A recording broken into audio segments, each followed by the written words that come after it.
Christopher Lloyd, and I'm standing here in the studios of Sirius XM Satellite Radio. It's a weekly morning, approximately 6 a.m., and this is the Opie and Anthony Show. Never before has one radio show been so extreme.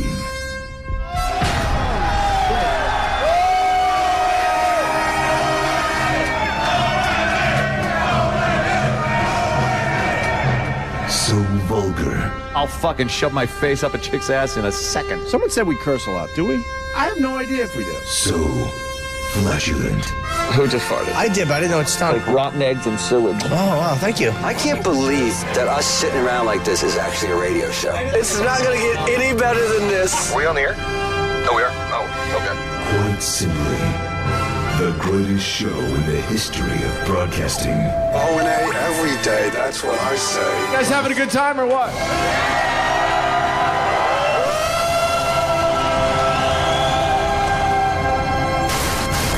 Rules are destroyed and conventions burned to the ground. Would you like to make some fucking circus? With Opie, the Destroyer. I would eat Betty White's ass. She's 90, right? It doesn't smell too bad. Anthony, the Rage. Holy fuck, how much more fair you wanted? Tired of these people up my ass all the time trying to get me to help. Fuck you. And Jim Norton, lover of the transgender. Every time a transsexual walks in the room, party horn should go off. Like, surprise! It's the Opie and Anthony Show. Strap in, dicks. This one's gonna hurt. Double guns, bitch. But enough of this palaver. Let's get the show on the road.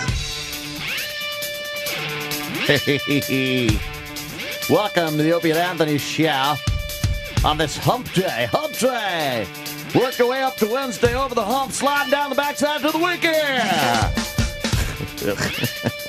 I want to open with a big thank you Jimmy Norton. to Kevin for my gifts. He sent me some Kiss 45s. Good thing around Christmas time, people feel compelled to send gifts to our very studio, and it's like Christmas morning here every morning up until Christmas, and this morning, no exception. Coke Logic sent some stuff. Oh, yes. And I like his wrapping tinfoil. Really went through a lot to wrap this. But Jimmy Norton got some 45s, I see there. Yes. Some 45s. Oh, that's old. Kenny gave me his knife. Old 45s from, old Kiss ones from mid-70s. Stuff I had when I was a kid, but I don't have anymore. Do you have something to play them on? A 45 player? No. Do you have a close and play? I don't. Remember the close and play? I do not. When sound quality wasn't really all that important when you're playing records? A close and play. You would put the record on, and everything was up on in the lid of the, like the needle and everything was on the lid of the record player, and you'd close the lid, and it would start. Oh, turn that up. You close it, it plays. Open it, it stops. Close it. Is that Ronnie Allen Open it. Rippey? Stop.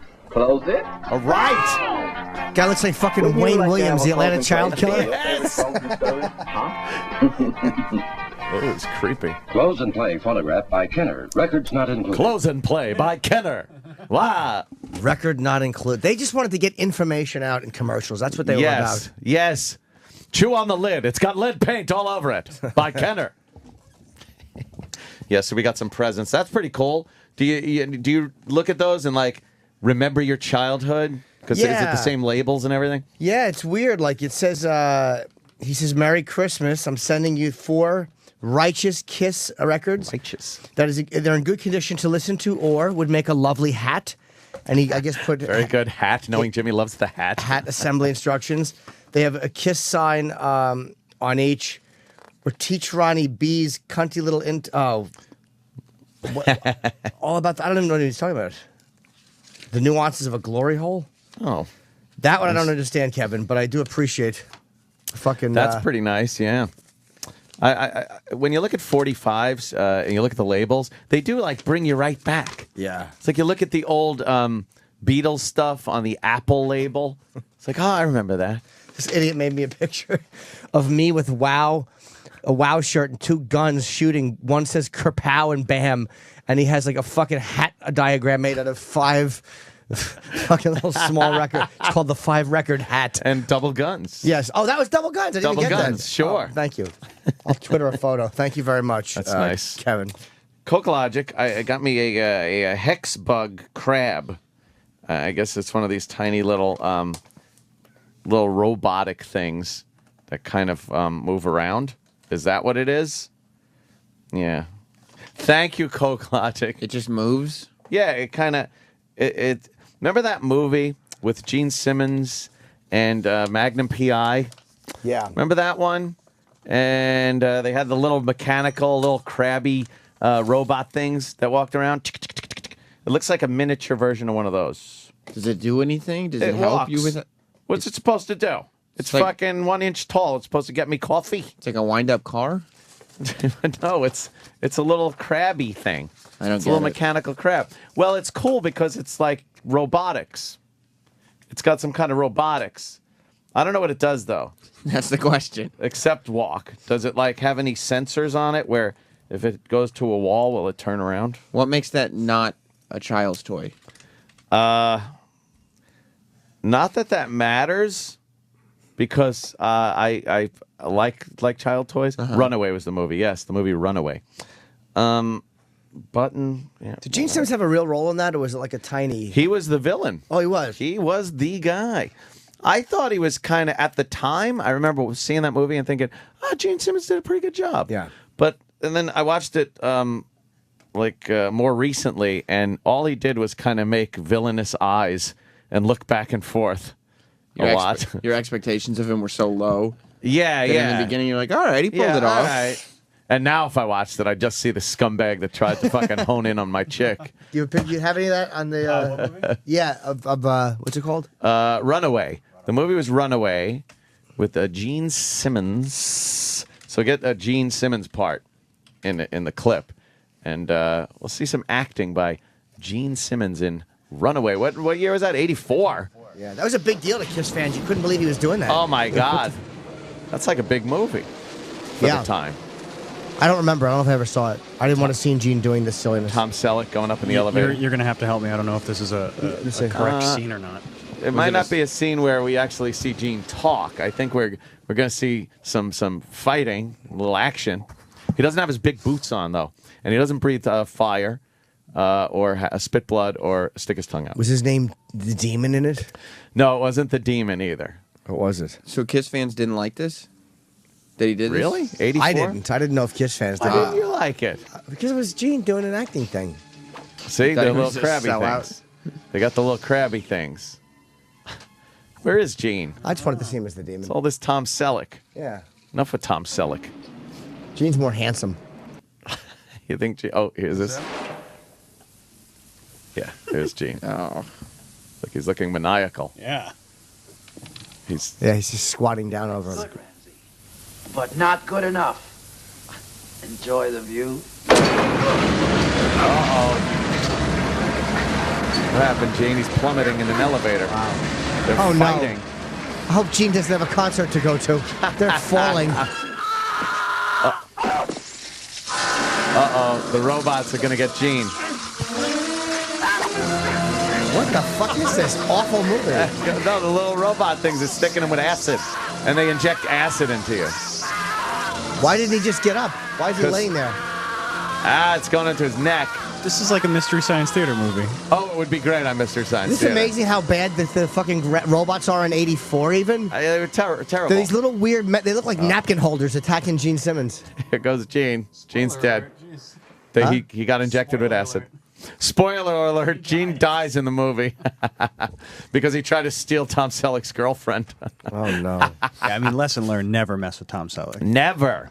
He's always going to win. I'm just happy he's okay in real life. Yeah. That's Wow. all that matters. Yeah, they did have like heat-seeking bullets in the gun that Gene had. Like the bullet would go around the corners and see the people in like this weird fucking view, and then Is it the future? Yeah, see, doesn't it look like one? I suppose it looks like it, but I still don't understand. I want to get a bunch of them and then lay on the floor and go ah, and have them attack me. I'd like that too, and then while you're doing it, I slowly back a car over you. I guess that's another one. Yeah, I mean, you can get like the glow-in-the-dark habitat set now. And what does it do? I don't know. Does it say that it does anything but walk around? Any sensors? I like a good electronic toy with sensors. Is it just a wind-up toy? It's got batteries. For what? Don't relegate me to wind-up toy status here. Jesus. I got an Aussie car. What? What is that? It looks like an old school fucking. What kind of car would you say? It looks like an old milk truck. It's like a wood panel, old milk delivery truck. And what has it got? Ozzy on it?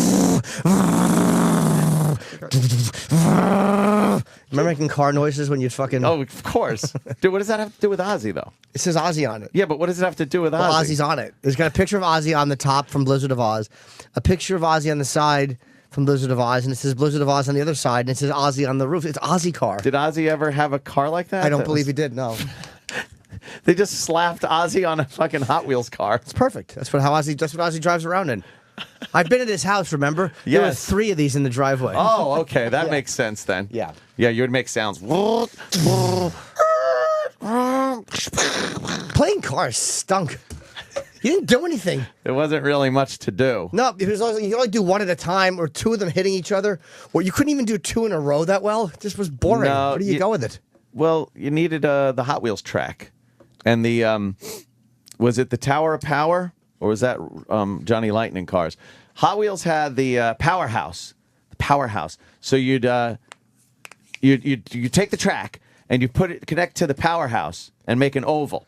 And then the powerhouse had 2 like spongy discs or cylinders inside it, and the Hot Wheels car would go through and get shot out the other side because this disc is spinning real fast, and then it would go around, and by the time it got to the powerhouse again, it would go real slow, it's just about, and then it would shoot through again and whip around again. That was the powerhouse. Look for Hot Wheels Powerhouse. What's wrong with you? This is the new Power Tower. No! This one has the hood opens up. Oh, it shows the little Ozzy motor. So when you're playing cars, you can go, I need repairs. And then just open it. Then do what? And do what? Really? Why do you open the hood? Why would I want to park my car with the hood open? Yeah. The powerhouse is not fun at all. You just sit there and watch it go in a circle. There's the powerhouse. Oh, that's great. And then it would always fall off the track. I had that. That's terrible. You don't think it's a fun gift? No. I never had any Hot Wheels tracks. I had one of I had a mat. Yeah. That looked like the road and houses and stuff. Oh, God. Oh, yuck. That's terrible. I'm just remembering now, like, the big part of the game was I used to make all my cars get in a traffic jam. What a fucking cocksucker. What a horrible game to play. I would play traffic. I would line up all my cars, one behind the other on the road, and then that way I could just look at all my cars. Did you go beep, beep, Oh, look, beep? Sam's playing Asian driver again. Like the lights in the town wouldn't work or something. And then there would be a traffic jam because one guy was stuck at the red light. And then I would just look at my car collection all lined up. Your Mommy, want to imagination play Rush stunk. Hour? Okay. All right, Sammy. Look at him. Kids love cars, though. Oh, man. Yeah. Boys or girls, they don't care. No. They love My cars. daughter asks me to play, race. Oh, She can well. do that for hours. Okay. Oh, is that what she meant when she was over the house and said play race? I think I taught her some things. Yes. She's been in your house too much. Race. But Jay goes nowhere. But, Yeah. How do you play cars with your kid? What do you do? it's just racing around the rug for... You she got give her you some good rules? shit, though. You got to like the little garage thing. she's got all What's sorts. a newer... Like, that was what we had when we were Oh, that children, was was that old fucking school. horrible track. What's a new car garage or whatever for little Hot Wheels Here's cars? the current Hot Wheels. Power Tower. Wow. But what does the power tower do? That's way It looks like better. it lifts the car up with some kind of an auger-based elevator, and then like drops the car out the top, and then it goes around and around. Do you know what was an amazingly cool thing when you were a kid? When you get the new little car storage box, it was plastic, and you could. Oh, It yes. looked like a little. You could store like 12 or 20 in Yes, there. in a little suitcase. You drive. Yes. You take your little briefcase of cars Yes. to school, like you're on a business trip. I have a meeting, mother. Yes. I have a meeting with my friends. Smelled like really fresh plastic. Don't wait up for me. Yeah, and then you'd have all your cars all set up. That's perfect for OCD kids. Oh, You yeah. could look through them and just like fucking fix them. So Yeah. all the blue ones are on this row. Well, how much fun would it be to open it up and then fuck the order up and the direction of all the cars of a kid with OCD? Yeah, they had to be. Oh, I would love to scratch a few. Oh, and fucking and put like sardine oil in it so it didn't smell like plastic. I'd love to do that to a Kid would baby. cry. Oh, yeah, he'd hate it. Kid would fucking weep. Do they still have those? What? Matchbox cars aren't worth money, are they? No, we always I've think they're gonna be seen- worth money, but they're worthless. I saw on, I guess, Pawn Stars, some guy brought in a giant Hot Wheels collection, and he wanted some insane amount of money for it, and it turned out it's like, no, you know. Well, they've made like so many of them and re-released everything, and there's just, I mean, Yeah. there's no market for them. No, it's just They're fucking just fun to have. Yeah, what are you gonna do? They give you those a little nostalgia. You look and go, oh, I remember that. And my mom would be like, "Okay, it's time for the cars to go," and I'd yell, "No, the light's not green; it's broken." Oh, you wouldn't. Yes, I would. Yes, he would. I would make her. I'd make all the cars stay in the traffic jam. That's like a problem you have. Yeah, there's like I psychoanalyze that as you not wanting to advance yourself. You were happy being your age with your mommy taking care of you, Yeah. and you didn't want any forward movement in your life. I also Just- analyze his radio performance as the same thing. Yeah, you just wanted traffic to stand still. All the lights are broke. No one can move. because as long as those cars weren't moving, mommy was still playing cars. Mommy with was me. playing cars with you and taking care of you. The second those cars moved, it's, go to school, get a job. We sat there until Get I out was there. 19 years old. Yes. just staring at those cars. Staring. Oh, what is that one? 1969 Redline Hot Wheels original store display sold for $8,000. $8,000. Well, you know what? It's not a big market for this. It's going to sit in my shop. I'll give you $300 for it. All right. I'm happy with what I got. Well, I was hoping for $1 million. Yeah, I was hoping for $8,000 for it, which is what I paid for it. But I'm happy with $300. I think I'm just going to go to the casino a little and maybe go out to dinner with my wife. Instead of it sitting in my closet, I got a little cash in my Yeah. pocket, and we're gonna be able to get a nice dinner. It's about time someone else got a chance to enjoy it. That's another thing they say all the time to rationalize that they were just fucking robbed. And 2 days later, they're in the pawn store, and it's like $8,000 for this Hot Wheels display. Wait, you said, wait a minute. How many cars did he have in it? And were they in good condition? A few of them were. Like, he got a good price for a very few of them. But for the most part, they were just, your collection stinks. Like what's a legitimately 22, huh? No. Legitimately what? a good Hot Wheels car to have? Like an expensive one. There's probably a couple. On eBay, Probably you should those look. collector's items that, like, the ones that weren't really sold to the masses, perhaps. Prototypes. Things like that. I remember Johnny Lightning cars sucked. Why? Like, if you went over Johnny Lightning, you'd call your friend a fag because Hot Wheels were cool. It's like having GoBots. Really? Yeah. As Eric opposed was, to Transformers? Yeah, Transformers was the shit. That was my favorite picture Eric ever sent me. He sent me a picture of him would be dressed. him hanging from a beam. And the floor collapsing. All right. Did I have to tag that? Come on, not only is a poor kid killing himself, but his heaviness wrecks the house. Sorry, Eric. He just walks out of a collapsed house with an abrasion on his neck. Yeah, he looks like fucking Gandolfini's ex-girlfriend in The Sopranos. He's cooking. He's got a fucking scarf on. Now Travis is looking at a little pink one. What's that? I don't know. Something from 1973. Ooh. I was alive. Sold for $3,100. I do kind of remember that car. Well, that was $3,100. Why? Man. I don't know. It's very rare, apparently. Oh, look. 1968. What's it say though? Like, why does it say rare? Is it a reason for it? Or? No, he had a very short description. 1968 rare Hot Wheels Redline custom fleet side orange Heiss? Is that how you pronounce it? Heisse. Yeah. Raider special paint. $3,000. Come on. Let me see. I probably have it. $3,000 for a Hot Wheels car. That one does look familiar. It's like, but It's I remember foreign. all those it's not on it. the paints and the fucking, like, the colors. Sometimes you see a color on something and think like, oh man, I kind of remember a Hot Wheels car that color. Very weird what sticks in your head. Like Yeah. that. Oh, yeah, this is a German. German. great. Oh, great. Yeah. Wonderful. So your little track, how would they make the car? Like the track is just an oval. Yeah. And what makes them zoom faster at one point? Oh, it was the powerhouse had those foam things like wheels in them, like foam wheels that were spinning, and the car would go through like kind of like a car wash, but the things are spinning really fast, and it would throw the car out the other side. Because I remember the only thing I never got into when I was a kid, but I could see it being interesting is trains. I love. My father had like old Lionel trains, a few of them, not many, but he was kind of obsessed with them. So I kind of thought they were cool, but just never. Yes. We never had room to have a fucking real Bobby Bacala train Oh, set. every Christmas I asked for electric trains. Electric trains, electric trains. That's all I asked for. Electric trains. Shut up! You got them last year. But I want more electric trains. And what a dummy I was. I went to I got brought to the dentist when I was a kid. And the dentist's ploy for kids was to give them a little, like, charm kind of toy thingy. Like a little plastic fucking, I don't even know what it was. Like, I don't know, a plastic soldier. Suppository? Or something, Oh. a suppository. Anything really small, like something from a penny machine or something. Something that you can win with the least amount of tickets. Yeah, at, things Dave like and that. Buster's. Yeah, just crap in a big drawer Like in a spider ring in his office. Yeah, shit like that. And he goes, "Oh, you know, we have toy over here if you want to pick from one." I go, "Do you have electric trains?" Like I thought I was gonna get like a nice toy. What like dope. I know. Ew, you asked the dentist for I asked electric the dentist trains. if I could have electric trains. I love how disgusted Jim always is with your child. I'm terrible as a child. It's not this. It's the fact that what a dumb question.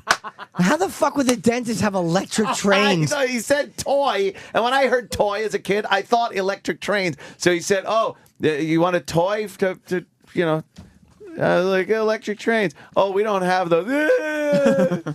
Said that's adorable, but it also makes me want to just drill my fist into your young chest. Give you a good sock in the heart. Oh, was I an asshole? Do you have electric trains? Electric trains to the yeah. dentist. Yeah, let me get out of the fucking toy stock room Yeah. I have in the back. I hope he said no and then asked you, "Is it safe? Is it safe?" And tortured your teeth. Gave me no clove oil. The Hot Wheels tracks were also good for beating children with. Yes. They were perfect size. They were about 3 feet long per section, and made of a whippy type of plastic. But the plastic was soft, so you always ended up stepping on the tracks at some point and bending them. Yeah, they would bend. Like you couldn't leave them out because you'd step on them, or you'd put them away, and then they'd get bent anyway. And you'd lose they were the tongues, they called them, to snap the tracks together. They're like little plastic pieces that went on the bottom of the slots of the thing. And once you lose those, you'd always try to line up the track on the floor without the things that held it together. And it would last like one time, the car going through, and then just stop it. Imminent fucking disaster when the car Well, would you hit can it. get one in the box for $12.99 on eBay.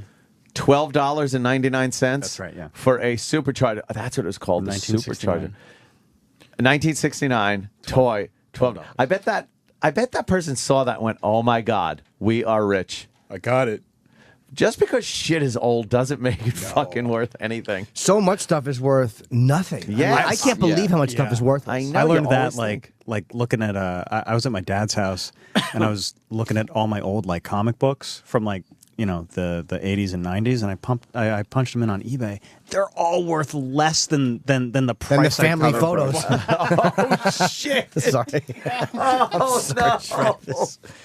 Oh, but you thought like when Superman died, Right. they had all of these comics, and I was like, oh, I'm going to keep these, and they're worth like $2 each. Right. They're worth nothing. Where baseball cards were jacked up at one point, like the 80s and 90s. No, when they weren't. It was legitimate sales of the cards. I don't know if this is true or not, but Roland just texted me that somebody just got a new train set on the staff.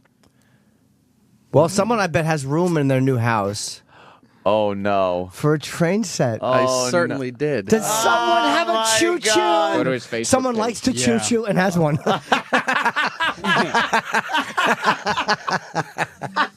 That was good. That is fucking good. now Oh shit! this is probably just like a regular, Choo probably just a regular train set, right? No. What do you got? No, really? Correct. What'd you get, Eric? What'd you He's get? pulling it up right Okay. there. You go. What game? Oh no, you didn't! Jesus Ew! Christ. No, you You're didn't. a baby. I don't believe that you got the Harry Potter Hogwarts Express? What the fuck are you doing? What are you doing? Why wouldn't you just get a nice fucking HO gauge fucking old classic train? Because this one has puffing smoke. Or how about the LIE? Colin Ferguson not included. Oh, puffing smoke. So does the fork when he's eating. See friction.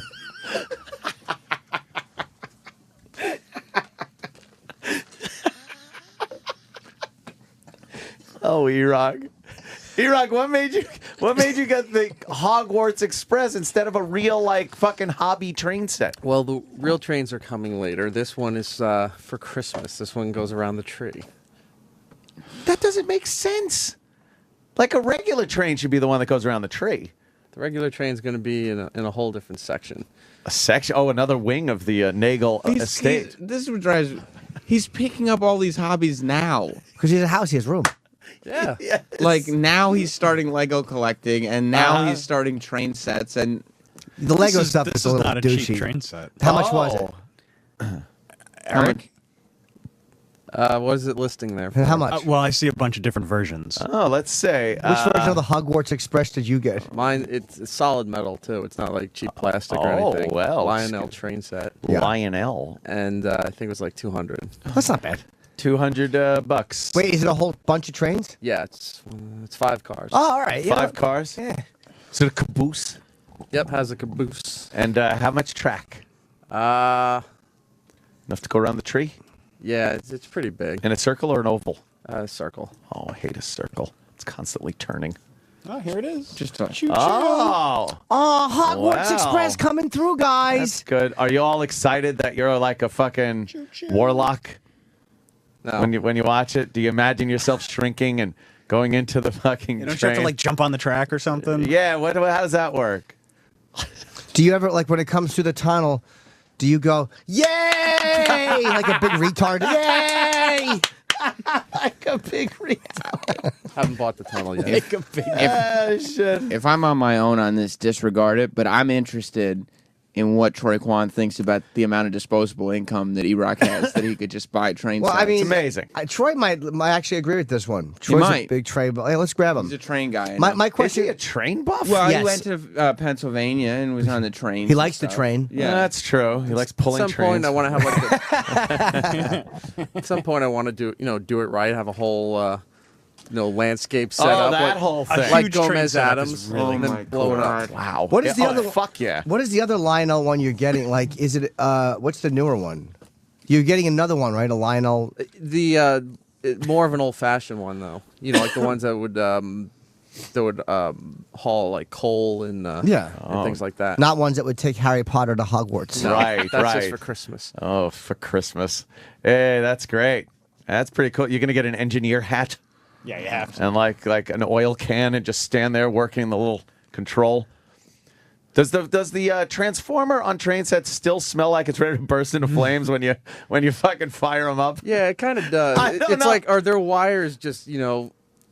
you think that thing's just going to go up any second. But Every train set I've ever had when I was a kid, you go to like start it up, you plug in the transformer, you hear like, and then you get the throttle going, and you smell like this fucking ozone-ish, electric, ready to burst into flames smell. When I was like, when you see, like I mentioned Bobby Bacala, but when you see an adult with a real like old school train collection, Yeah. like fucking a really nice, that I can kind of get collecting. Yeah. That's like a real collector. And it's very hobby oriented because they put together all those scenes. They put the trees in and all the little like lakes and it's kind of a hobby. You're building it. But they're old. You can buy old ones, like the old Bobby. scenes. Poor Bobby Bacala. It's the best fucking one of the best murder scenes in the entire fucking. Could you turn it up? Yeah. Oh, here, poor Bobby. I'm gonna go for it. I'm gonna go for it. Your He's son will like this too. He's very Goes excited. fast. A nice blue one. He's gonna buy the train. You That don't is care. nice. Oh, They're showing, if you haven't seen this, they're showing a little train go on the tracks, and a man's coming in to not be nice to Bobby. oh no. Oh, here they come. Is E-Rock pondering buying the Yeah, the Harry Potter. train? Yes, and the two other guys from the staff coming in. Oh, Jesus. What a bad scene. That's good. You like it? Yeah, that is good. Poor Bobby. They're showing, like, hearing screaming, and you see the little guys on the tracks with their hands over their mouths. Damn, did they fucking fill him full of lead? Oh, jeez. That was a great fucking kill scene. Poor Bobby. Hurry up. Bobby Bacala. Wow. Yeah, that fucking... Watching those scenes makes me want to watch the entire thing again. I know. Yeah. Right? Absolutely. Troy Kwan. Gentlemen? Wondering what you think about E-Rock's massive amount of disposable income to buy these train sets, and he has future plans of setting up his own railroad. Amazing. It's gonna be The Nagel fucking- Express. the Nagel Express. You do cars on people? Still happening. Choo-choo. Yeah, I mean, he's just got this amazing income coming in, and he's just able to sort of live this extravagant, childlike lifestyle. Yeah. And he was talking yesterday. He's put in more TVs in his place. What? And, yeah, He did on the after show yesterday. He mentioned that he's got 5 flat screens in his house now, and he's looking at adding at least a 6th. 5 flat screens at the Nagel Estates. Well, he's got a wall that it's actually a really cool setup. He's got a really nice house. It's like a living room, and there's a wall there, but you can walk around either side of it. Okay, And gotcha. around the back of the wall is like kind of a porch in the sense that it's all glass. It's indoors, but it's all glass.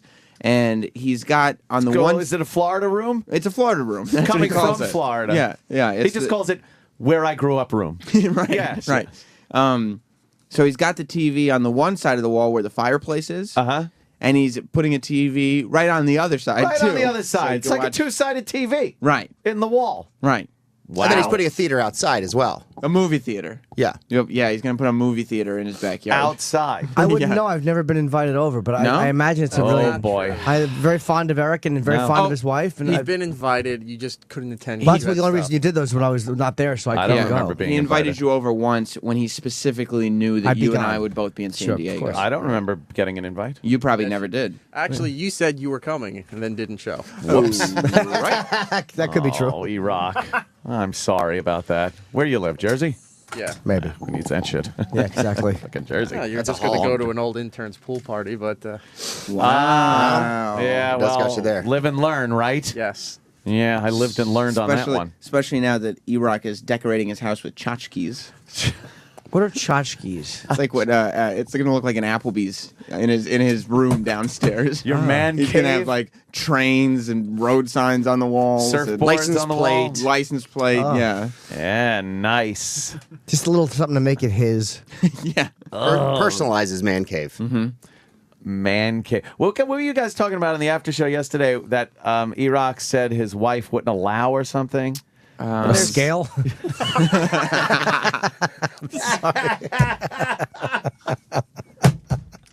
The hot tub. Oh, right. Oh, right. A hot tub. I was driving home and I'm like, oh, Jesus, I got to get into this. How do you, why, what's wrong with your wife that she doesn't like a hot tub? I was corrected later on Oh, you were? to the fact that she would love to have a hot tub.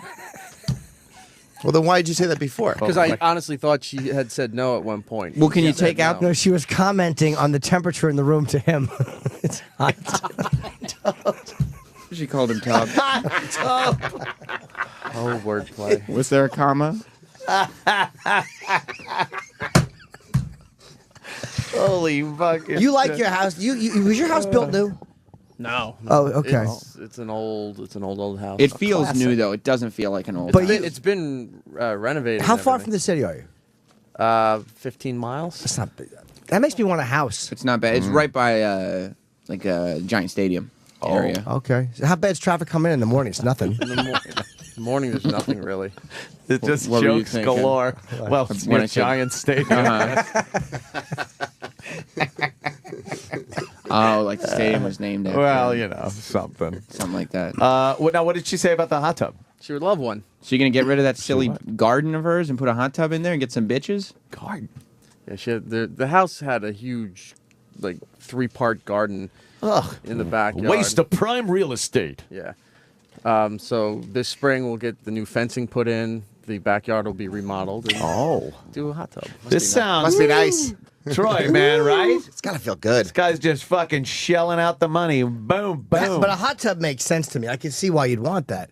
In the winter, yeah. Yeah. Sit there, watch the snow come down. It's awesome. Oh boy. Yeah, I get that. But he's got plans. I mean, I think Troy's point is more all these plans for major renovations, and still it's nothing to drop $200 on a Harry Potter train. Me a bag of shells. Right. It's just like Easy he come, makes easy it rain. go. He's just sitting there Oh, firing yeah. off. Right. Oh, at the toy store toy with the store. fucking Harry Potter train. He's like, yeah, niggas! And he's just fucking flying hundreds off. You think Eric just has a ton of Jeffrey Bucks lying around? Yeah, he does Jeffrey dollars. Disney dollars. Is it from Toys R Us? He's like Scarface, but he doesn't have a lion. He has like little child things around the house. The fridge is yours. You are very childlike, E-Rock. Yeah. Yeah. Well, you just got this nice income. You can just sort of do as you please, you know? Right? I don't know why we all don't do that. Well, because we don't have that income. Oh. All right, look, I might be guilty of purchasing a few toys myself. Yeah, but you know. You're a millionaire. What are you going to do? Right. That's well established. Make a little more money. I are understand. you saying Anthony's earned it? No, I'm saying no, probably Anthony not. literally twit pics photos of stacks of cash that make up about 4 years of my salary. Oh. And then in 1 minute, one hand, they're gone. Easy come, easy Like, go. Whoops, the dealer took it. That's Jeez. a weekend, though, right? That sucks. You know what? Did you see all of Eric's Simpsons Christmas items? Oh, no. He's got a What? bunch of those little, like... They would be Well, like... how many is that? Like collectibles, like Hummels, but they're Simpsons E-Rock. things. How many do you have of those, I E-Rock? think there's 33, 36. Are they in a case? No, they're on display right now, but On display.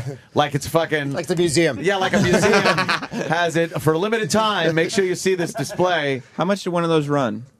you have to buy them in sets of 3. And how much is What? like a set of 3? $30, $35. Oh, Times boy. 11. Let's do So some wait, math. you buy them at toy conventions? No, you have to order online.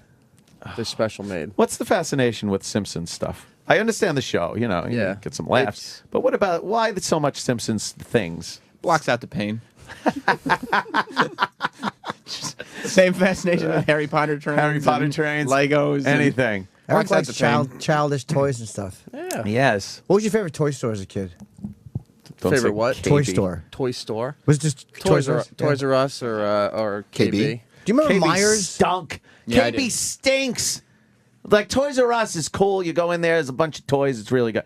KB is like a lot of very childish Yeah, toys. you know why a lot of kids liked KB? Because they were in a lot of malls. Yeah. Yeah. So they were really easy for us to Yeah. And Toys R Us was a standalone. get. Yeah. Especially the ghetto fucking malls. great. Yeah. Toys R Us is like fucking There was a It was a weird treat vibe to when go you'd there. walk in there, right? You couldn't believe how KB. many.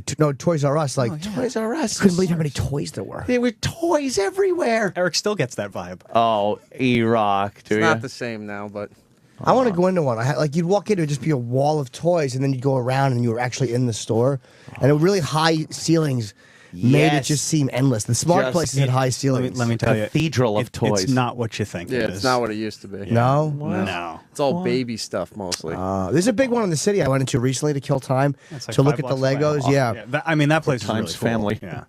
Yeah. Poor Times family. Poor Times. You went in there to kill time.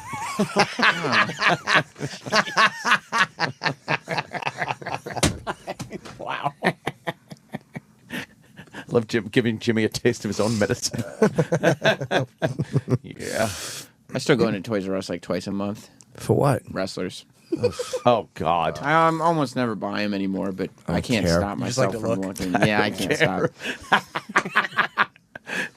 The fact that you You- know that that's happening. You with wrestling is You're like a edging with weird wrestling thing. toys. Yes. Yeah, I mean, I don't really. Sitting there stroking your pud in front of a fucking King Kong Bundy hat.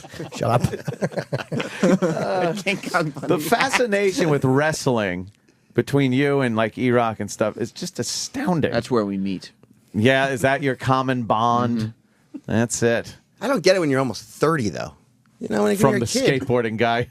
Well, skateboarding is actually I'm doing something that's exercise. Oh, He's yeah? just, they're just sitting there watching it. skateboarding for exercise. I do too. You do skateboarding because it's cool, man. I do Yeah. because it's good exercise. You're No, actually you doing don't. something. No, you just you sit don't. on the couch. No, Look, you we don't. all You don't have do- our childish things that Yeah, we're trying to adhere to youth with. I'm wearing a Walt Disney World shirt. Exactly. Yeah. And you love Disney. And I love it. The happiest place on earth.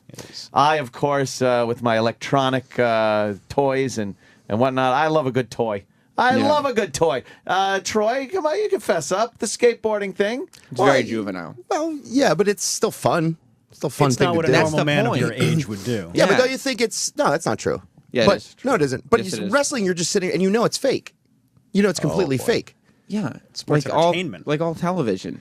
Yeah, but you're just People- watching. It's like watching like a soap opera with like Why are you watching Seinfeld? half naked Fake. men. Right, people watch television. There's like Right. there's actually a huge business for scripted television. No, absolutely. And people, there's millions of people boy.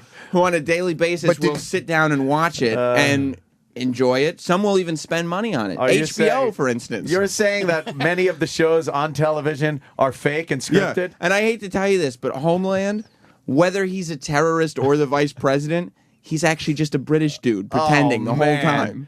Fucking don't ruin it. I know. So you're saying it's not entertainment, it's entertainment. It's entertainment. Okay. Good way to spin it. Sam's very good at. Sam is good at fucking, skirting the issue, as they say. Well, it's like people come in like scripted television is just like, why would you watch scripted television? Right. Well, I don't. right. I don't watch because television. You're He's too busy skateboarding. skateboarding and looking for the latest fall fashion. Yeah. Taking pictures of people I want no part of in Lower Manhattan. Every fucking picture you take of other people in Lower Manhattan and stuff when you're hanging out, The lunatics. I look like I don't even want to get near that motherfucker. Yeah. There's Like no none part of you those that's people. like, that's where I'd like to hang out. It's like, yeah, Troy's things are like cool, just chilling down here in fucking like Lower Manhattan and shit, and I'm like, ugh, get me out of there.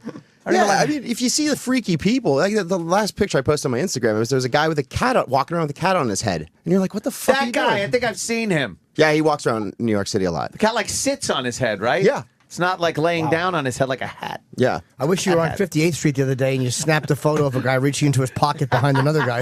Hold a smile. Oh shit. Oh Yeah, yeah. there you Is he a beggar? Yeah, he asked No, for no, money. no. Of course. Of course. The ones with the animals. Yeah. Is that you laying on your back with a Slayer thing? Like, look at them. What are they doing? No, that's that I'm getting my chest tattooed. Oh, I there. thought that was. I couldn't see what that lady was doing. I was, what the fuck's He's getting a tat, and then he's fucking hanging out, and then he's hanging out some more, and now look, there's people. What is that? That's my girlfriend and another chick. We were What's hanging going out. on there? Why It are was you just outside? a street sale, and I was just like, let's just take a funny Your girlfriend's picture. very attractive. Thank you. A little graffiti. There you go. There's a train. Oh, look at Eric can Elon's get down house. with that. That was at Strasburg Railroad in Lancaster. You're a fan of trains? Love trains. Yeah, I grew up just. I do like a good train myself. Have you ever ridden a steam locomotive like that? Never. You should go out and check that out. It's a lot of fun. Now you're just bragging. And then there's a railroad museum there. And they have all these Ooh. old steam engines and Old trains? yeah. Very nice. I remember the Freedom Train out in California when I was a kid. The Freedom Train was an Amtrak train, made its way around the country during, I think, the bicentennial. Me being a child of the 80s. The bison what? The bicentennial. Bison in the studio. Oh, you're right. It never ends. The bicentennial. Oh, I saw a movie about that once. I didn't think it was Did you? real. Yeah, it was the 200th birthday of these United States. It's like history. Yeah, and the Freedom Train would go around, and everybody was excited for when the Freedom Train was going to be coming, and it was cool because they had like history inside. You know, it was like a rolling museum that would go around the country, and it stopped in San Juan Capistrano at the world famous Capistrano Depot. Is this what it was? That looks like I have no idea. I didn't really pay much attention to the. It's pretty cool. Is it the Freedom Train? 1976? 1976. Yeah. Most I of was us weren't but a- even born yet. I was Yeah. but a wee lad. What year were you born, Troy? 77. Oh man, You son just of a bitch missed. snuck in under the wire. That's You right. just missed the Freedom Train. Get on the Freedom Train. That was just fucking Amtrak before they were completely broke, I guess. Yeah, that was they broke? It's exciting. Amtrak's always running at a loss. Oh. Doesn't the government run it now, so it can't make any fucking money? It loses money like everything else the government runs. Yug. Yeah. What's a really valuable Lionel train? Like, what is, because those are things that are worth a Yeah, lot of money yeah, because those people are- couldn't collect them like you could baseball cards. Well, that's true. And they had to be kept in good shape. Yeah, in the box, things in the box are always worth a lot of money. Yeah. because that's most kids back, especially in the 50s and 60s, did not Man, did I like opening up a Christmas present and seeing electric trains. I was like, oh, this is fucking I don't know great. if I ever got them for Christmas, to be Open honest it up with and, you. and that locomotive, you'd just be like, yeah, that's a locomotive. Had some weight to it. You like it better than getting slot cars? Yeah, I wasn't a big fan of the slot. Although, no, you know what? What was that? The AMX, was it called? There was a slot car set. I remember the commercial had Jackie Stewart, the race car driver, in it. Look at those cars really hug the road. He would fucking do the commercial for the AMX cars or something. Yeah, there you go. Oh, if you have the car and train set with that amazing one piece, which is the railroad crossing, and it would have the car track and the train track over it, and you put it together, and amazing. Amazing. Try to have the train hit the cars. Yes. Tyco, thank you. AMX was slightly larger than Tyco. I had the Tyco cars. Tyco. And you'd... they were always flying off the track, though. You'd have to... Yeah, I hated having to try to keep it on the fucking track. I just You wanted have, to you done have it. to pick something I to had collect. Tyco cars. Yeah, Tycos, Yeah. right? Yeah. Come on, Tyco cars. Yeah, these were great. You need a big house to collect shit like that. Like I saw Like those Eric. Mego toys recently. Like I was Yeah. fucking like I wanted to buy. I didn't buy any, but they're really expensive. Like when I had them when I was a kid. There's but- a big market for Mego. because I the little 12-inch. They're not even good. I had like Hulk and the fucking Fantastic Four, Captain America, all of those when I was a kid. I loved those things. Yeah. But in the box, like fucking $4,000. No Yeah. way. I can't spend that that. expensive? Yeah. Am I gonna That's do it? kinda Just crazy. look at him. Hey, look at that to a girl. She's 20. Hey, you want to eat my cock? She's playing with them. Yeah, they made a lot of stuff. A lot of stuff. Yeah. Oh, They I were like the the, first uh, company to like license. I think I Yeah. see the I have a lot of Enterprise Mego Bridge up toys. there. Holy shit. That looks like a good one. Mego Museum. I Yeah. want that. Migos are the shit. I had fucking Yugos. Well, me here. Fuck it, whatever, man. I'll play that game all fucking day, cocksucker. Me here? You go or you're here. I don't fucking know. I don't fucking know. Oh, they made Chips toys? What's that? Oh, Jesus. Yes, it's Ponch and John and the motorcycles. Oh, God. So find me an old I had a What Chips are Big you Wheel. looking for? line of trains like did I'm on you? eBay. Chips Oh, and Dukes yeah, of yeah, I was Hazzard. doing that. Did you used to pretend you were Eric Estrada? No, I didn't really know what Chips was at that point, but You were just the like, Dukes of fuck. Hazzard one I loved. You did? Yeah. The Dukes of Hazzard one. Was it a General Lee? Did it have Confederate flags on it? On the seat, on inside the wheel spokes. Like, Wow. Yeah, and I was riding it around in streets of Brentwood. Now it's so taboo to have a toy with fucking Confederate flags on it. It's I do think there was a General Lee toy where they took it off.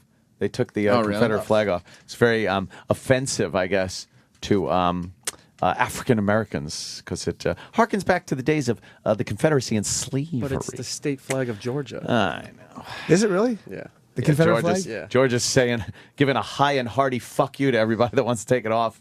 Nope, this is our flag. I think there should be an element of history in there, and I don't see that it should be eliminated from the view of everybody and tucked away and hidden. I get people. I get why people are annoyed by it, though. It's like, all right, let it. Just fucking. But a lot Let of it go. families down there have a history of their family being in the Confederacy and fighting for something they believed in, regardless of if it was right or wrong or indifferent. So there's that kind of family pride where they don't want to just bury it. And the Civil War had a lot to do with other things than just fucking slavery. Slavery was one part of it, and if you read history, slavery was really used as a pawn in the Civil War. Freeing the slaves, the North knew it would cripple the South, and that had a lot to do with them doing it. Not the fact that they were nice, kindly people that wanted to free people. They wanted to fuck the South. When you watch, Lincoln, Yeah, and Lincoln. this was amazing to me.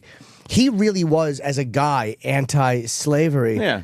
And there were a lot of, and again, some people may say this is wrong, but there was a lot of arguments that there was a delegation from the South coming up to end the war. They wanted it over. And if Lincoln met them before the 13th Amendment passed, the war would have ended, and then he wouldn't have ended slavery. Like, people were like, they were worried back then. They're like, if word gets out that you are trying to get this amendment passed and not meeting with these, like almost like if you're keeping the war going for like an extra month or whatever, to meet with these guys, it's going to destroy you as a politician. If I had a time machine, I'd go back with a Ferrari and pick them up.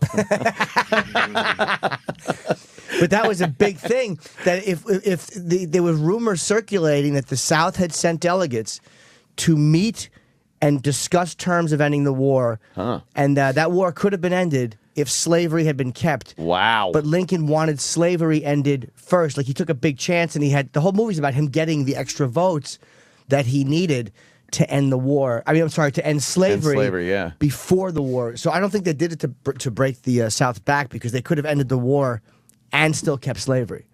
It's an interesting movie. You should see it. I will see it eventually. You know.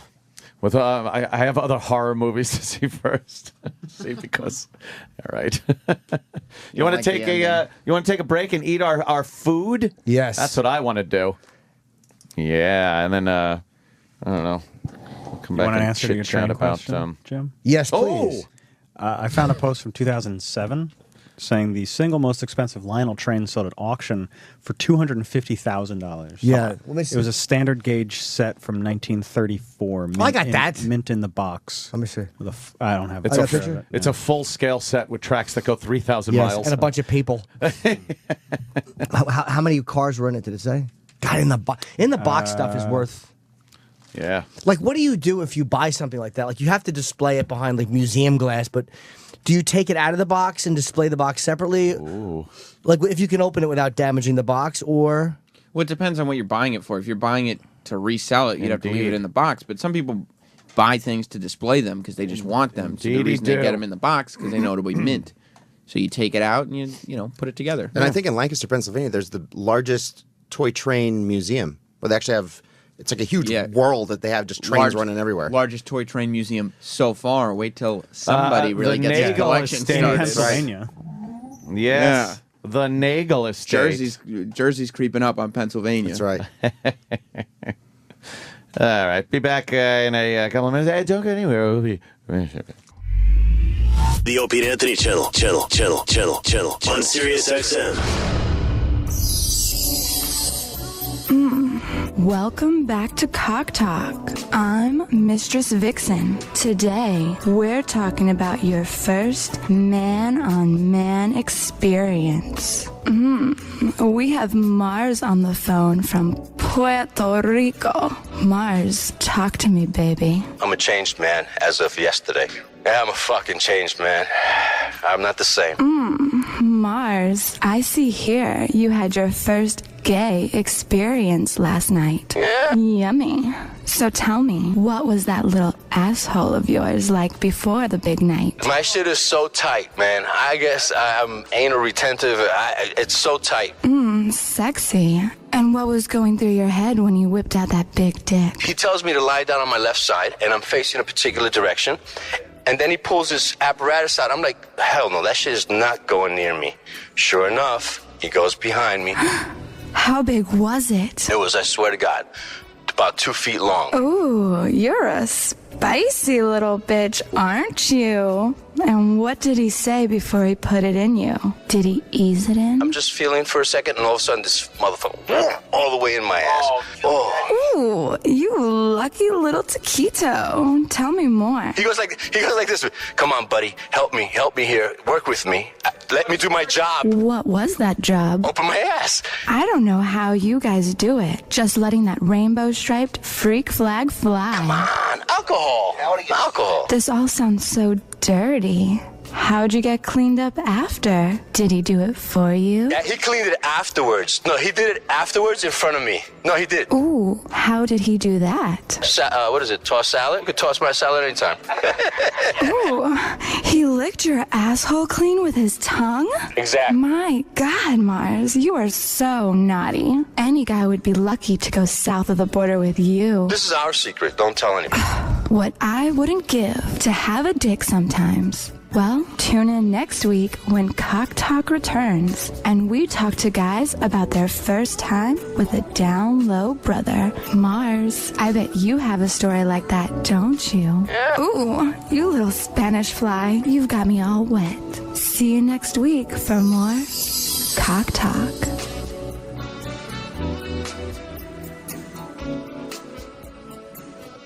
Sirius XM.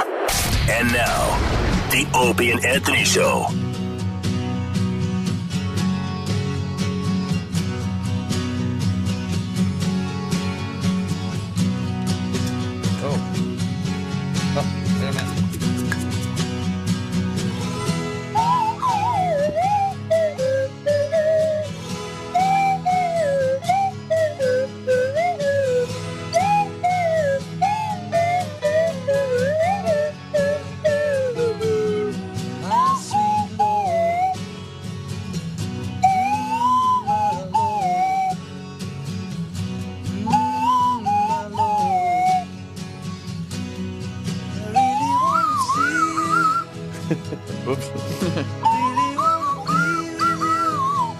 All right. They want to see you, Lord, but it takes so long, my Lord. Yes, George Harrison. Of course, playing this, I'm sure, E-Rock, because his friend and mentor, musical mentor, the man that taught him the sitar, Ravi Shankar. Ravi. He's dead. I guess he died yesterday. 80 what? 90. 90 what? 1. 90 what? 80 what? 92. 92.3. 92 years old, Ravi made it to. I guess there's something to be said for that whole lifestyle, huh? Playing the sitar. You think that's what did it? Peace, love, all that shit. All the sitar playing? Yeah. Keeps you young. Yeah, sure. I really want to see you, Ravi. Now, yeah, I guess God needed a sitar player. What would he need that for? I don't know. Fucking I annoying. used to have a sitar player around me for eternity. Wouldn't that suck? Put the fucking thing away. Not the prettiest of instruments. Not the nicest sounding of instrument. And it looks like a pain in the ass to carry around. Big, long fucking neck on the thing. It's very phallic. Yeah. Just ball, like, you know, yeah, weight at the end of it. Big fuck. It does look very cock and balls like. Yeah. The sitar. But his daughter, Norah Jones. Norah Jones. Ravi's dead, Jimmy. Oh, okay. Ravi passed away, 92 years old. Jesus. What did he die of? 92 years old. Just being old, right? Yeah, I would gather. He had upper respiratory and heart ailments. Ow. He underwent heart valve replacement surgery last Thursday. Oh, boy. And did he die from complications or? Yeah, I guess that's what the family said. At 92, that's a little rough. Jesus. I would assume it's tough to have heart valve replacement surgery. Man. At 92. It's tough to have a cold at 92. Yeah. Or a warm. Or oh, good one. Fame. Leave it alone sometimes, Chip. Really? Leave it alone. Ravi. Yeah, I feel bad for the Ravi family. Do you? I give my condolences to the Ravi family. You kidding? Yeah, and his sitar music. Without George Harrison, I don't really think we'd know Ravi very much, very well. No way. As a matter of fact, they would just be like, oh, Norah Jones' dad is dead. Right. I mean, probably wouldn't even say it. Right. You wouldn't even know it. Yeah, because she's not all that relevant today either. That's true. No. She had that one album. They would say former hitmaker Norah Jones's father passes away. Remember the Grammy Sweetheart from that one year and then she didn't do anything else? Yeah, her dad's dead. Arrivederci. Who's this? This is Norah Jones. This is Nora? This was the big one. This is the big one? Yeah, this was huge. Waited till I saw the sun. Okay. So this is that music. She couldn't get this glory back, though. She had one. She's a one-hit wonder? I left you. I would say so, yeah. One album wonder. Was there anything else off this album? Feeling the Same Way. Don't know why. I don't. I Come away know. with- I think I know this. Don't know why. This was But big. I mean, not really. Yeah, this is very big. This is 10 years old. When I saw the This is Ravi's daughter? Yeah. I remember she beat Avril Lavigne for Best New Artist that year. That's Damn. fucking I was bullshit. disappointed. I love Avril Lavigne. Who doesn't? Is she pretty, Norah Jones? What is she? That's she kind of looks like Ravi. in my hand. She's a decent singer. Yeah. It's not that. This is that little, like, dark club music with the candle on the table. You just look and tap your hand on the table and nod your head to it. This is reflective. Yes, yes. Starbucks is selling the shit out of these CDs. Oh, I bet. It's kind of boring, though. Oh, kinda? This is terrible. Yeah, this album sold 10 million copies in the States. Jesus. Just listening 23 to million shit. worldwide. The only time I get diverse with my music is when I hit the fucking shitter in this building and something's playing that I normally would not listen to. You're not one of those guys who searches new music. No, it's a lot of fucking jazz in that bathroom, first of all. I don't like that at all. You don't like jazz, Ant? Jazz is so bad. Really? And there's all kinds of different types of jazz. I wouldn't even have known that if it wasn't for the shitter in this building. I go in there, I'm like, and then there's that jazz that they're almost playing together, you know? And then the jazz where they're completely playing different things. Drums.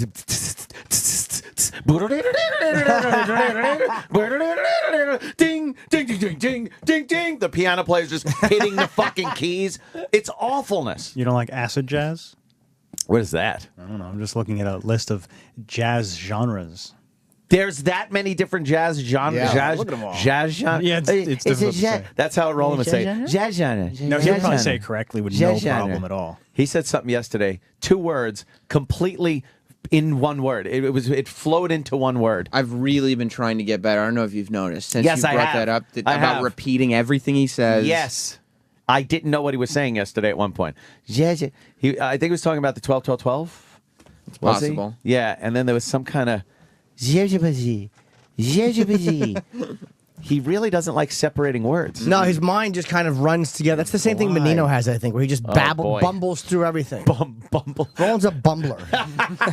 But he gets very annoyed when you point out that you can't understand a word he's saying. I know. He I gets try really not annoyed. to, but sometimes it's just that's how it is. Yeah, I don't know what you just said. It's very difficult sometimes.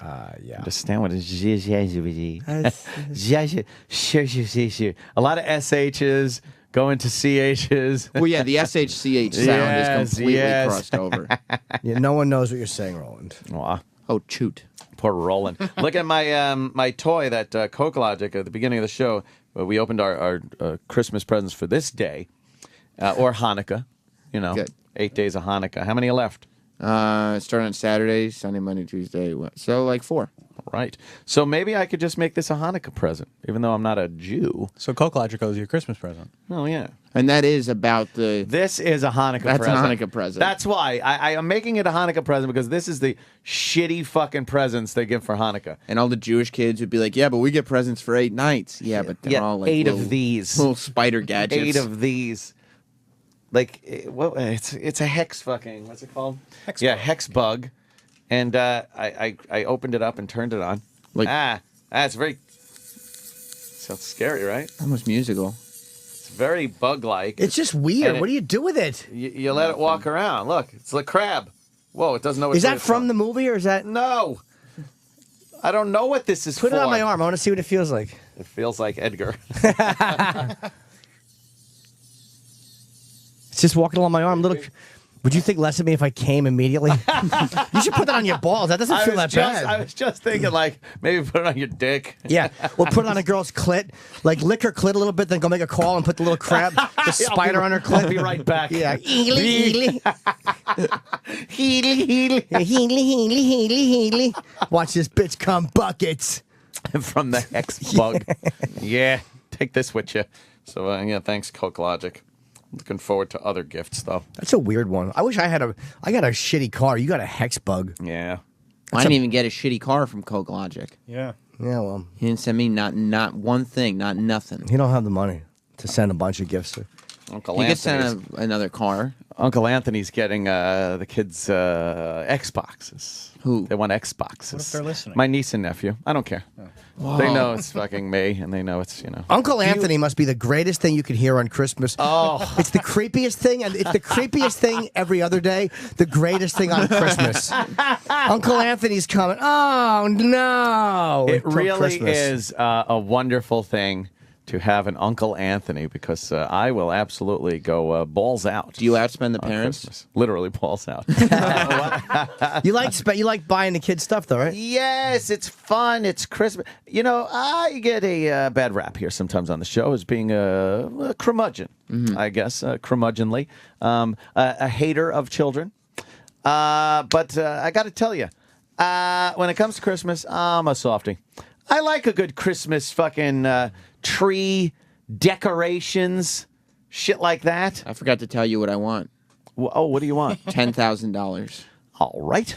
That's what I'm hoping for. Put it on your Christmas list. If you've been a good boy, maybe Santa will bring it to you. He hasn't been a good boy. No, he has not been a good boy. No. He hasn't even been a good radio person. You're going to get coal pounded up your ass. And rubbed on your face so it matches your hair. Do you outspend the parents, though? That is rude, isn't it? I think so. That's why I was wondering if there's ever controversial. Well, I mean, because I don't think so. Even I think if Uncle they Anthony's understand. buying Xboxes? But there's no way of knowing. I think they understand Uncle Anthony. Yeah, you can't be like, hey, how much are you spending? Because I'm going to spend this much. Yeah. I don't know how much everybody else is spending. All you know is you're buying some Xboxes. I know Ange is buying the Xboxes for me to give to the. I don't go to. Well, you are in the Christmas spirit. I don't go to the malls. Yeah, I love Christmas. I have my assistant take care of it all the time. All year Exactly. long. My assistant will be purchasing the gifts, but I know what they are. Yes, She What is tells that? me. Didn't Michael Corleone do something like that? Or I don't fucking know. Get my kids something nice. kids something nice, Yeah, there's some scene like that. That's me. I'm just like, go ahead, buy some. No, Ange knows. She said, hey, the parents were talking something about Xboxes. Should we get that with the Kinect? And I'm like, yeah, get them the Kinect. They love that shit. Be jumping around like maniacs. Shit like that. And then my brother's like, yeah, that'll be cool. You could get her the Xbox. And then, when she's not using it, I could play Call of Duty with you. I see what's going on. I see now. A gift for both. Yes, precisely. And then she said, your nieces and nephews will get them this and stuff. And then do you want me to get a little something also for other kids, like Riley and stuff? And I wrote Ange back. I said, Ange, don't get something littler for Riley. Get something just as good, something really nice. Because, the Uncle Anthony can't be some slouch. What It's is terrible. Riley Anthony's want? very good. Does Riley want like a new TV or something?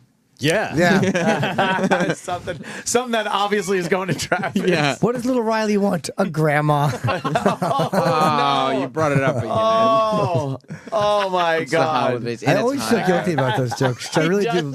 I really do love Travis, and I feel very bad. And it's Hanukkah. But yet it's just too. comedy gold.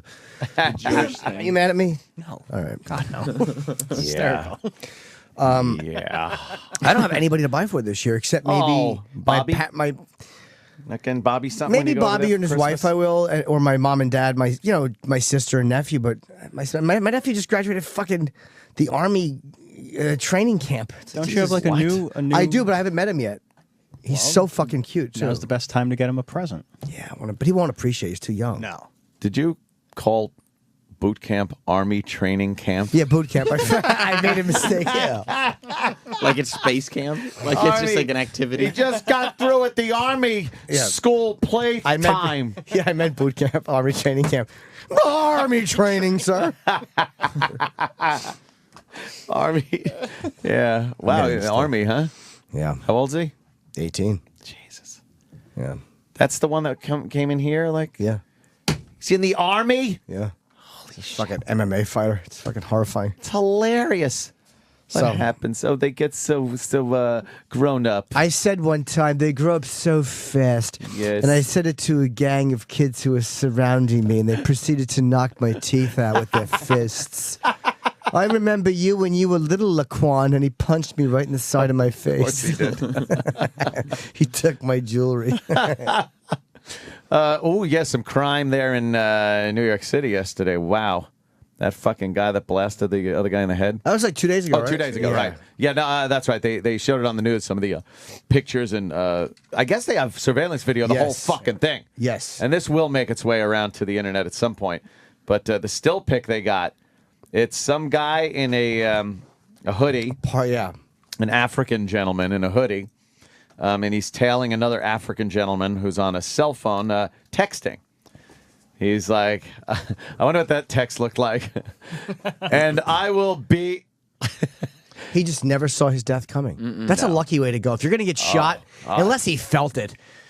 From what they say, he didn't feel a thing. How many shots? I got one right to the back of the head. Just blasted his fucking head open. And he apparently, at one point on the surveillance tape, you can see him, the victim, he turns and looks at the guy right in the face. And then doesn't even acknowledge it and turns back around. That guy was waiting for him. Oh, yeah. This was definitely... They were there a half hour. This wasn't random. This is definitely a beef that was going on. A car pulled up and that guy got out of it, and they said it was about a half hour early before this guy. Yeah. That was a really well-orchestrated fucking murder. They were waiting for him. Obviously, they knew the guy was going to be there, so something was set up for him to meet with somebody. And, that guy just fucking did him up. Hopped in a car. And apparently they saw the car go through the Lincoln Tunnel later on in the afternoon. So they went to, maybe they were going to Jersey? Maybe. Yeah. And you better hope that was a stolen car. If you're going to do assassinate or let's say executions this day and age, is that the guy? That's him. As bodyguards of R&B star Usher. Wait. Go back. I want to hear that. Fuck am this guy shit? had a lot of legal stuff happening, I believe. Oh, hold on. Pause for a second, though, before you start. Daryl Harrison reporting. Oh, it's not him. Well, that guy had like 20 fucking counts on his rap sheet. Yeah, and his family was in litigation with a lot of stuff. Apparently he had a lot of enemies. And there's drug shit. Yeah, a lot of enemies. This dude. Let's see what's going on there. By the way, I heard the car was rented, and the police talked to like the couple that rented it, but they don't think that they have anything to do. They may have let somebody borrow it. Oh boy, unknowing. Oh boy. Let's see, because somehow they got video of. And threw me to the ground, and bashed my head into the ground and. Wait, go back again. Pleading. I want to see who this is. Why are they talking to him? That's Usher's Executioner bodyguard. Brandon Lincoln Woodard. Extra TV and Celebrity Justice released exclusive video of what detectives may use as a lead. And threw me to the ground and bashed my head into the ground. And the whole time I was just pleading for the police. Woodard depicts himself as the victim of an assault in 2004, given by the bodyguards of R&B star Usher. Oh, boy. Though Woodard was the one charged with battery in that case, authorities are exploring his connections to the music industry. They are trying to dissect what appears to be cold-blooded murder that took place in a busy Midtown street in broad daylight. Around 2 p.m. on Monday afternoon, the California native was shot in the back of the head. The motive is not yet confirmed, but due to Woodard's prior arrest, police suspect the incident may have also involved drugs. Surveillance video shows a hooded assassin stepping out of a Lincoln sedan, waiting on the fatal they're showing the opportunity. video.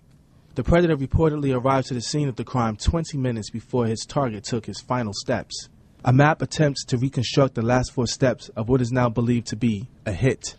Woodard walked west along West 58th Street. Once he approaches the St. Thomas Choir School, a gunman stalks him for 7 paces before firing a semi-automatic pistol once to the head.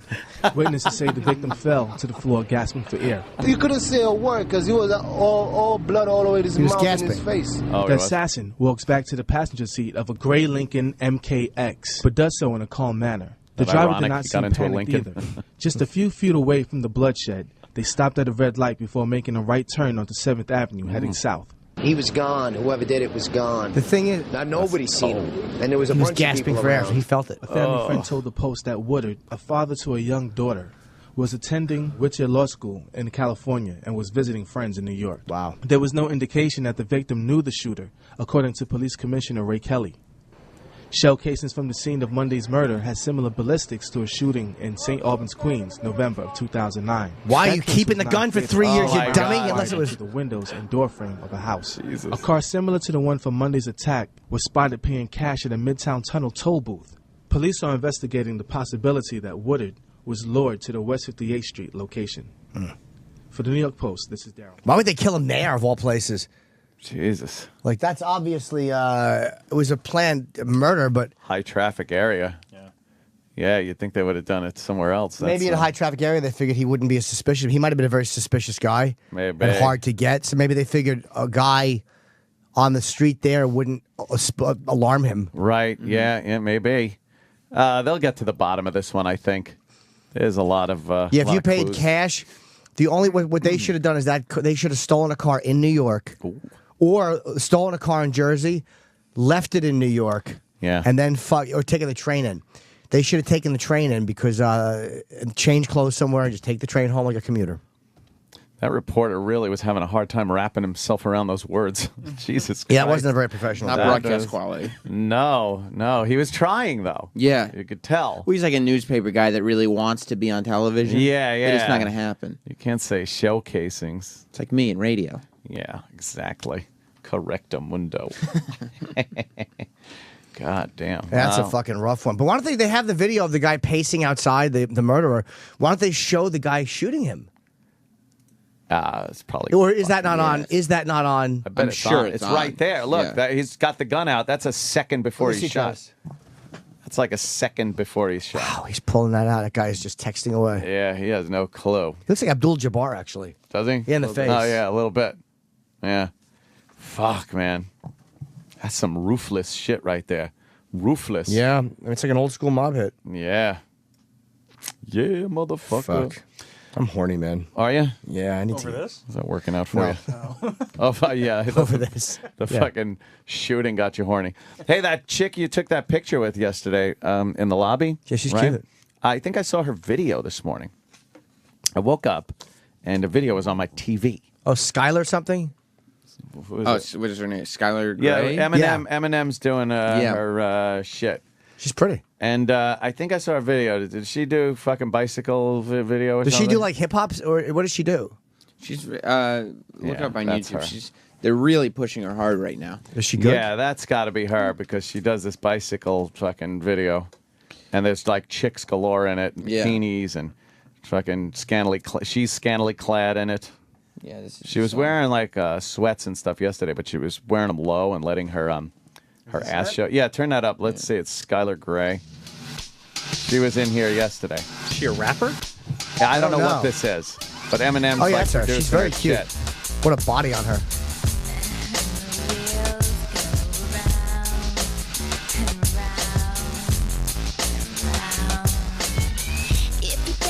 You got a picture with her, Jimmy? Yeah. Oh, She's a great voice.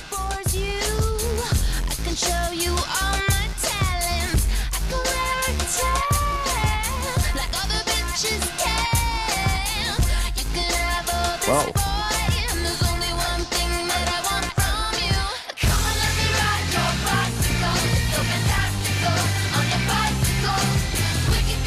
This is a song Jimmy would like. She's really fucking hot, man. Skinny. Yeah, she went to stretch up to reach something. I think she was like signing something on the wall. So she went to stretch up and she was wearing sweats that were really low. That's Eminem. Yeah. So he's doing voices now, Eminem. Yeah, what's he doing? Pee-wee. Knock it off. Knock it off. They're not funny. How dare you right across from his fucking I'll station. tell Sway to his face. Holy shit. You're crazy. That's right. Get Who Kid in here. Yeah. Whoa, It's a what's very going catchy on? song. Is it catchy? I find it very I don't catchy. know. The hook is very catchy. You're fantastical.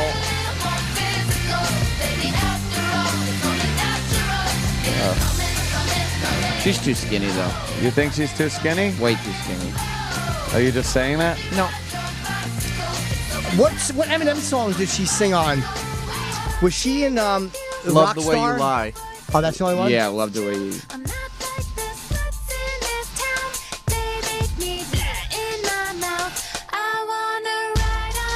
I don't know. She looks in shape.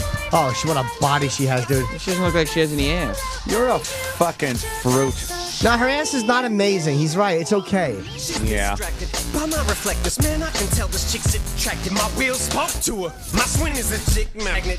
Bagging up chicks like a bag of chips with a bag of prophylactics as big as Mick Jagger lips. Shagging's not something I'm a pro at, but I ain't practicing Look shit. at Eminem. I was in a safe sex, condoms up for practice, man. I skip practice. Flip backwards while I flip this bike on this banana seat. My Why is it so parents used to have choppy? a land where they Because I think they're kick taking curses out. Oh. gagging, they call me the broad killer. I'm the cousin to Godzilla. Cause I spit fire and my dick's dragging.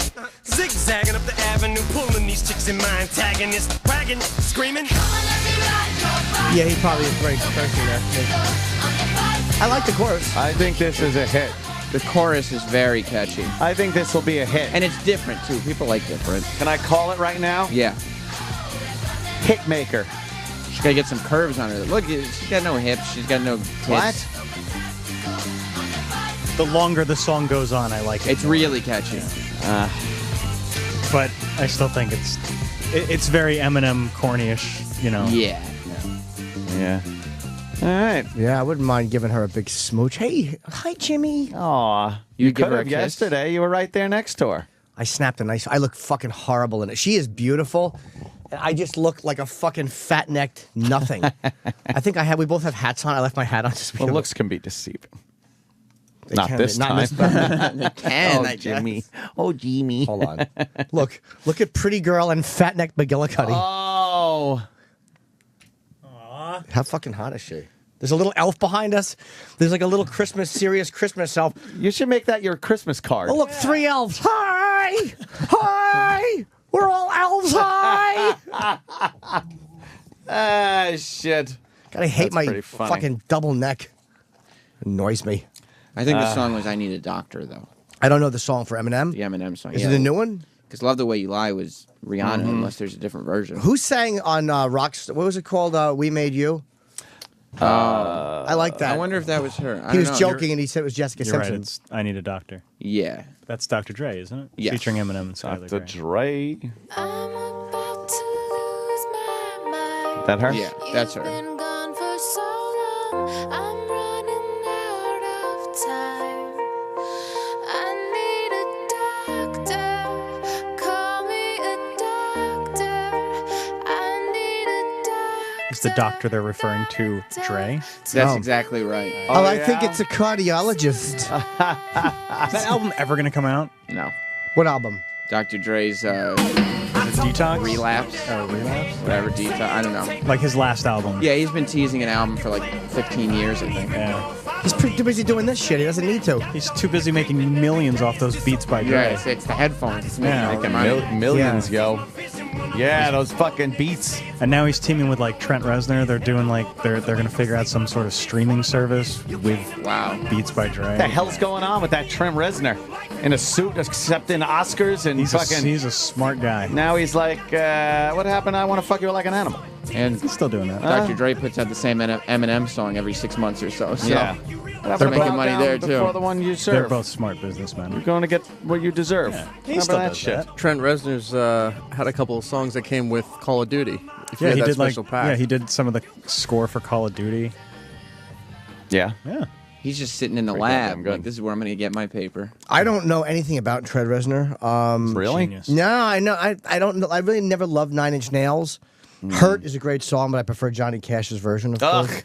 Fuck Johnny Cash already. You're not a Johnny Let's Cash fucking guy? just get it out on the table. The guy was way overrated. I disagree. I disagree. Talking his You're way gonna be through the all the only one in this songs. room. No, he was great. Yeah, I hate to tell you. Because you're mine. I walk the line. That's a really good song. It's a great song. Oh, enough. It's going to be 3-1 in here. Yeah. Yeah, I disagree, Ant. I have to say, I disagree. Do you like wholeheartedly. Understand Your Man? I like everything he did. Sunday Morning is a great song. I fell into a burning ring of fire. Yeah. It's an This is okay going to be song. like when you liked the Three Stooges movie and none of us agreed with you. Yeah. You love Yeah. that movie. I did not. You came in here like that little black kid and you were like, it's hilarious. Hilarious. No, I didn't. We were like, Anthony. How about The Wall? That's my favorite Johnny Cash song. It's Yeah? a great song. All Fucking- in all, it's just another brick in the wall. Not that one. Oh, No. sorry. It's a different it was that one. No, Anthony, it's not that one.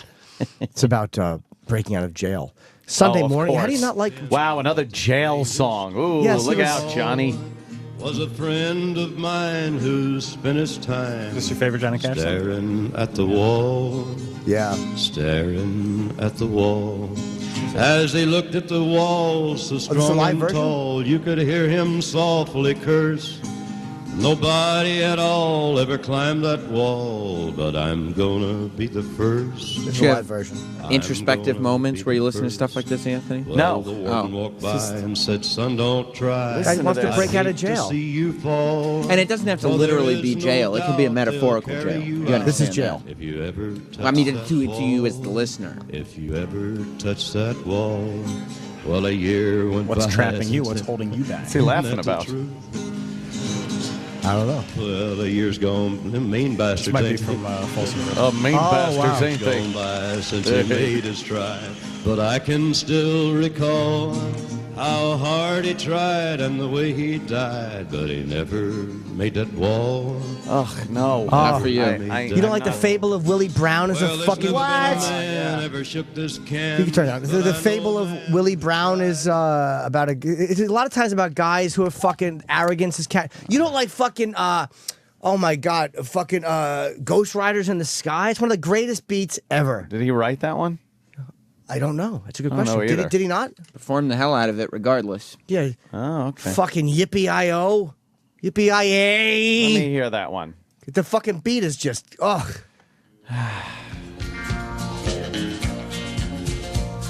What a cool guy. Gangnam Style.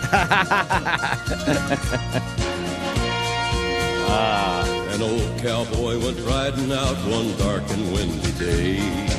Up on a ridge he rested as he went along his way. When all at once a mighty herd of red-eyed cows he saw plowing through the ragged skies and up a cloudy Great is this? It's really good. Yeah. Their brands were still on fire and their hooves were made of steel. What is this music called? Country. No, it's not really country. I don't know what it's. Johnny Cash did a music that doesn't really have a. That's the beauty of this. That's why everybody loves it. It's like movie soundtrack music. I like Daddy Sang Bass. You do? Yeah, I It's a do. good And, song. but it's very non-Johnny Cash. No. You know? It's good though. Yeah. It's a fun song. Me and little brother joined right in.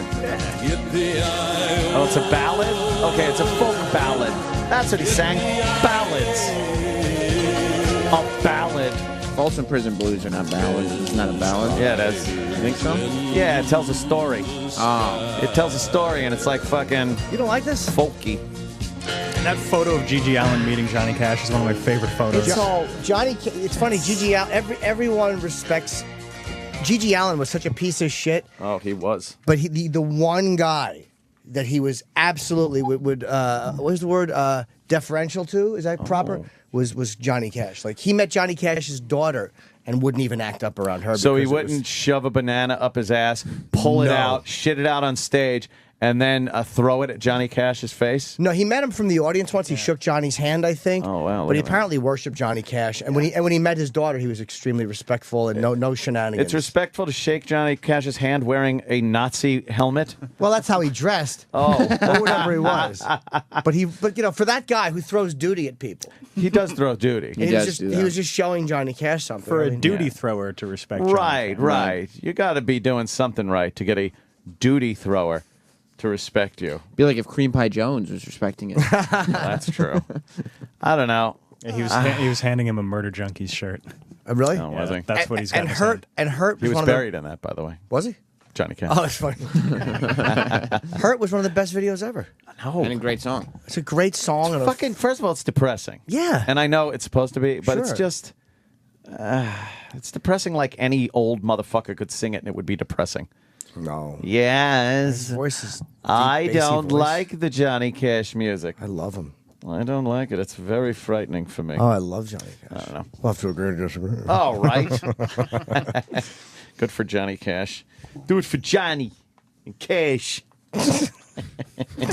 It always goes back. I know it always does. I'm really horny, man. Yeah, what's the story with that, Jimmy? No reason. Flirting? Have you had No. have you had relations? Nothing. You haven't had relations? No, I've only jacked off like once in the last 10 days. Really? Wow, you no, haven't actually, even that's done not that? true. A bunch of times. Are you losing interest? Maybe it was 10 times. Yeah, maybe it was about 10 times the last day. Sorry, I mixed up those numbers. Are you losing interest in? No, just no one else is interested. I went out to eat with my cousin last night. It was fun. I mean, it was nice, but I mean, that's I'm just doing family stuff now. Yeah, seeing people in my family. Aw. Well, you should do that around the holidays. Yeah, I guess so. Perhaps. Nice normal dinner with a family member. Healthy, felt healthy. Did it? Yeah. Yeah. It felt normal. It was like the first normal thing I've done that wasn't weird or fucking self-centered. Just going out to dinner with a family member. Do you go out with a girl and think like, is it all about am I going to fuck her, or do you enjoy the time that you're putting in? A little bit of both. A lot of times I know I'm not going to fuck them. I've gone on plenty of dinners where I know there's nothing going to happen. And Really? Yeah. It's just something to. It's like, what else am I going to do? Just do a spot and go home? Like I know if I'm eating with somebody, at least I'm eating dinner and then I go home. Yeah. No, it hasn't been. I don't fuck on the first day either. I'm really weird like that. Like very rarely will I try to fuck someone the very first time I hang out with them. Is that your choice? Yes. Yeah. It is. Yep. Have there been circumstances where you could have? Yes. Many. What's that about? Why won't you? I like to know somebody a little bit. Like I like to have a build up, and when you because then it turns me on more. Just going out with somebody and them coming over after just doesn't feel dirty. No, doesn't feel dirty. No, it has to be a weird build up somehow. So I would think the one night stand or the feeling of one night stand that can it's be the hot, first sure. date that you would do that. Can no? be hot, sure. God, that's So so are you weird. not looking for? I don't understand why you can't just go find a girl and fuck her. Yeah, that's easy. Getting laid is easy. Go find a girl and fuck her. Well, but you can. You're right. You know what I mean? Like if you're going without. I'm just fucking bored. It's Are so you bored? dude. Yeah, it's really hard for me to get turned on. Oh, it's- is that what it is? Yeah, man. You know how it's like You've spoiled yourself. I'm like E-Rock and toys. It's Right. like you can't just E-Rock can't just be happy with a toy. You got to keep finding the new toy that better. That's what I'm like with that. Oh my! I'm talking to my God. ex a lot. It's like Oh, we're not dating, but it's just fun to talk to. exes are things to steer clear of. It depends on your relationship with her. Oh God, I don't know. You could have the most minimalist relationship with an ex, but that's it. You can't fucking. Mine is still one of my best friends. Yeah. I realize I'm friends with almost all my ex-girlfriends. I never thought I was. but Why I do look you back- do that? I don't know. That's weird. But I guess because I feel like you're keeping them in the circle of influence. Nah, they won't fuck me. I mean, it's You probably liked them as people. I really did. And so you still like certain qualities about them. Yeah. You know what I mean? Like you still like to maybe talk to them, hang out with them. They or all made whatever. me laugh. They were all Right. funny. Yeah. Yeah, like I liked them. I did like them as people.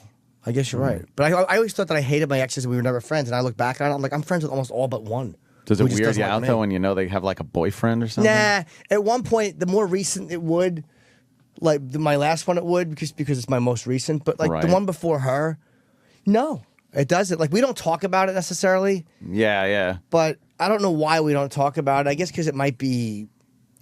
Neither one of us knows how the other would take it, I guess. But I know Yeah. she's dated since then. We've broken up for fucking 4 years or whatever, of course. Yeah. Wow. I hope she has. 4 years? Yeah. Not my most recent one, but the one Right, before right. her. Holy shit. I think we broke up in maybe closer to 5 years. God damn, that fucking went fast. Yeah. But we're still friends. We didn't talk for like 8 months or a year. She hated me. Yeah, you need that decompression You time. need decompression time. Yeah, yeah. But it's nice to see them after a while and have dinner. Like we had dinner in New York, and it was like, man, I fucking really miss hanging out with her and having her as a friend. And both of my exes, my most recent exes, moved to California. Yeah. They cannot get far enough away from me. How can we, without taking a steamship? Yeah, exactly. Wow, yeah. They cannot get far enough away from me. You don't stay friends with your exes, Zoe? I'm trying to think of the whole thing behind it. I never did, but like lately, there's kind of like Melinda. I talk to her still, but it's also because I think part of it's because her sister and brother-in-law are friends, you know. Right. So you know that kind of thing, and she's she's not an asshole or anything.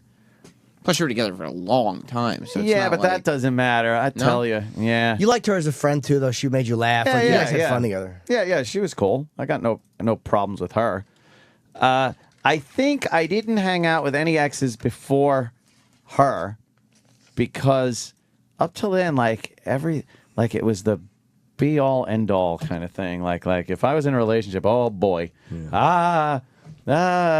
like sex was this big fucking thing, and I didn't want to even know them after that, because if I knew they were, having sex with someone else, fucking freak me out. Yeah. Jealous. So I never stayed friends. Then I reached a point where, for some reason, I just didn't give a shit. Like, all right, fuck whoever you want. If you want to still text, that's fine. I learned to make it dirty and be turned on by it. Like instead of a chick's sexual history being threatening and scary, because that's what it is for a lot of people. It's scary, and it's like you feel like you're not going to measure up in performance or size or whatever. But then when I make it dirty, because I'm a pervert, it's like, oh yeah, look at it like that. Like, who cares? It has nothing to do with me with measuring up. That's No? weird. No. It has all to do with, that was something that was very, very special between us. Okay. And it can't just be some other dude being special in the same you couldn't way. share with him what you shared with what me. What the fuck? Yeah. See? It's emotional. Yeah, very emotional. Had nothing to do with I bet he's deep dicking her a lot better than I did. I Well, just he's think probably not. I think Anthony's a good fuck. Yeah? Yeah, like I've heard Anthony talk about fucking enough, but Anthony gives a good deep fucking oil derricking. And you mentioned a certain limo ride that you shared with him.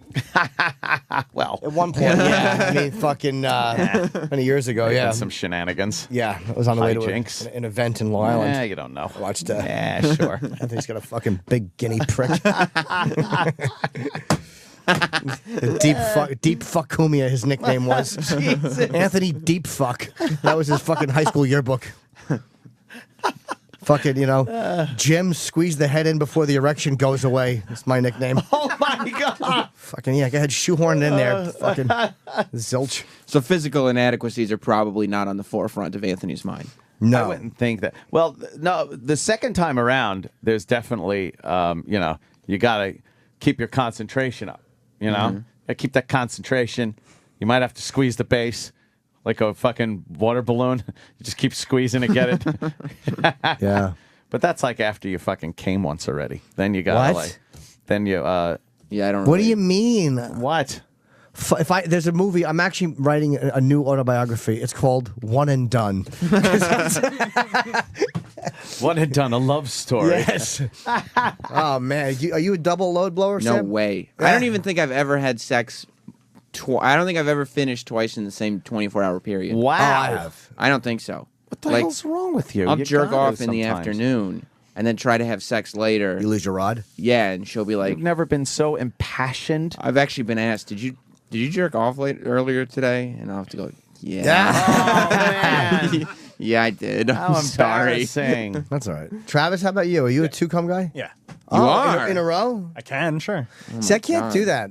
My buddy used to he would have sex and he would come in a girl and he would just keep going. And there are guys that can do that where they just, with their own juices, just keep pounding away. And I can't. I've tried that before, except then, and I'll be like, yeah, I could do this again. But then, it just floats away within a second. It floats away, yeah. Oh, boy. You can, Trev? Floats away. In a condom or no? Oh, I don't know. Oh, yeah, okay. that? Good for you. Wow, look at that. Good answer. Boy. Good boy. Good answer, TT. Because you'll stay hard for maybe 15 seconds after. It's like, you'll I'm think, doing it. Yeah, you can use that. But then it's just gone. And you go, okay. Oh, boy. We're all set here. What will you say when you I know how dirty I am. I don't know how normal people get into it. If you want to start banging your girl, or you what do you start by kissing their neck, or do you start by saying something dirty, or is it just this both knowing and leaning? I don't understand how. Wow, how do you do it? Usually, a lot of times I'll put my dick in her mouth. Sound of an opening wallet. Yeah, first thing is the doorbell, and then there's the "Hi, I'm Jim." What gender are you? No, it'll usually start some other way, like kissing the neck a lot of times, or other things. A lot of times, oral sex, or I'll talk dirty to them, or I'll put my cock in their mouth, or I'll talk. I can't just start kissing I wouldn't and think then a cock in her mouth is the stepping stone to sex. That is sex. That's to me before intercourse. I mean, that's the first. I can never just. I have to be in the middle of something and go, okay, now I want to fuck. I never start off going, let's kiss, and then I'll just put it in. Doesn't happen. Yeah. Well, no, I don't think You talking about like foreplay? Yeah, I like a lot of foreplay, some dirty talk. Yeah. But if a girl, here's what I hate. I hate when a woman expects something from me. I hate when a woman expects me to fuck her. It doesn't turn me on. Expects you to I don't fuck? like expectations. It puts pressure on me. And because it's like you want to feel that's not dirty. It's like not when she dirty. expects you to. It's like, ooh, you know, I wasn't expecting to do this. But how do now. you start? I don't get Not even just what you're like, but in the past, in general. other girl. I know it is. It's kissing, and then like sometimes you're just kissing, but then you start kissing a little more, and then you're like, okay. Then you Will start, you say anything or no? No. No, it's just silent kissing. But when, no talking. No talking. But when you fuck, do you make eye contact when you fuck? At points, sure. You really? Not, I won't like lock eye contact. Not with the chick I'm fucking. Yeah, exactly. With her mother. With the mirror, like American Psycho. Yeah, I just start you- flexing. You flex in the mirror. Then I look over and there's my autographed Hulk Hogan picture on the Oh, wall. that's gotta fucking. There it is. I met Hulk Hogan. Yes. No, yeah, like not a lot of talking, like kissing. Where do you put your head when you're fucking? Like in her neck or like? Jeez. I'm really curious as to where guys. It depends. Like Well, if- there's many different positions. I mean, when you fucking make sure, like, I need my nipples played with. You know, I have to be above. I can never be like right on top of her fucking. I can never like be face and neck fucking. sometimes I'll be above, but other times, you know, you get in close and you kind of bury your face in her neck. Right? Okay, God bless you. Yeah, you do that. Sure. Then there's just the push-up position where you're up on your arms. Then you get like the distant view of the face, and then you could look down and go, "Oh, look at my dick going in and out." That's cool. When you're in the push-up position. Is that what you think? Yeah, I think that's cool. That's like in the movies. And I That's like to in a be porno. able. I like to be able to see total and complete nudity, like from that. So I could look down and be like from head to toe. I like seeing like all that. That's You don't going like a on. skirt still on. No, I don't like that. I don't even like a sheet or a blanket over the legs or something like that. I want it all You have to right take there. all the covers Yes. off. Yes. See, Anthony's a weirdo. He doesn't like fucking thigh highs or Johnny Cash. I could never be you. Well, no. I require those things. Johnny Cash and thigh highs. That'd be interesting. I just don't get it. I don't think it's weird. I think you guys are normal. I just don't. Yeah. Yeah. It's normal. Yeah, I envy that ability. I remember I was fucking a girl one time, and I'm looking at her, and she's looking. Her eyes are closed. You know. She didn't want to see the shot fired, I guess. But she was enjoying it. And I remember thinking, like, where is she? Like, what do you think? Like, how can you zone out and just enjoy Probably it? thinking like this is great. Feels good. I doubt it. Oh. But I mean, I can't zone out. I have to be constantly stimulating myself. It's like constantly That's fucking rewiring, or I lose it.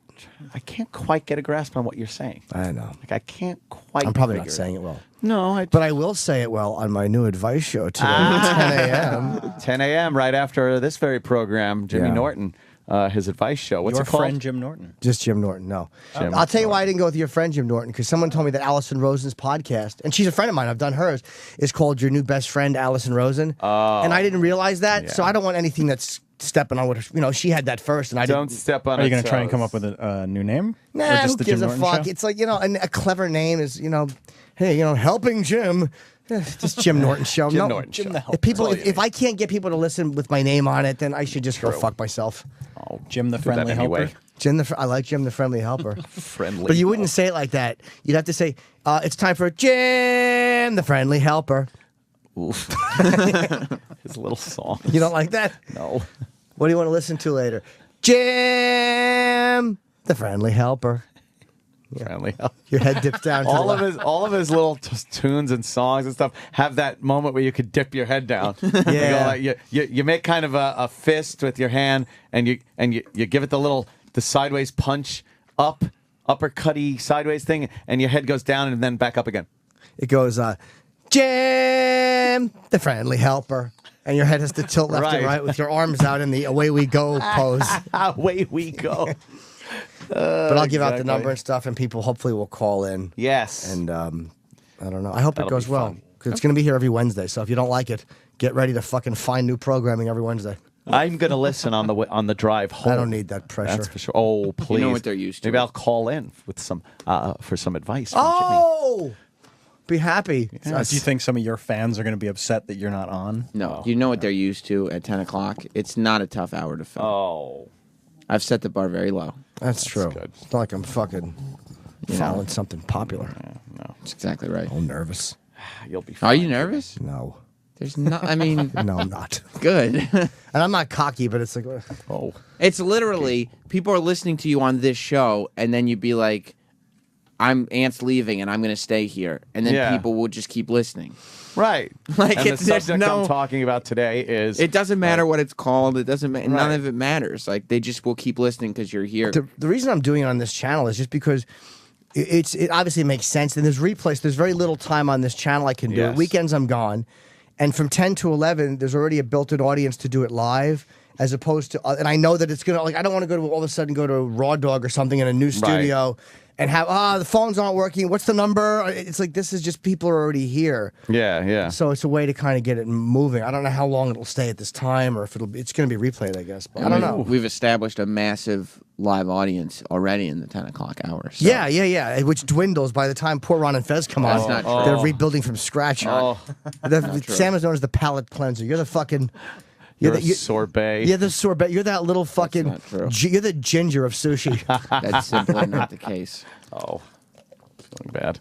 I got to make wee-wees. All right, well, piss. And tomorrow we have Tarantino. I'm very psyched. I know. I got my poster out of the frame. Well, I actually anched it. Got the poster out of the frame. Yes. The thing Every is, time you said I blank, it's actually always Ange Ange. did. It's always Ange. The thing is, I can't roll it up and put it in a tube because it's back matted, you know? So don't do that. Just put it in. I am. It's very, linen. Yeah. Very delicate, though. Be very careful. Make sure it's not raining. Right. Hopefully, you should get something I got today. plastic over it. Big piece of plastic. Yeah, it's worth doing, man. Yeah. I'm gonna get him to sign. I'm gonna try to get Travolta today. I don't know if I'm gonna be able to pull that off, but I would love to get him and Quentin on the same. Tough. Pulp Fiction. Yeah. I'll leave it there and see if he can get it. Say. All right, I'm gonna make wee-wees, and we'll be right back. Hey, buddy. Welcome to Antonio's. Sit down. What are you looking for? A simple trim? Straight black hair, do not like. Well, we can't do much as far as color. I bleach blonde hair sometime. Okay, you do that. What is it you want me to do for you? Want a nice, big hair with a lot of body. Body? Get us hairstyle, look like a Rod Stewart. All right, I can give it a try, but I can't make no promises. I get Tears for Fears. The who's for what? I get a frock of a seagull. What's that, like a Fagler thing? Do not like, not attractive to a female. Whatever you say, Karate Kid. How about I take some off the sides, leave it long in the back? Look like a Bay City roller. Yeah, sure, whatever you say. So, no ladies in your life? When try to get American girlfriend. So that's why you're here. Well, you gotta just keep trying out there, buddy. Hungry like the wolf. Yeah, well, there's a sandwich place down the block. Well, there you go. What do you think? I look very sexy. Yeah, right. Great. Look good. Glad you're satisfied. All right, Fu Manchu, hit the bricks. I get on the skateboard, longboard. He forgot his fucking glasses. Hey, buddy, you forgot. Yikes! That's not what I meant when I said a little off the top.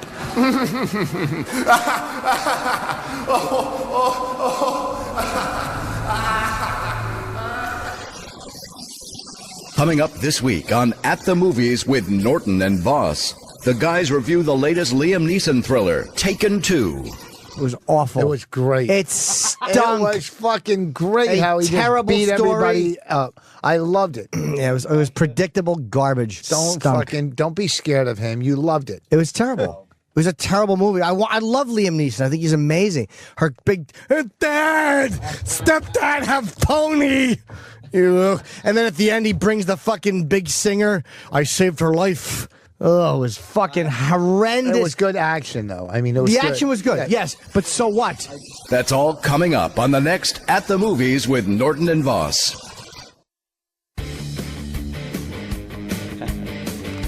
Hi, everybody. You know, what if there was a holiday gift guaranteed to get her to take those clothes off every night? Sounds good, right? And get her a Pajamagram. Pajamagram, the best selection of the softest and most comfy pajamas. And she's sure to love them. You could wrap her up in that world-famous hoodie footy. Maybe you want to get her something a little more playful from the catalog. of fun and sexy PJs. You can even combine the two with the sweet and sexy set. Includes something sweet for her. That's the hoodie footy. And then the Midnight Fantasy shorts set, which is something sexy, and that's for you guys. Every Pajamagram comes with free gift packaging to make it super easy. Call or go to pajamagram.com to order, and you could finally have what you've wanted all these years. The gift that'll get her to take her clothes off every ding-dong night. What are you waiting for? Call now.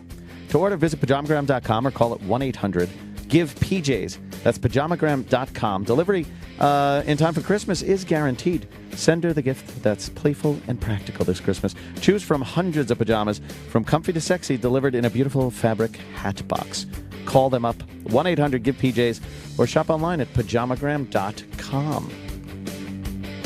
Toodly-doo, toodly-doo, toodly-doo, toodly-doo, toodly-doo, toodly-doo, toodly-doo, toodly-doo, toodly-doo, toodly-doo, toodly-doo, toodly-doo, toodly-doo, toodly-doo, toodly-doo. Oh, the Pope was overheard, motherfucking AT&T service. Doodly-doo. He said this iPhone's a piece of shit and threw it off the balcony. Doodly-doo. Sirius XM. This is the Opie and Anthony Show.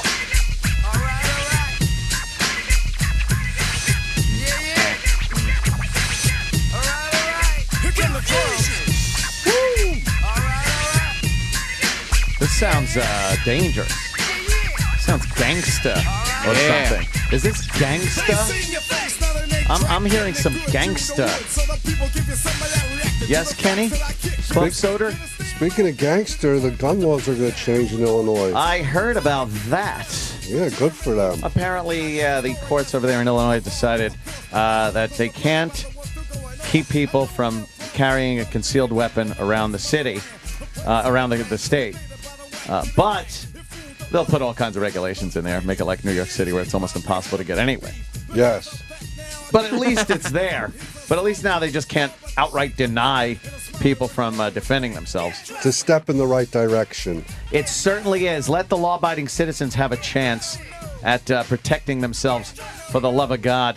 And that's how they were, the courts over there were interpreting the Constitution. That, yeah, you know, they do have the right to do that. But Illinois is going to have a bunch of problems with trying to regulate it, and it's not going to be like, oh great, the law is different, now we can just all buy guns, you know. Yeah, I wish it was that simple. Well, Anthony. wouldn't you, Kenny? Thanks for bringing that up, though. Well, I try to contribute here and there. Well, a lot more there than here. Jim's got a lot to talk about. Yes. You know, he's going back to Borgata. I can't wait. Oh, I felt plugged. Yeah. Okay, I'm sorry. I feel bad just plugging my shit. Why? You're right. Borgata. Tickets are on sale this Friday. I'll be with Artie Lang, David Tell, and we've added Amy Schumer. Nice. That is February 17th. President's, I think it's, is that President's Day? Yeah, President's, that's Sunday, so people are off Monday. So let's party, people. Yeah. And it's one of those things. My new CD is out. Yeah, I'll be selling it there, too. I'm very happy Meet it's out. Kenny. Yeah. Yeah. I sell merchandise at the shows. That's nice. Yeah. Yeah, and you can get it online now at Amazon or iTunes. It makes a great holiday gift. Oh. Kenny just barks at people. It's very funny. Buy something. He's actually got me to fork over cash for my own merchandise. He is funny shames like that. you. He does shame the people into buying stuff online. Yeah, just like no chit-chat. Just get your money out, buy something, move along. Yeah. You know, because Jimmy graciously, he takes pictures and all the talent, you know. Yeah, yeah. You guys, you sign everything. Oh, of course. You know, you have to listen to everybody's life story. Yeah. Everybody's got a story. Everybody. Yeah. There's a million stories in the Naked City. Yeah, I wish there was a million naked people instead. Ah, good one. Or one quiet one. And he laughs. And then come see me New Year's Eve in Buffalo. Kenny will be there. I've canceled. Kenny is going to be there. Yeah, Buffalo. Jim's got a whole bunch of stuff coming yeah. up. He's going to be in a lot of places. What if we wanted to find out where Jim was going to be on one maybe central We're working on my location? website now, but yeah. why would it be done? He's got an app, too. Oh, yeah? Yeah. The app, yeah. I don't know. I don't care about any Yeah. technology. Jimmy. It's just so depressed, all this technology And shit. Jim's got new technology on his Facebook fan page. Oh. Do I? Yeah, there's a link to buy stuff on Oh, there now. good. Oh. Like he's got a store. Well, go there then, too. I'm sick of my own. Please, no more plugs. I love you, Kenny. Thank you. No more. Did No anybody more. talk about how skinny you're getting? Well, that's pretty good. Yeah, people have commented on it. And I'm They have. always very grateful for people's compliments. What is that picture? That's It's my the photo Facebook photo. on Thank his you. Facebook fan page. That's beautiful. That was from Fashion Week when I did that for the Tonight Show. That was one of the outfits they tried on me. Wow, do you look like a gay gentleman? There was a couple of different ones like that I tried, but that one in particular That's a was good one. Jim's digital store. That one in particular was fucking brutal. Very gay. You buy all his CDs, see? Boom. Wow. One-stop shopping for holidays. Fucking Kenny. You're making me uncomfortable. Aw. I'm just so sick of myself. Well, 12. But thank you, Kenny. 12. The concert's tonight, right? 12, yes. The 12, 12, 12. I can't wait to go and see these various. I'm not going. What about the kid that was born at 12 after 12? 12, 12? Yeah, 12, 12, 12. Yeah, at 10, 12, 12. 10, you can't even get it right. Yeah, it's, well, how about they say, well, it's going to be quite some time before this rolls around again. It's like, isn't that true for every date? Mm-hmm. Of course. But you know what we got to look forward to now? What? 11, 12, 13. It's true. All right. But I mean, I don't know if I'm going to look forward to it. Yeah, I'm not really going to look Yeah, forward why to would that. you? Yeah, it's not a, I mean, that's not a, Yeah, I don't think I want to look forward to that, Ken. I don't care. Yeah, I don't care either. It's less than a year away. Well, not everybody can be as optimistic as me and love life. Is this mine or yours? Water. I didn't touch it. Okay. Water. Yeah, the big concerts tonight. I guess it's broadcast on many different stations. Oh, wait a minute. What time does that start? Mm-mm. It is 4 on o'clock. Epix, yeah. But it's on a lot of them. What time? 4 o'clock. 4? No. I was going to say. 7:30. You got me. I'll tell you why I'm asking, because I'm going to a screening tonight because we have Tarantino tomorrow, and I'm like, I got to go past that area to get to the screening. That's going to be a madhouse. You think? It's down by the garden. Yeah. No, it's past the garden. Let's take the subway. Yeah, I think There won't be anybody playing or performing in the subway. Why is that? Just go right past it. Jay-Z. No, he took thinks the it's. subway. I mean, he's saying like it's gonna be a madhouse, but Oh. if you just take the subway. That's not true. Jay-Z took the subway. It was so crowded. You see that video? I did crazy. see that video. Why did he take the subway? Because he's a man of the people. Yeah, when he went to his concert at the Barclays, they finally put out the video. With his 50-person entourage, and he just walks right into the subway. And Of course. And then some old broad started talking to him. Didn't know who he was. He looked very uncomfortable waiting for the train. I probably would be too. Yeah, I mean, there's hundreds of people Yeah. around him on a subway platform. Yeah. Were they staring at him? Yeah. No, they were like, recognize him? yeah, they were, surrounding him. They were trying to get to him. Why would Was he take taking the pictures? subway? No, that's why he had security around him. Stupid. Taking a subway. Yeah. That's a pompous thing to do. It's Brooklyn. That's like, look at me. He needed to. It's like to when pump his ego up. Bloomberg does that a lot. Every day he does Yeah, it. yeah. But for him, it's because he has state trooper bodyguards and he wants Exactly. It's not like, oh, Bloomberg's just taking the subway with us. Yeah. You know. He's trying to make a point. Like, look at how I do it as the mayor. Well, you can do that. We can all take the subway and save energy and money. No, you fucking get an armed entourage. Yeah, no one's ever going to stab him on a subway train. Right. Or push him in front of the track. It's never going to happen. Right. Push him on the tracks. Let me see, Travis, some of this video. Stop futzing around over there. Yeah, what are you Getting doing to over the- there? getting to the Time of your What are you life. doing? Here we go. Oh. You gotta do a phone. You whispered that into a mic. You whispered that. He always whispers into mics. What time? A little late. Oh, Huh? Jimmy. A little late. Go do your phoner. I don't know. No. Oh, it's okay. He was just about to watch Jay-Z get on a subway, Kenny. I know. Brooklyn. Did he get on in Brooklyn, or was he going? Well, he to was going to Brooklyn? Barclays. Or was he fucking from where? Sorry, I didn't. But there's certain things happening today that we weren't planning on happening, so I had to do something to promote the Borgata, and we should have just taken a break, and I would have done it then, but we didn't plan out the breaks because I didn't remember I had the phoner. Oh, Jimmy. Don't feel bad and don't beat yourself up about Don't it. at all. It's No, everything's I'm not going to okay. do it. I'm on the air here. I'm not going to do it. Everything's okay. We'll all still be friends after. Yeah. We should simulcast it. It's my fault. No, it's not. I should have remembered to do it. No, I should have remembered first. It's nobody's fault, really. It's Sam, just- stay out of it. Oh, You're right. Shit. I was shit stirring Wow. again. He really fucking told you there. That was Just meant to, scary. you know, there's I was watching a program last night. I got caught up in this dumb show that we actually did some reads for. Actually did some reads for this program, and I got caught up in it because they did those marathons.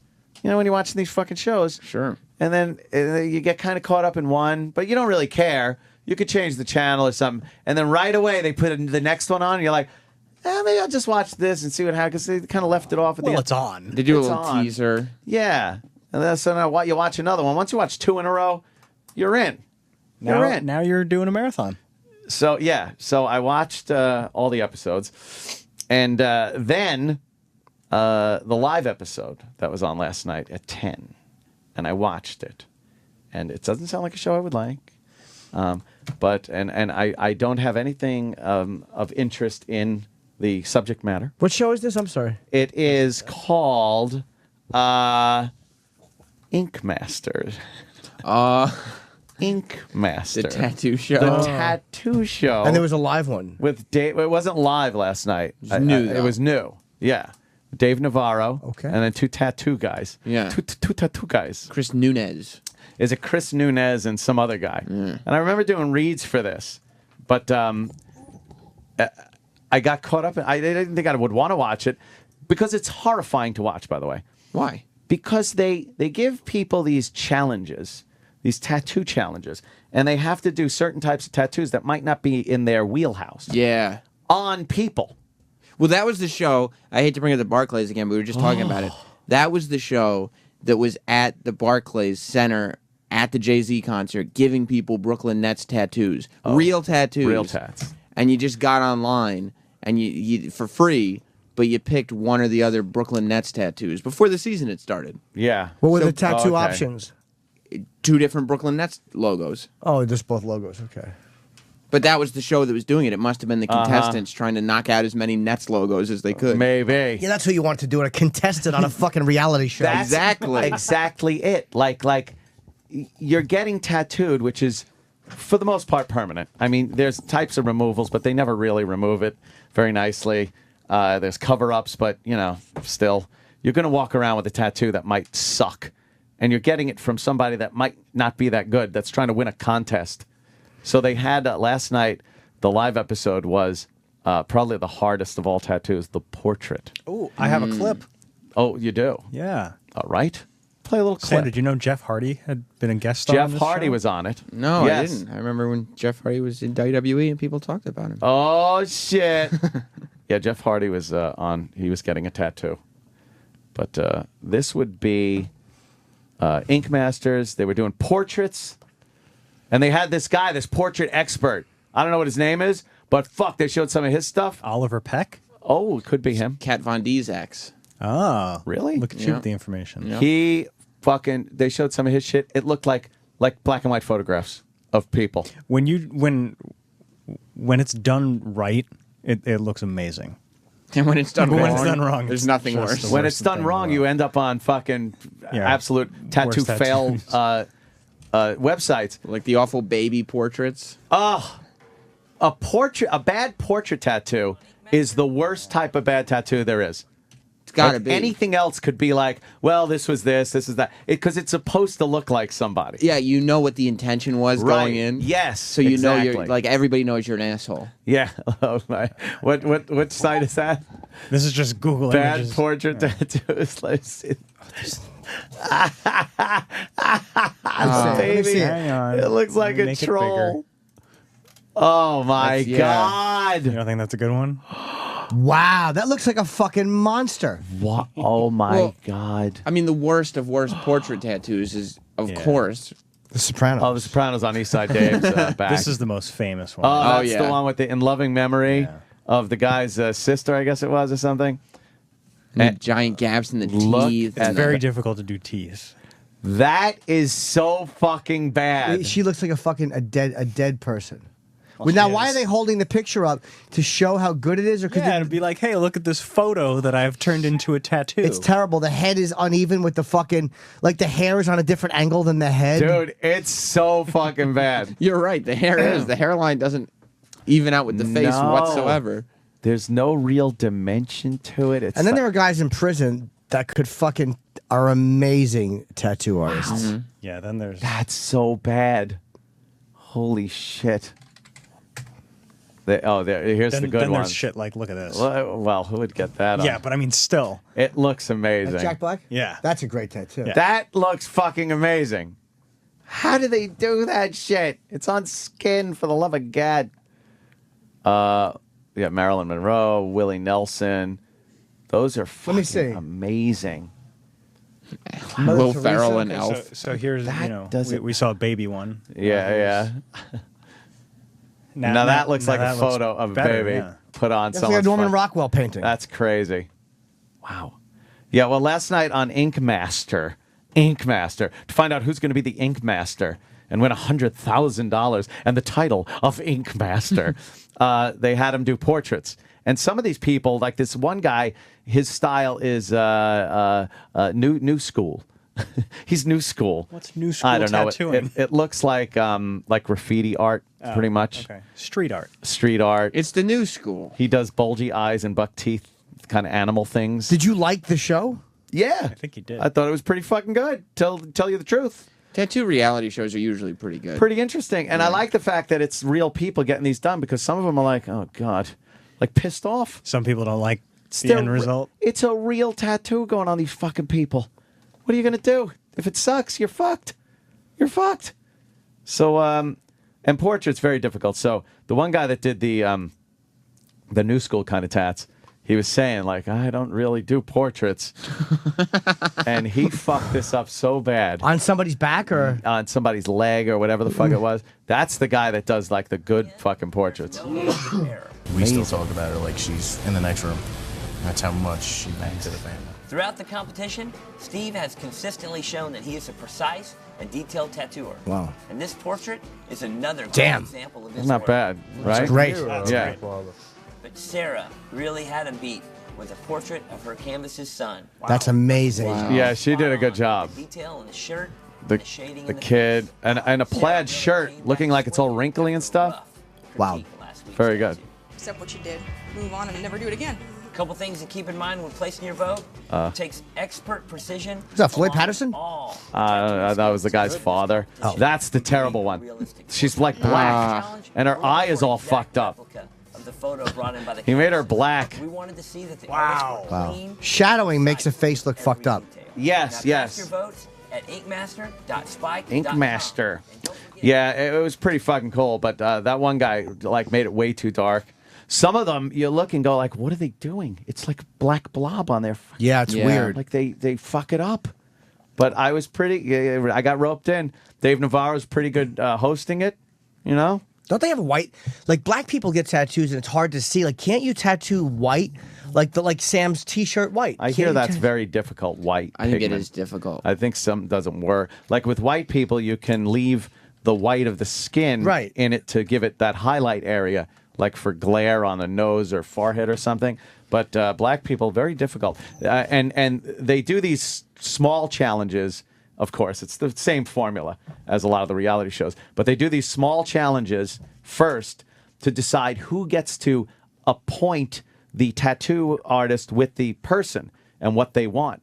So if the guy won the challenge, he wants to fuck over another guy, he always gives him a black guy because they're hard to fucking tattoo. And they go like, oh, another wolf on dark skin. They just say, oh, it's harder working with dark skin. It's like, oh, black guy.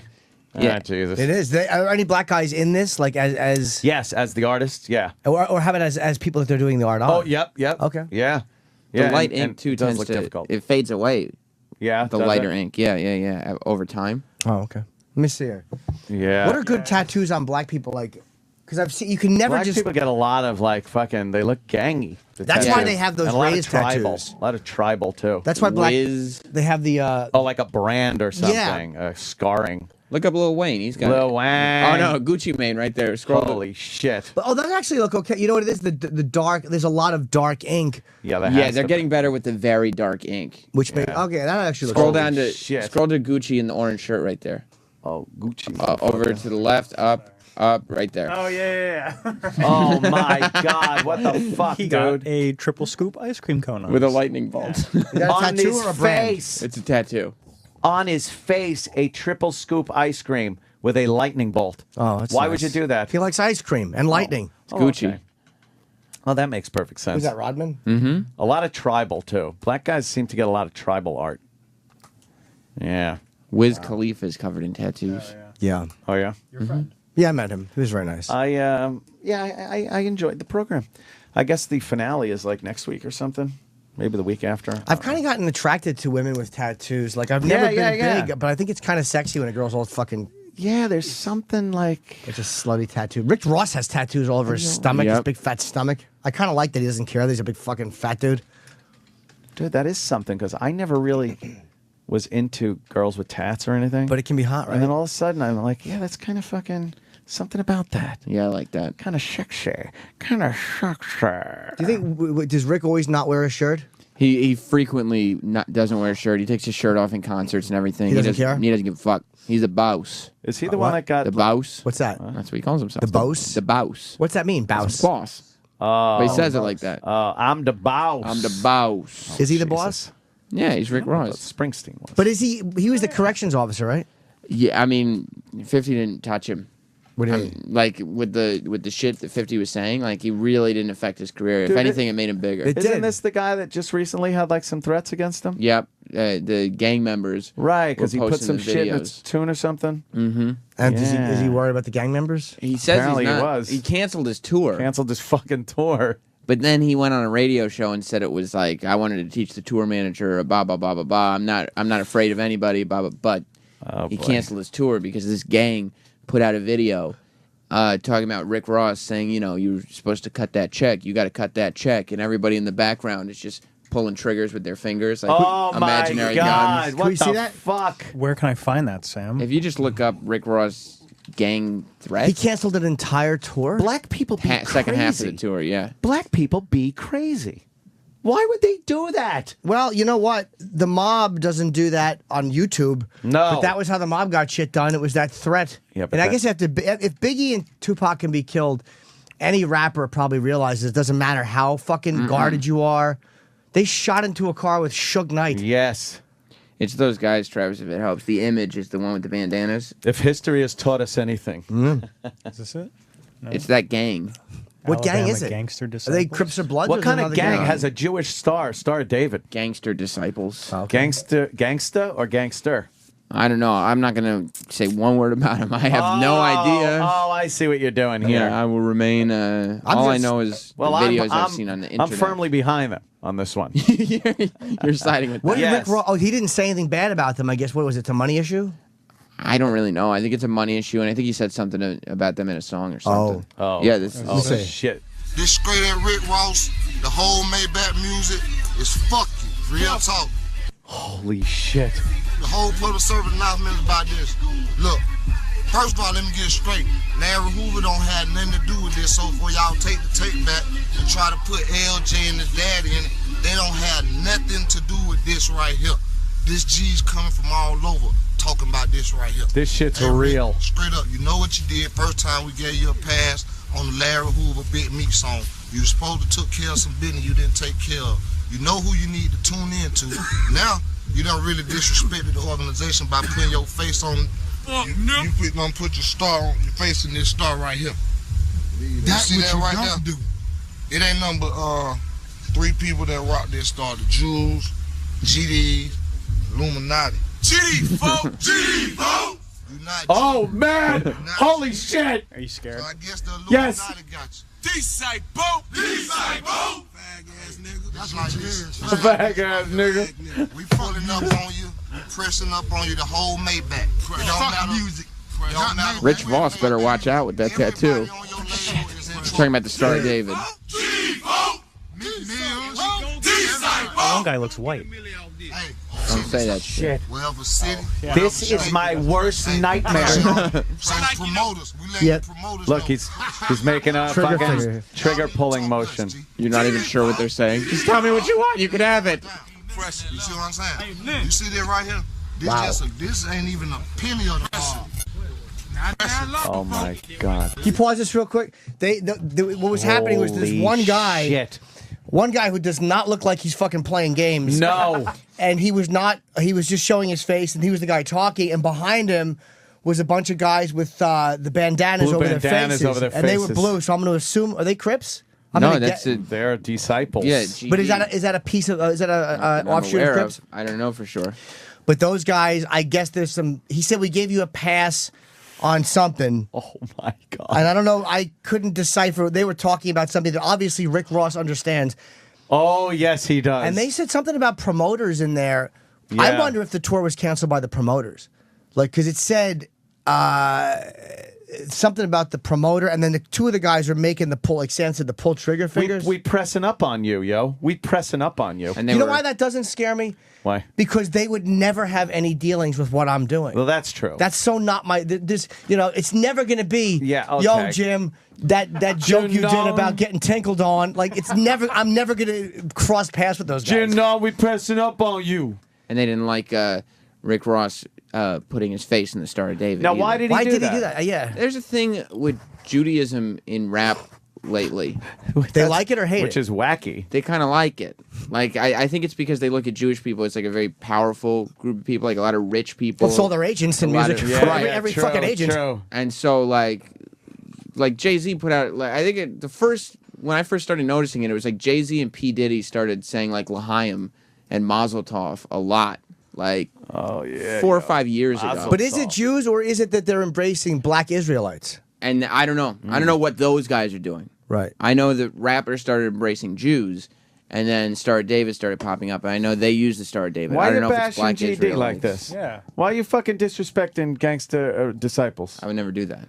That guy was man. fucking. I would never do that. Do you know how entertaining it would be to just talk to that guy for a while and Dude. fuck it? Because that's a guy who does not fucking play games. You know want us what's- to book the gangster disciple? Oh yeah. You know what's amazing? I would actually love to talk because yeah. they have no dealings with us. You know what's amazing? You watch movies and you watch like gang bangers and fucking gang leaders and whatnot in a movie. They can never capture what that guy has. There's something there. They could get close. They could be convincing. That shit right there is so real. You can't look at that and go, "Oh, that guy's just an actor." I'll tell you what's frightening about that guy is that he's not.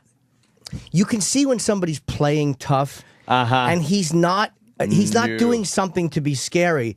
What he's saying is genuine. He's telling this guy, "This is exactly where we're at." He's conveying a message. He's conveying a message, and the Yes. fucking scary part is in that you know that he means what he's saying. Oh yeah, and he's backed up with those fucking, as Marcellus Wallace said, pipe hitting niggas. Yeah, Holy those guys shit. behind him don't play games either. No. And he's also got nothing. I don't know who he is or what his relationship to Rick Ross is. That's a scary world. If you are, man, I guess if you cross anybody, it's probably like crossing the mob. It's like Dude. you just know that Well, you somebody heard- will come after you. I told you what Who Kid said. He put out a mixtape and Big Pun ended up kidnapping him and putting an Uzi to his head. Crazy. Oh, right. You know? Why And that's would- Who Kid. Who Kid's a pussy. Unbelievable. Why as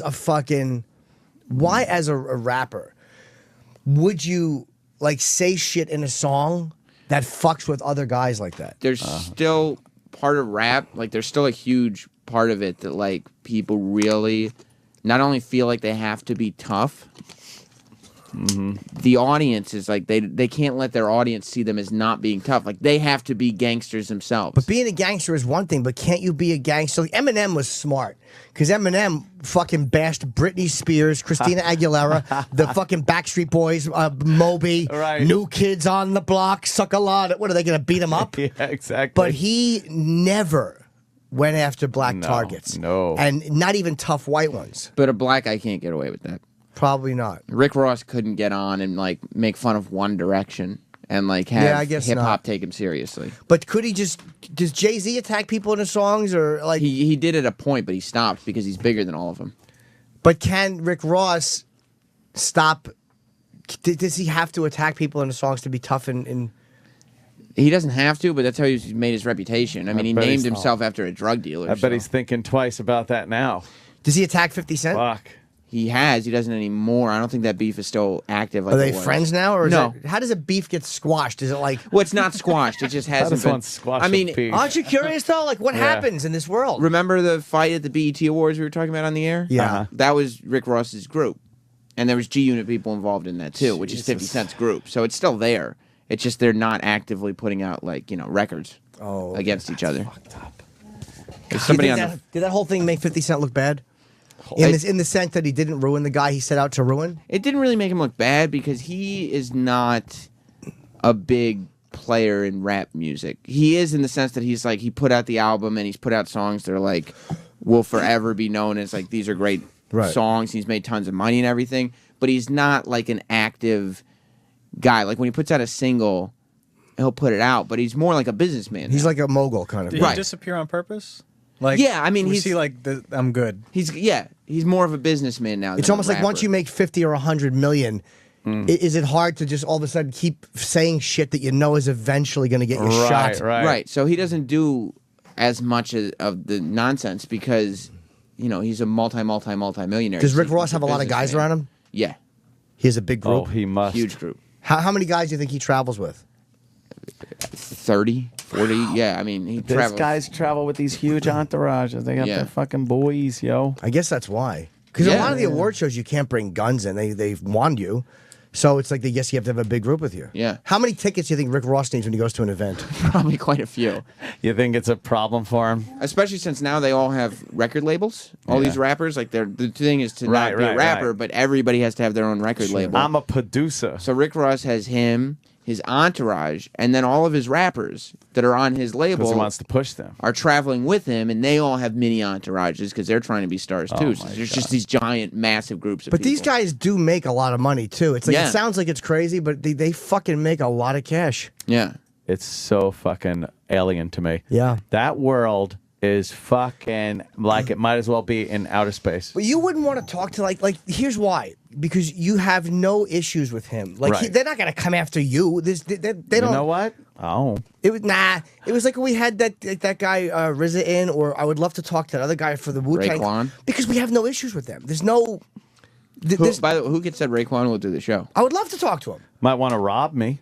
Nah. They might want to rob me. He's not going to rob you Dude, at a those radio. guys- It's a Sirius XM. Those Really? guys fucking They won't rob me? when those No. guys, the amount of business the guys that are drug dealers, they Yeah. make a lot of fucking money, man. You don't want to rob They're not gonna rob you on the radio show. You have a gun too. Yeah. They love you.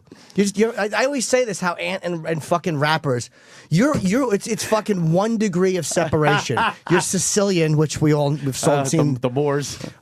You have guns. You like fucking broads. You have a pool that you always want chicks in. You fucking drive a fast car. You're gaudy.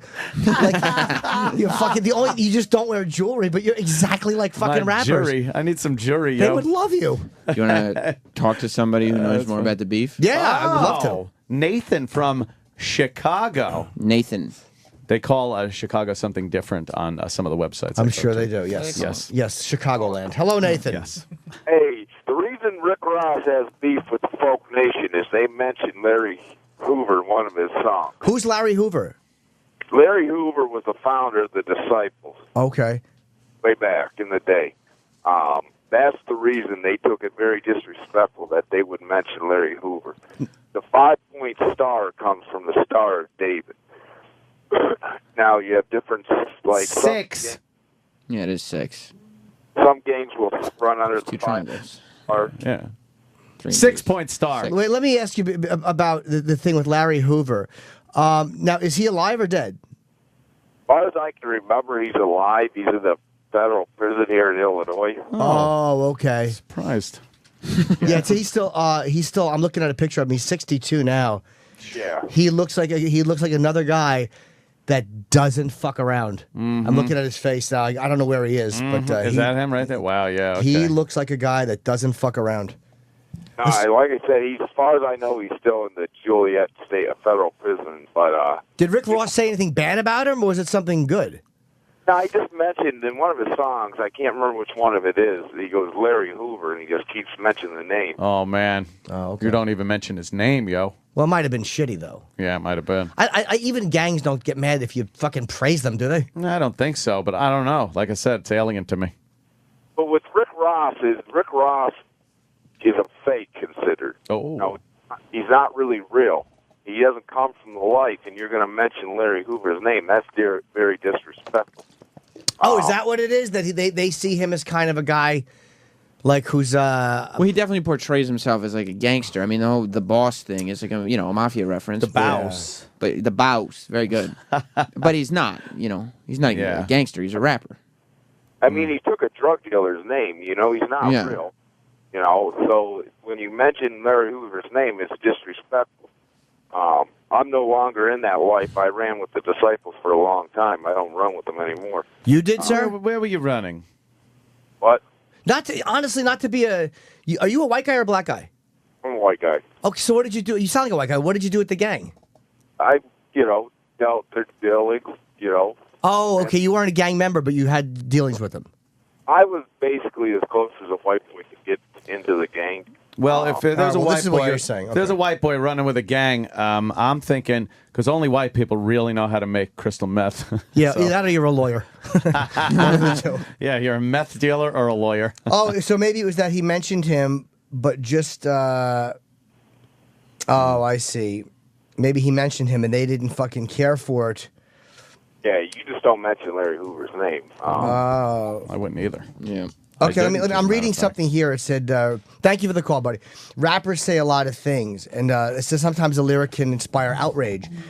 Such was the case recently when Rick Ross imagined himself to be Big Meech and Larry Hoover in Blowing Money Fast. It's a new single from his album, Teflon.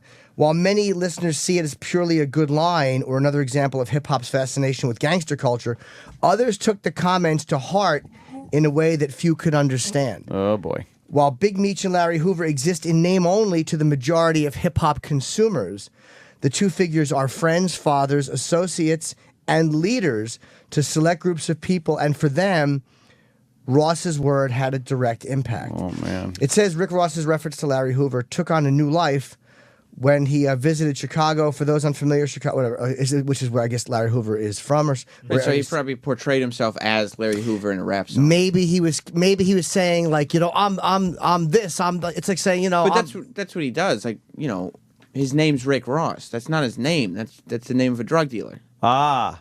Like Okay. Freeway Ricky Ross was like So a very he took famous the name of a drug dealer. Yeah, I mean Oh. to the point where I think Joe Rogan had the real Rick Ross on his podcast, Freeway Yeah. Rick Ross, and we ran that on the channel. And I forgot because I heard it on the air, so that's why it never came up. Okay. But whoever wrote the promo wrote on this week's Joe Rogan podcast, rapper Rick Ross. Oh, and it wasn't. It was no, drug it was dealer. it's the actual Rick Ross. Freeway. Why would he do that? Why does he take Oh, people's okay. names? He was. Silly. They were. Well, they He's said very famous, Freeway Rick Ross. they're saying that people sought him out and explained why they didn't like the reference. It's not for the reasons I thought. Oh, what is it? Hoover is very remorseful for the things that he's done, as well as things he's done through the street organization. A lot of that goes back to him, and we're trying to change that around and push peace instead of negativity. So that's why that guy or his son didn't like it. And maybe that didn't he say something? We gave you a pass on the first time. Maybe that's what they're talking and you know about. What? And because Maybe later that's in it. the video he says, talking about writing checks, they probably want money from Rick Ross They're for extorting using the him. name and saying we want if you're gonna we want money from that song. They're extorting We him. gave you a pass. Hilarious. Meaning we didn't hurt you, but you were supposed to give us a check. Okay, maybe that's what. It, And Rick but Ross they probably hasn't paid. what they want. But even Right. though this guy is not in the gang life anymore, the gang still respects him. And Right. I'm Okay. sure he's not having them do that, but they know that he's upset by it. Okay. And they're seeking See, I- vengeance. It's like a film. You know who will protect Oh, him if he very wants? interesting. E-Rock Army, nigga. That's right. That's what I think. Coke floats in my cup. Coke floats in my cup. Yeah, that's a scary Focus in world my to mouth. fuck around with, especially when you're saying something you think is good, Yeah. and then it gives you a problem. Like, oof. Well, maybe that's what he does. Like he must. Obviously, he just does a lot of reading and documentary watching about gang leaders and Yeah. stuff. And he finds like Rick Ross is obviously he was in jail or he's out of jail now obviously, but he's completely retired. And 50 Cent took his name from another guy. And Larry Hoover's retired, and so he's mentioning all these like old gang leaders, probably thinking that they're way out of the game. So he's fine, not realizing that there's a whole active gang that doesn't want you to say that. But also, what was I going to say? Oh, they said that those names don't mean much to like hip hop.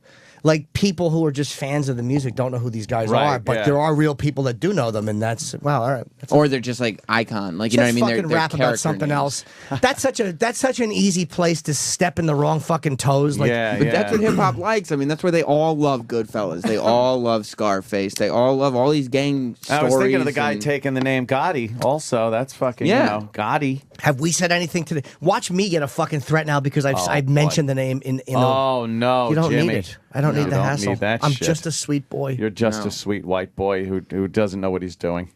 Please leave Jimmy alone. Leave him alone. I don't think you get in trouble for mentioning the problems. Yeah.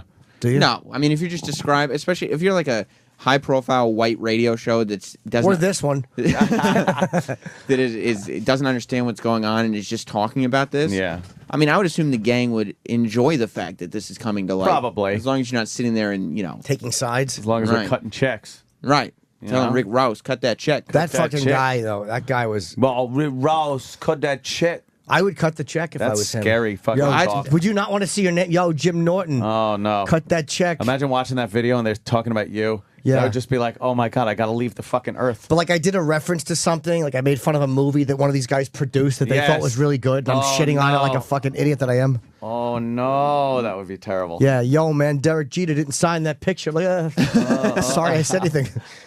It's probably because I'm outside of that world completely, but like when I met Rick Ross up here, and he really does have not only like the physical size, but he's charming and intimidating like he is a mafia boss. Like Really? You get there, and it's like he just sits back, and he's this huge dude, and he's like pretty quick and funny, but he's also very underspoken, and like you feel like he's in charge of Like some he's kind comfortable of. being the main event. He's Yeah. comfortable with the But- attention. and he's comfortable with like doing what needs to be done, like a mafia boss. For liking the mafia so much and that whole world, they really don't know how it operated during its heyday because it was really quiet. You mean not being and so braggadocious? Yeah, They didn't yeah. sing about it. No. You didn't see like Sinatra and Tony Bennett going, "I'm going to put a cap in your ass, you weak motherfucker."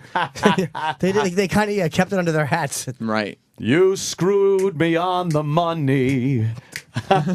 He's fucking singing about like shit that went bad. But if Rick Ross was a corrections officer, those guys are usually fairly tough because they have no guns and they're dealing with convicts, and I'm sure a lot of them are very tough guys. Yeah. I'm sure that Rick Ross could easily kick the shit out of anyone in here.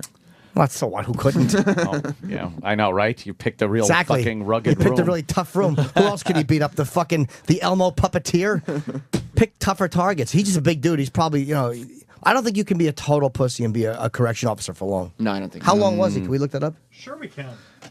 I'm starting my new show at 10 o'clock is about rap.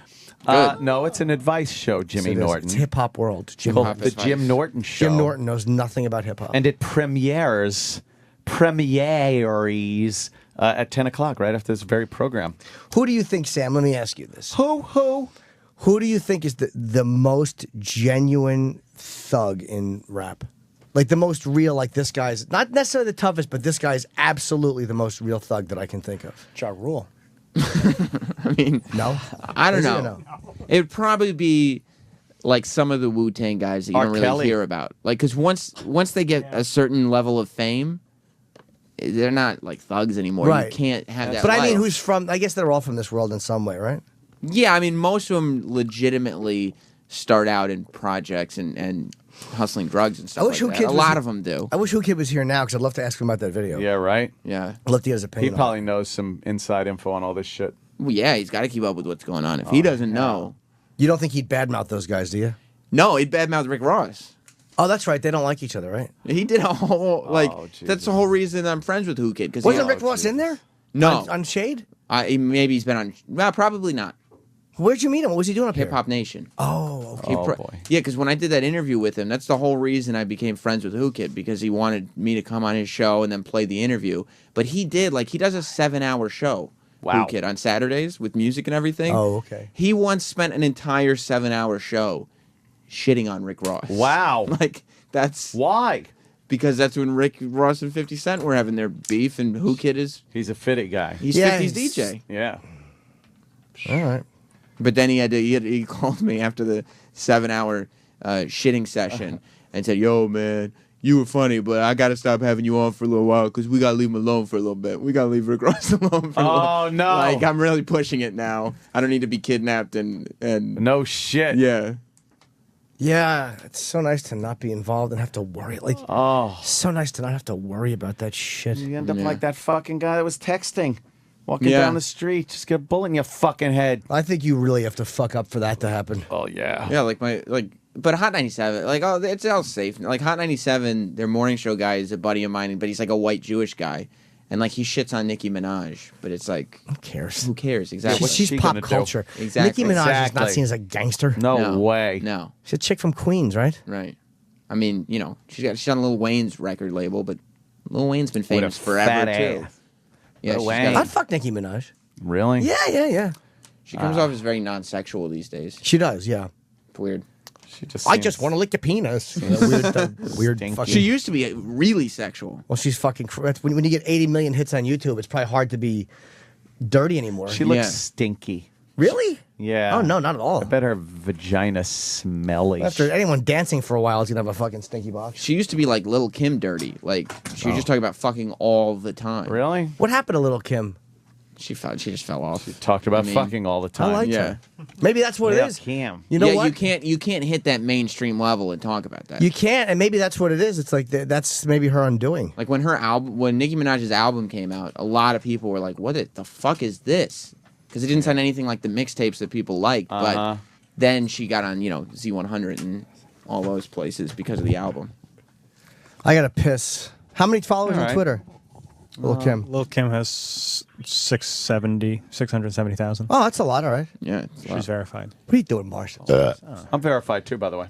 Yes, you are. Thanks to Dana White. Yes, Well, thanks. verified. How Thanks. are you doing on your verification there, Sam Roberts? I just say thanks for nothing, Dana Oh, White. shit. Well, why should Dana help you? How do you help him?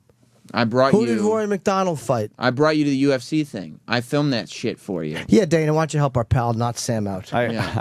I heard the other Helped day. you out with the gloves. You did. You were a I good heard boy. the other day you're talking to the ladies, and they're verified. You're talking Jenny to, Hutt's Jenny Hutt, verified. right. Jenny Nicole Hutt. from the And mashup Nicole, is verified. right. Good. If I had She's some, verified. if I had some titties, I'd be verified. There you Rock, go. you verified? I'm sorry. I'm sorry.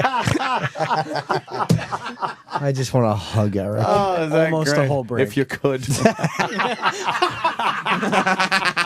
Yeah, fucking hug him and then give him cancer or something. The Pepe Sinclair News Company presents Personal Hygiene and You, a beginner's guide. You know, as we move into the future, personal hygiene is becoming more and more important to our daily lives.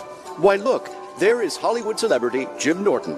Mr. Norton, what is the most important part of your daily hygiene regimen? I like my own asshole to sparkle. And sparkle it does. How do you achieve such a sparkle, Mr. Norton? This is how I wipe my ass. There's the toilet. I put one foot up and I go like this, and I arch my asshole out, and I fucking open the cheeks, and I make sure that I get in there. I put a finger all the way up in until it's fucking completely clean. Even on those extra messy days? If it looks like there's still more work to be done, then I'll do like a wet wipe or whatever, and I'll wrap it around my finger and push it almost up. You never know when a massage therapist might have to get in there, you know? Why, here comes Teddy, the neighborhood scamp. Hi, Teddy. Do you clean your rectum? Every day. Why don't you show Jim how you do it? Wait, you don't go in? No, Mr. Norton. I just wipe it like I thought I was supposed to. Oh no, I gotta get in there because I like my asshole to feel clean. When I was a kid, I didn't wipe good enough. My asshole would get raw, so I've learned. Oh, I get it. Thanks, Mr. Norton. You're welcome, Teddy. We've all learned a little something today. I like a nice clean ass. Makes me feel like a better person. We couldn't agree more. Tune in to our next personal hygiene lesson when we'll go over the schmegma removal process. And remember, clean assholes for a better tomorrow. Sirius XM. The Opie and Anthony Show.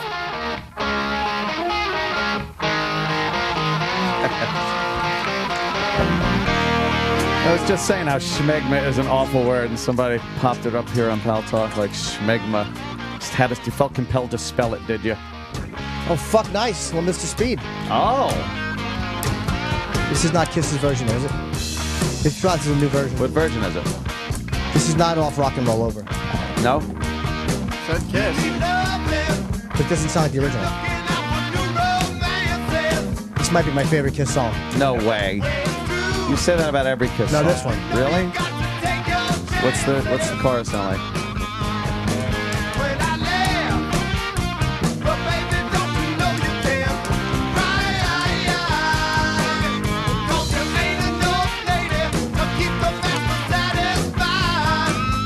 This is a different version.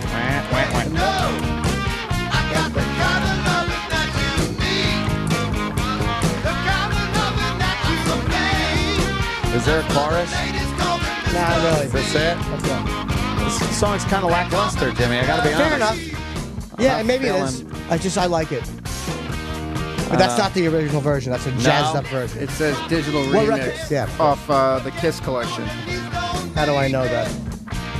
All right, you can turn it off. Yeah, really. Whoa. I'm teasing, of course. I know you like Kiss very much.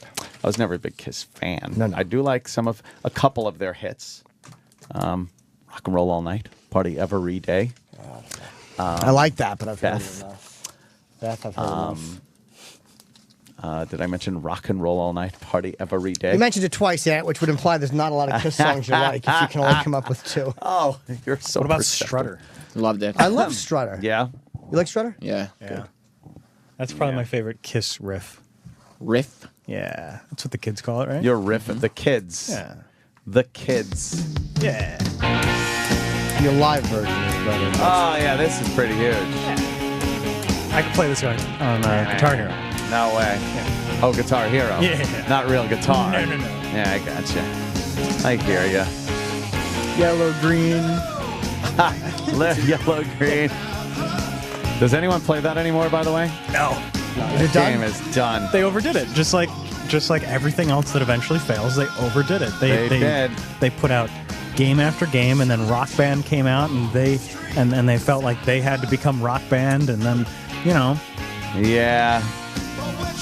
When you overdo it, you can't saturate your own market. Yeah. That was it. God, it was huge for a while. It was the biggest thing in the world for like a year. Yeah. Well, you have to find the balance between saturating the market and making the money when you can. It's not like Guitar Hero is at any point going to be a lifelong Oh, no, I know. money-making venture. But you never knew, But because then you like had Van Halen Guitar Hero and Aerosmith Guitar Hero, Green and then Day. Green Day Guitar Oh, Hero, God. and then they were releasing, like digital download packs, and it was just like, all right, you got to realize though, like they could have been looking like, oh, this is another game franchise. You got GTA and shit like that go on for years and years and years. Maybe they were thinking that. Then they put out they put out DJ Hero. Yeah. Oh God, where you sit there and it was not a hit. Scratching.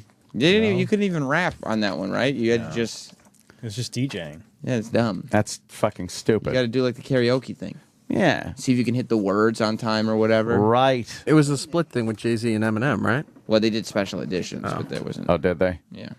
Is that the? Yeah, this is a split screen, so That's the thing you'd have to do. Yeah. So. Yeah, but and then you have to move the little switch back and forth. That looks awful. And now you're. That's horrible. You're not Yes, really it's fun. spinning anything either. You're just pressing buttons on the. Well, it's not like you were really playing the guitar in Guitar Hero. All right, I'll give you that.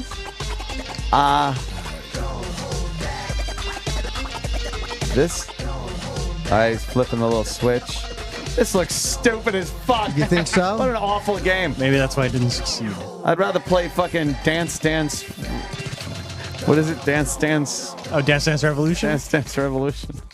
Big Dance Party. I finally got around to like eliminating all kinds of like ex-girlfriend shit from my electronic equipment. What do you mean? Like dance stuff from my Xbox, and then there was shit being recorded on my DVR I'm like, why's my Still? DVR full? Oh, no. And then, like, because conflict came up, it's like, hey, we're going to record this, but we also got this recording. You better do something. And I'm You had some conflicts? Yeah, it's some conflicts. Yeah. And it was all the X. What was she recording? Her dumb fucking model shows. What? The goddamn fucking like Project America's Runway? Top Model, Project Runway, fucking like all these dumb model shows. You want to watch model shows for? I guess if you're a model, you probably want us to catch that shit, but It's kind of like how we all want to watch Dish Nation. Right? I love Dish Nation. Yeah, It's 'cause my we're on job. radio. Dish Nation. Yeah. Same thing. Yeah, they really dish out the scoop. Is that what it is? Oh yeah, they're just dishing. They're just a dishy group of shows. Dishy. Yeah. Yeah, it's so I eliminated all that shit. And I cleared up a lot of fucking time for hoarders and intervention, which I don't even have to record. Like, DVRs are so fucked up because you record shit and then you realize it's all on demand. Like, all that shit, I could just go on demand, go to any channel, and then just, like, watch the shit. And when it's not on demand, there's a marathon of it on. Yeah. It's on the regular channel. You're really not missing Always. anything. It's not like, oh, I missed Hoarders. It's not going to be on again. And when you fucking think back. It's on 2 hours later. Yeah, of course, it's the same one with additional footage, follow-up footage. It's like I wanted to get like the Law and Order SVU seasons on DVD. Why? And then I was like, wait, I have USA. I'll just turn on that channel. Dude, there's no reason. Liberal dreck. Sam loves Law and Order. You know why? Because there's like 4 or 5 twists per show. Shung. And I love it Sam when loves a there's good twist. When there's a twist. And Law and Order is the only show where every single commercial break is a There's twist. I like it because the first part is law, and the second part is order. Well, then they eliminated that when they did What? SVU. Like, there's What no happened? court. It's just like, oh, pedophiles are raping no, people. what happened? And then it's like, Really? oh, it must be the dad. And then right before the commercial break, the dad's innocent. And you go, what the fuck? Oh man, That's a twist. that's a big twist. And it's only 9:15. The show goes on till 10. Already a twist? So now what? You got to wait for the next twist, Right, I feel you like wait. you're getting your money's worth. Who Exactly. Fucking watches that dreck. It's Anybody who likes twists. such Twist to unrealistic minute ratio crap. is very good. It's all kinds of twists. It's usually a whodunit, which is fun. And every now and then they throw in a caper. So A caper. A caper. That's Well, right. if you're hungry. Yeah. See? If you want to watch a crime show, you watch your first 48, and you realize that that's how they solve crimes. They go to the crime scene, they pick up some evidence, they punch up a black guy on the screen. He always has a previous mugshot. They bring him in. He rolls over on another black guy who they bring in, and he subsequently says, "I ain't did nothing." Then What they should he question say? him a little longer because he never asks for a lawyer. And eventually, he's convinced that the cops are genuinely there to help him make things easier on himself. And they confess and go off to prison forever. is anybody from Oz on that show? No. Well, then I'm not interested. Really? You need somebody from Oz? Law and Order, everybody from Oz is on that show. Oh. Kenny? I hate those shows because they're like training classes for the shit'ems. Who's it training classes for? Thank you, Kenny. Oh, you know those. Oh, Jesus. The criminals. You just call them the shit'ems. Oh, Yeah. criminals. Yeah. Oh, okay. You meant criminals. And you meant watch criminals. SVU for Mariska Hargitay. She's on it. Mariska And every now and then they splice in Yeah. some personal drama going on with... But does it go from episode to episode or always in the one episode? It's usually contained in up? the episode, yeah. I like that because, it expands the characters and it makes the viewer care more about Right. the characters when they have their personal storylines. They're always getting in trouble with the boss because sometimes they take justice into their own hands. Yeah, that Christopher Maloney. Yeah, exactly. He's always beating people up. Does he ever because he's yell? passionate. Does he Yeah. ever? Does the boss ever yell at the people to get in his office? Yeah, that does happen. Oh my God! Come on! Get in here! And I'm like, oh God, he needs to solve the crime. What's he doing in the The office? hell do you think you're doing out there? You know, Captain Cragen got promoted from the regular Law and Order.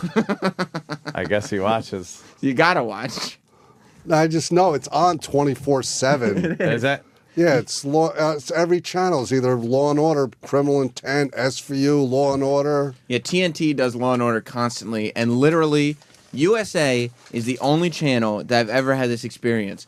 I'll watch a Law and Order marathon, and during the marathon, there's a commercial for the Law and Order marathon in 2 days. I've never seen a full episode of no, Law and Order. I have not either. That is How many black criminals have you seen on Law and Order? There you go. That's the twist. A lot of times it's not the black guy. Right. How many times has you actually seen the black criminal? Only, a very... Out of 100 episodes, maybe 5 times? Sure. Because you could just tune in 48 hours or first 48, right? And see that's what the real life is. There's no twist there. There's always the white criminal. That's the twist. Yeah. You see? Sam likes a good PC twist. Yeah. Yeah, Make because all I don't see it PC. coming.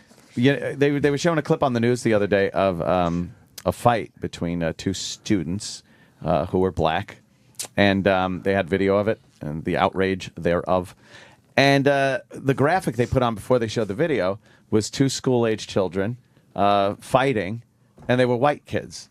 Like their graphic was, and it was like cartoony drawings of kids, and they were like white kids. And then the actual story, black kids. Anytime they have a robbery or a hand holding a gun, like a Always shooting, white. it's always the white hand holding the gun. They never want to, they'll put black people in a lot of commercials these days that I wouldn't typically use for maybe a population with 70% illegitimacy and huge poverty. But, those are okay. But when you're showing burglaries for burglar alarm commercials, it's always the white crook. It's like from 1950 with the mask over his face, holding a revolver at his hip. Ma, see? Ma, give me all your valuables. He's got a striped shirt on because he just broke out of jail. Yeah. You're forgetting the commercial where the mom and the daughter walk in and the guy's holding a TV, but he's just wearing a black T-shirt with black gloves. It's obviously a white guy with a beard. Right, He yes, just walks yeah. right out. Yeah, we were traumatized that our fucking uncle was stealing something from the house. Yeah. We got to break all the stereotypes. Is that what we got to do? Yeah. Good call, Kenny. Yeah. I wish. He means literally break them. I genuinely get outraged. A get outraged. shitum is a shitum in any color. It Is that is. right? No, that's true. It's just a criminal. Yeah. Exactly. Yeah. I don't know. It's one of those situations. Although I do get very angry. I was thinking last night, I get very angry at those things. When maybe I should just not get angry. Yeah, but you like getting angry. I do tend to like to get angry at times, but I was walking around my house last night just actually thinking to myself, I sure get angry a lot. Anger's a drug, Amp. Is it? Yes. And the beauty of you is that you're such a nice guy, but you don't express sadness very well. Right. And it's not because you don't get sad. I should be sad about that. Certain things. Well, you don't express hurt feelings well. Oh. Because as a man, we don't express hurt feelings very well. We tend to... Anger is safe and controlling. It's a smokescreen. There's always something behind anger. A lot of times it's hurt feelings or sadness. Sure. Like if a girl cheats on you, you fucking cunt. But the reality is it really hurts. It's sad. But anger's a little bit safer. So a lot of times things will come out in anger that probably should have come out earlier as hurt feelings or humiliation. It makes sense. This is good advice. Why would you know what? Holy shit. This is a pre-fucking That's show. right. This is more of an anger intervention. Wow. But have you ever thought about that? Like, why do you actually care what color a burglar is on a Sloman Shields commercial? What difference does it I make? know, you're right. Who cares? Why do I care about that? It's not like throughout history black people have always been portrayed as wonderful. I don't even think you get really angry. I think you're just having it's more of a fun anger. Oh, no, I'm angry. No, it's angry. It's toxic. It's not fun. I'm angry. It's fun when he's walking around the house in his underpants with a gun to him. It's fun when he's by the pool and he has to keep his gun dry by the jacuzzi. Fair point. Jesus Christ. Fucking ant. You never know when they're going to come in.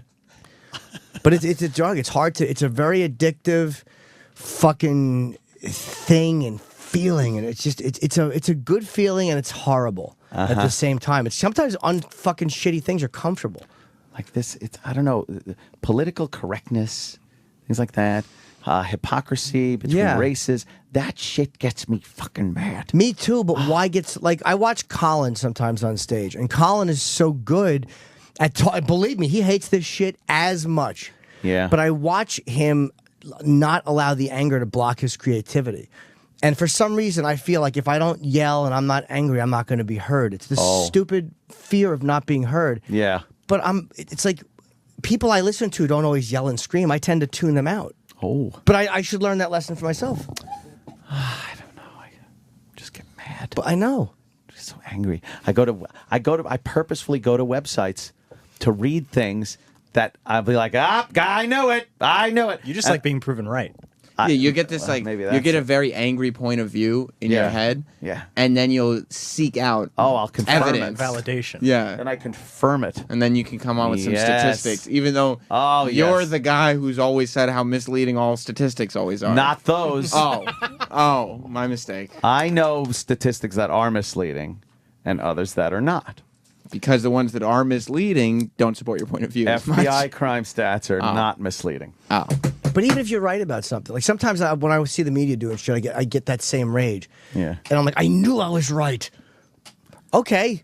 I was right. I kind of knew it anyway. So Now why is when I see it confirmed, is it so angry that they're not saying to me, you were right? That's why I relate to Rupert Pupkin.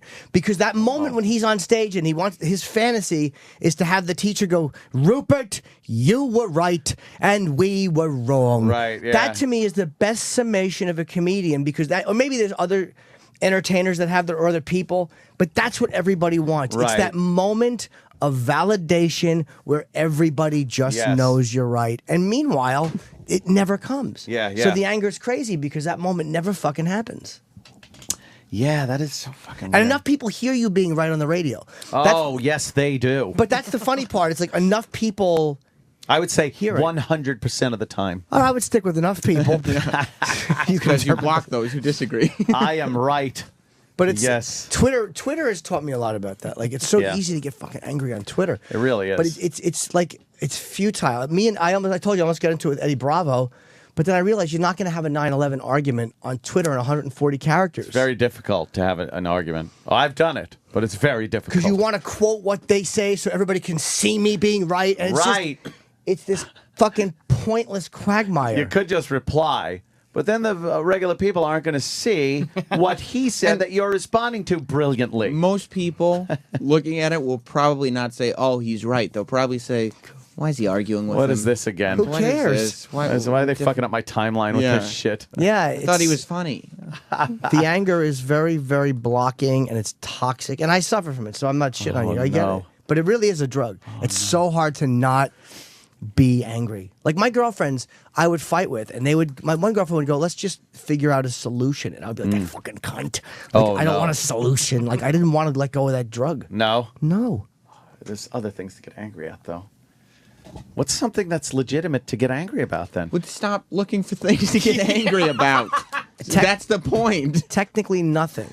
Who cares about any of this nonsense? What are you angry for? Doesn't it affect me? I'm with Sam. I rarely get angry, and I know he does too. Yeah, I get angry if it's legitimate, but then I'll tell whoever I'm angry at why I'm angry. Looking weak is very bad. Like you don't want to look weak either. And if you feel like somebody gets over on you, you look weak. Yeah, but you and don't- soft and like you've given in. And how much of that can you take after being told, "Shut up and stop playing with puppets, you faggot"? You can't be that fucking guy again. But a lot of times you look weaker for arguing. Yeah. Like if you just if somebody's like shitting on you and you ignore them, Yeah. you look stronger for ignoring them. You're like, oh, And also, this guy's doesn't- too big to be doing that. It doesn't have to be like a one-on-one, like who's weak and who's not situation. Like there's just things that I just don't get angry about because Okay. they don't concern me. Why am I so concerned about the outcome of the Trayvon Zimmerman case?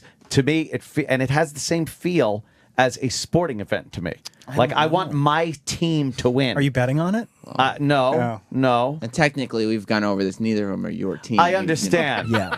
No, I see it as a guy that had a gun that was threatened, whatever, or the other guy sees it as a guy that was walking around and he was threatened and he ends up dead. But with all the facts that have come out so far, or speculation, whatever, I have a vested interest in this case Because you have strong beliefs, you're very passionate about those beliefs. Yes. And you want everyone else to see exactly how it should be seen. Oh. Or why do we, and this is what sports teams do. Fine, It's I like agree with you. You invest yourself, and all of a sudden, this is where conspiracy theories go wrong.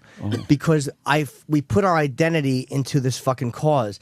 So the positive or negative outcome of the cause is a validation of my identity. It's really weird how we wrap ourselves up in these fucking things. Like, I see that as a reflection of myself, and it shouldn't be. Who cares? Like, if 9/11 was a conspiracy, why would I mean, why would I care? Or if it wasn't a conspiracy, why would Alex Right. Jones give a shit? He should go, okay, that's what it was, and now I know what it was. Right. Do you think that you guys are tying your emotions up to these like issues that have nothing to do with you? Everyone does, yeah. But do you think it's because that way you can get mad at what's going on television or on the internet instead of actually dealing with what is actually your emotion?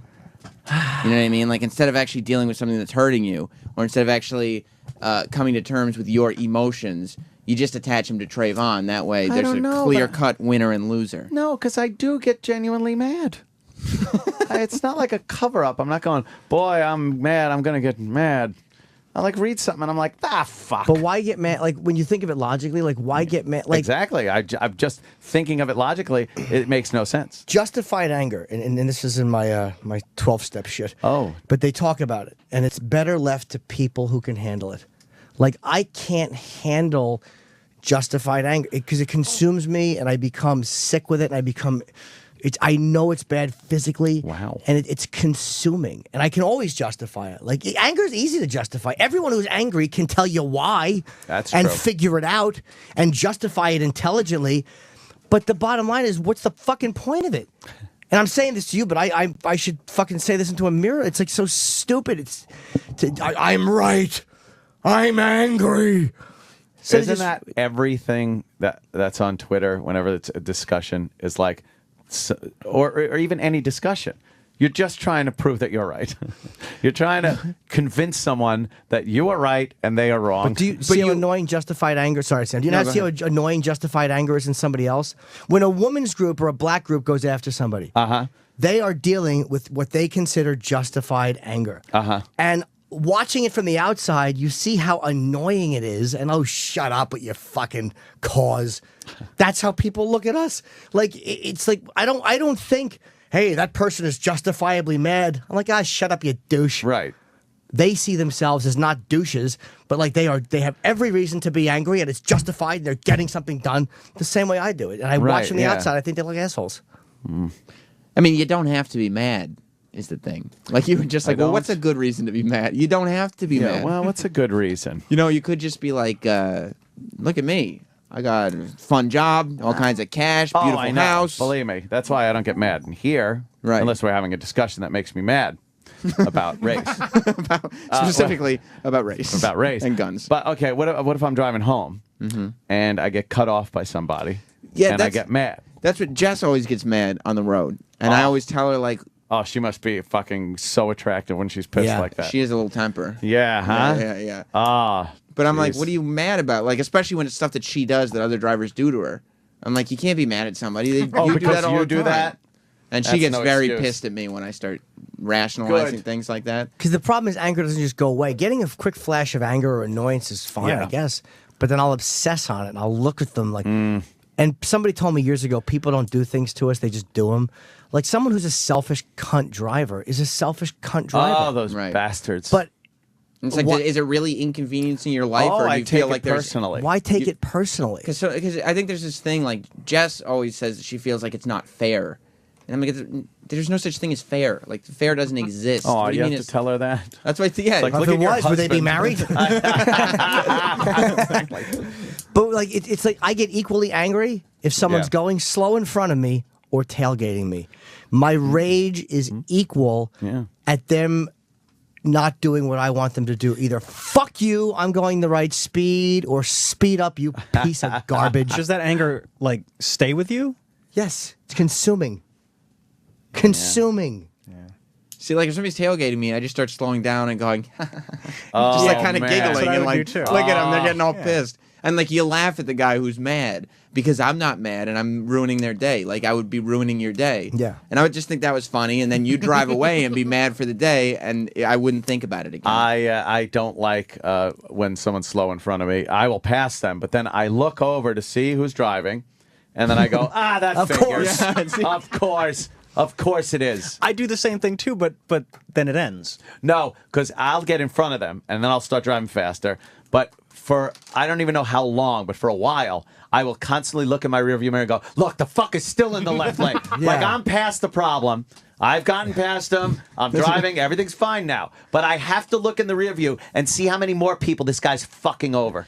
Every time Jess goes, like, there's a bad woman driver on the road, Yeah. and Jess is trying to get somewhere, or they can't park or something. Every time Jess goes, it's these goddamn women drivers. Oh, but women She's do right. hate women drivers. Yeah. Good My women wife drivers does the exact same hate thing. women Right? The drivers. exact same thing. See, it's like when you're.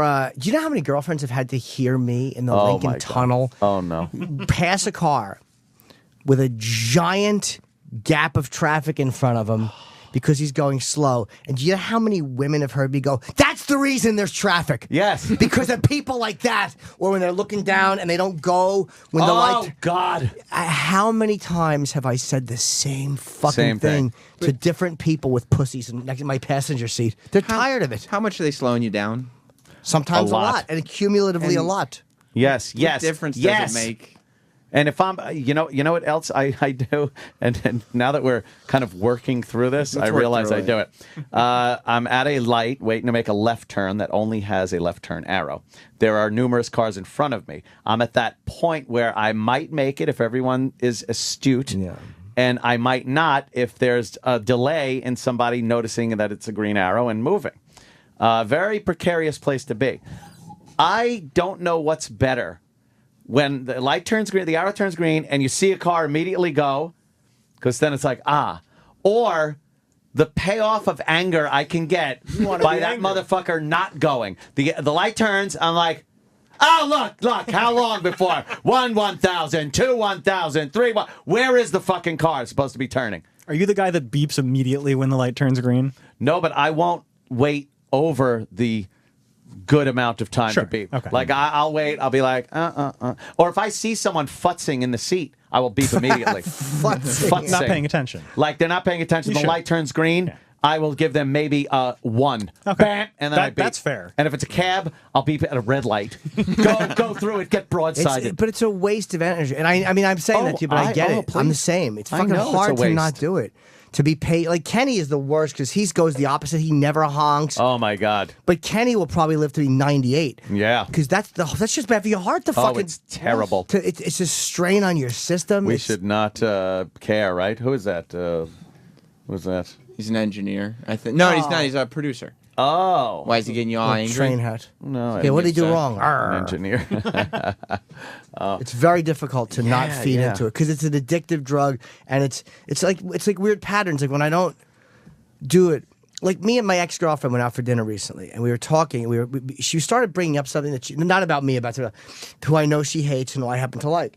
So it started to annoy me a little bit that she was still harping on this fucking person, but she wasn't fighting with me. She was just kind of trying to remake a point. I could feel myself, and I'm like, don't. What are you doing? Who cares? I'm like, what are you doing? He's gonna blow. But I could feel myself starting to go into that pattern. Yeah. That's what would happen. And then the next thing you know, we're fucking. And we would be screaming at each other. Oh boy. And I would be driving her home, and I would scream so loudly I would blow my voice out, or I would fuck. I broke the steering wheel on my Cadillac by punching it. Did you push her out of the car? I started touching her, and then she got some guy, and I called him Fucko. You want some fucko? You want some Fucko. What a great thing to say. Fucko. Another completely infuriating thing that happens, and this happens in the city all the time, most of the time with cabs.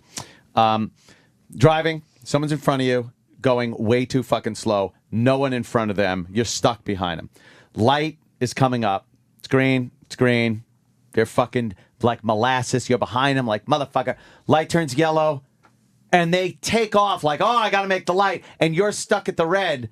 It's like, why didn't you drive faster to begin with? Then we both would have made this fucking light. Oh, kills me. You're right to be annoyed, but but why allow that to? Like you said, it's better left to people who can handle it.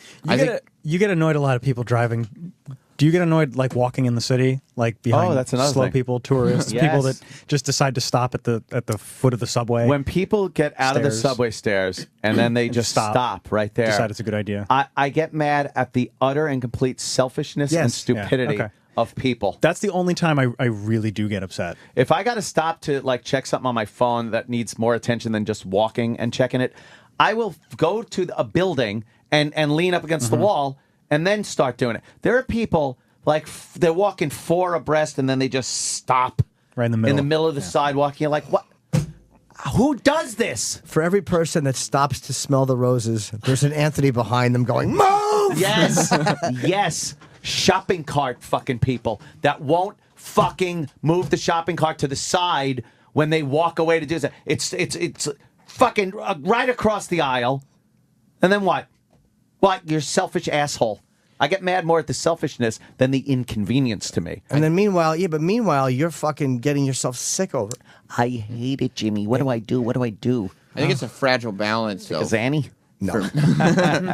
For me, because like I won't get mad in the car. I won't get mad at traffic, blah, blah, blah. But I think I'm right there. Because if anybody's with me, like if Jess is with me or something, and she'll go, "Oh, I can't believe there's traffic." Immediately, I don't really need to hear that, okay? Oh, shit. We're both stuck in traffic.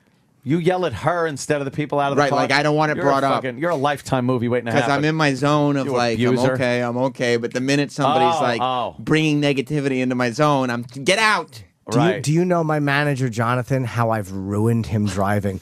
Because he was always a pretty patient He's driver. so impressionable by you. Yeah, you seem to have ruined him in a lot of ways. But it's so funny. He'll fucking, now I see him. He's like, come on, what the fuck, man? Like, he started, he's turning into a maniac behind the fucking road. I'm so happy. I love it. I'm going to get him shot in L.A. You wanted to say something there, E-Rock? Do you have it where you're at the stoplight and those assholes with the bike cabs, they come around the side and then they pull in front of your car so they can be at the light, but they're on the crosswalk? Now they're fucking me because now I got to be behind him when I make the turn. I pushed a guy off the off 49th the other day. With your vehicle? He came around buses and everything, went sideways down the crosswalk, then turned straight to be right in front of the car so he can be at the green light. Yeah. I just leaned left and pushed him over and then went straight down 49th. You pushed him over with your hand? No, with the car. Oh. Isn't that... You hit him with your isn't car? that hit and run? That's assault, brother. Probably. But Why are you admitting to it? I just say I nudged him out of the way. You just went on the radio. Isn't that hit and run? Probably. Then I went out and I raped a woman. Yeah, exactly. Oh, I hope the guy died and all of a sudden you're brought up on murder charges. Oh, shit. Leaving the scene of an accident. Also haven't paid my taxes in years. Eric Nagel here for the Opie and Anthony Show. Yeah. You hit a guy with your car? I didn't hit him. I just kind of hit him. Pushed him in the other direction. With what? With the front of my car. Oh, my God. Jesus, C-Rock. It was a push and run. You can't hit people with your I car. didn't hit him. I pushed him. Yeah, it was a push and run. I was at a stop position. Then you moved. Honestly, And I moved. I'm going to try on the drive home. I'm honestly going to try to not get angry at anything. Not going to happen. It's really hard. I'm going to try. But there are Cross ways to sixth do it. I know. Be angry. Not even across 6th. Sometimes that traffic on to get across 6th, it drives me batty. Would you take, I would love to, and I've never done this. I'm curious as to what an anger management class is. Because they do help, from what I've heard. And it's such a fucking, I'm 44, and it's like the older we get, the worse it is. It's such a fucking hard habit to break, but I know it's so bad for you. I'm If it wasn't bad 25 for you, I again. wouldn't care. What's that? I'm 25 again. I'll get it. Yeah, it is very hard. It is a habit, isn't it? Yeah, it's an addiction. It's Like, such a thing. It's such a natural response for me to like get in those traffic situations, and I'll do the same exact things every day. Look over. I gotta look. I gotta see if that driver's Asian. Oh my God, we're going through Flushing. There's someone driving like a fucking asshole in front of me. I will look over. Bop! Yeah. One way to not be as angry is to interact with these people more. Like because they all become this faceless scary. fucking thing of anger, like this faceless thing blocking. Yeah. But like I've said, with the race issue, I've had so many black comics that I've debated this with, and I still get annoyed sometimes. Yeah. But I've got enough of these guys that I respect, and I've heard their opinions where it's easier for me to like go, let me try to see both sides of it, because I just have enough friends that have That's given how me good their... Patrice was. Yeah. Patrice, but he would Keith, be in here. all these guys. Yeah, I'm yeah. very honest with them too, and it's, it's easier for me to kind of weigh the options on both sides and not be as driven by my sometimes Yeah. irrational thoughts. Patrice is always great because he wouldn't take the normal company line Right. of the opposition to my point of view, which I was waiting for. Like, that's what I was expecting. And normally when that happens, I go, oh, yeah, this again. All right, this argument again, this excuse, this whatever. But he would throw something in there like, oh, man, I don't have anything for that. Yeah. I have no comeback. I'm going to pee. I'll be right back. You pee. I have to piss badly. All right. And then I have to sit here after 10. Oh, Jimmy's show, his yes, advice show. so I can't just leave. That's why I'm peeing now. You could always take a break. Take a wee-wee. Yeah, there will be a commercial break. When? You can have one if I you mean, want. when you'll end this, you guys will end this show. Oh, okay. And then You're we'll do a commercial break. Probably in about 10 minutes. But he's got to go Could be even sooner. Yeah. Might even be sooner. There's no reason why you can't take a leak. Yeah, go ahead. And I got something you could talk That's about. okay. What are you gonna? What do you want to have to talk about? Ah, Jesus. Oh, my God. Yeah, take a piss then, because this is... Hey, it's holiday season's coming up. The music starts. Cue the music. And this, you want a gift that's going to guarantee that she takes those clothes off every night. Oh, Edgar. If that sounds good to you, then get her a Pajamagram. Pajamagram has the best selection, the softest, the most comfortable pajamas that she's going to love. Oh, she's going to love you. Yep, she could wrap herself up in that world-famous hoodie footy. Maybe you want to get her something a little more playful from the catalog of fun and sexy PJs. You could even combine the two with the sweet and sexy set. It includes something sweet for her. That would be the original hoodie footy and the Midnight Fantasy short set, which is something sexy for you. Every Pajamagram comes with free gift packaging to make it super easy. So go to pajamagram.com to order, and you'll finally have that gift that's going to get her to take her clothes off every night. What are you waiting for? Call them or order at pajamagram.com online. Or on the phone, it's 800-GIVE-PJs. That's pajamagram.com. Delivery in time for Christmas is guaranteed. Send the gift that's playful, practical, and fun for Christmas. Choose from hundreds of pajamas from comfy to sexy, delivered in that beautiful fabric hat box. Yeah. Call them up, 1-800-GIVE-PJs, or shop online at pajamagram.com. Ooh. And then the music just kind of... Yeah. That's good. Yeah, Jimmy's show should be fun. I'm going to listen on the way home. He's very good with advice. Like, he doesn't honestly have any schooling in it. No. There's no practical education. He strikes me as somebody who's been through a lot of therapy and has learned. That's what I think. Yeah. He knows a lot of people. Jimmy's very perceptive as far as people go, and he could think things out. He gets a little deeper than the first few layers. So if you'd say, something bothers you, he could kind of look and say, well, I'm thinking maybe this could be why.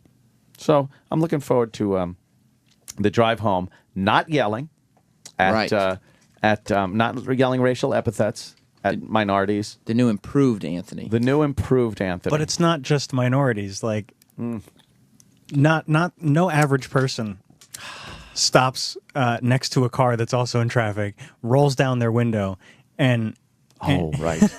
and writes "fuck you" on there. I did write "fuck you" on the back window of Through an their dust. SUV that was blocking the box. You have no idea what his race was. They were causing gridlock.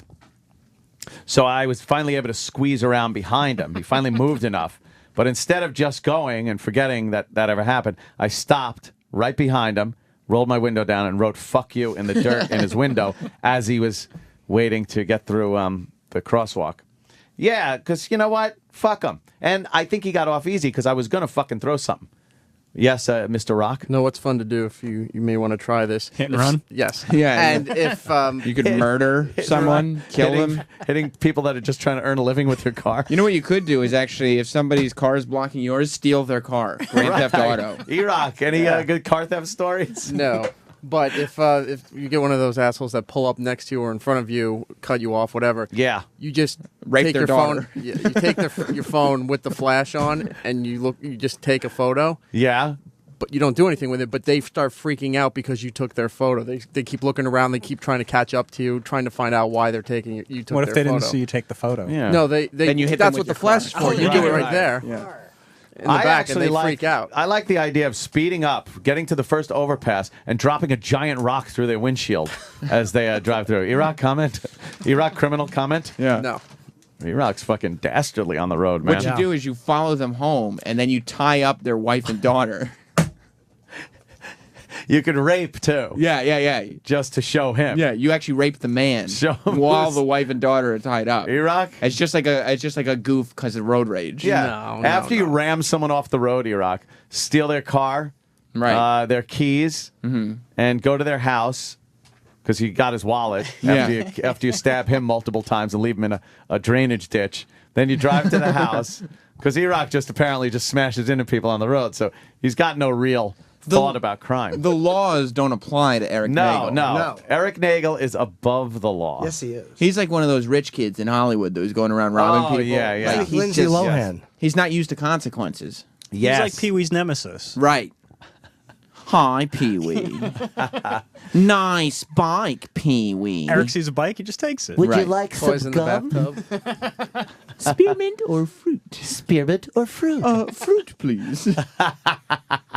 That is Iraq. Yeah. The fucking little rich kid. He's taking a bath in a pool with toy boats and everything. Toy boats. My dad said I can have anything I want. And I want to still run holds you up. over with a car. Yeah, look out. Don't turn in front of Iraq. No. Fucking ram right into you. You've never thrown your drink at a car? Yeah, I've thrown water bottles. Water. We know what not a drink. No. Yeah. I've thrown, there were a few times after a weekend of golf where I had a couple of golf balls in the cup holders in the front. And I've whaled golf balls at cabs. Whaled them at cabs. And then they just start bouncing down an avenue. That's just gonna hurt somebody. I know. I don't do that anymore. And then a handful of pennies, Yeah, too. you told a story back Yeah. in AEW where somebody's window was open. You got so pissed you just hucked pennies at them. Yeah, took a big handful of pennies and just fucking whaled it. Oi! Into the car? Yes.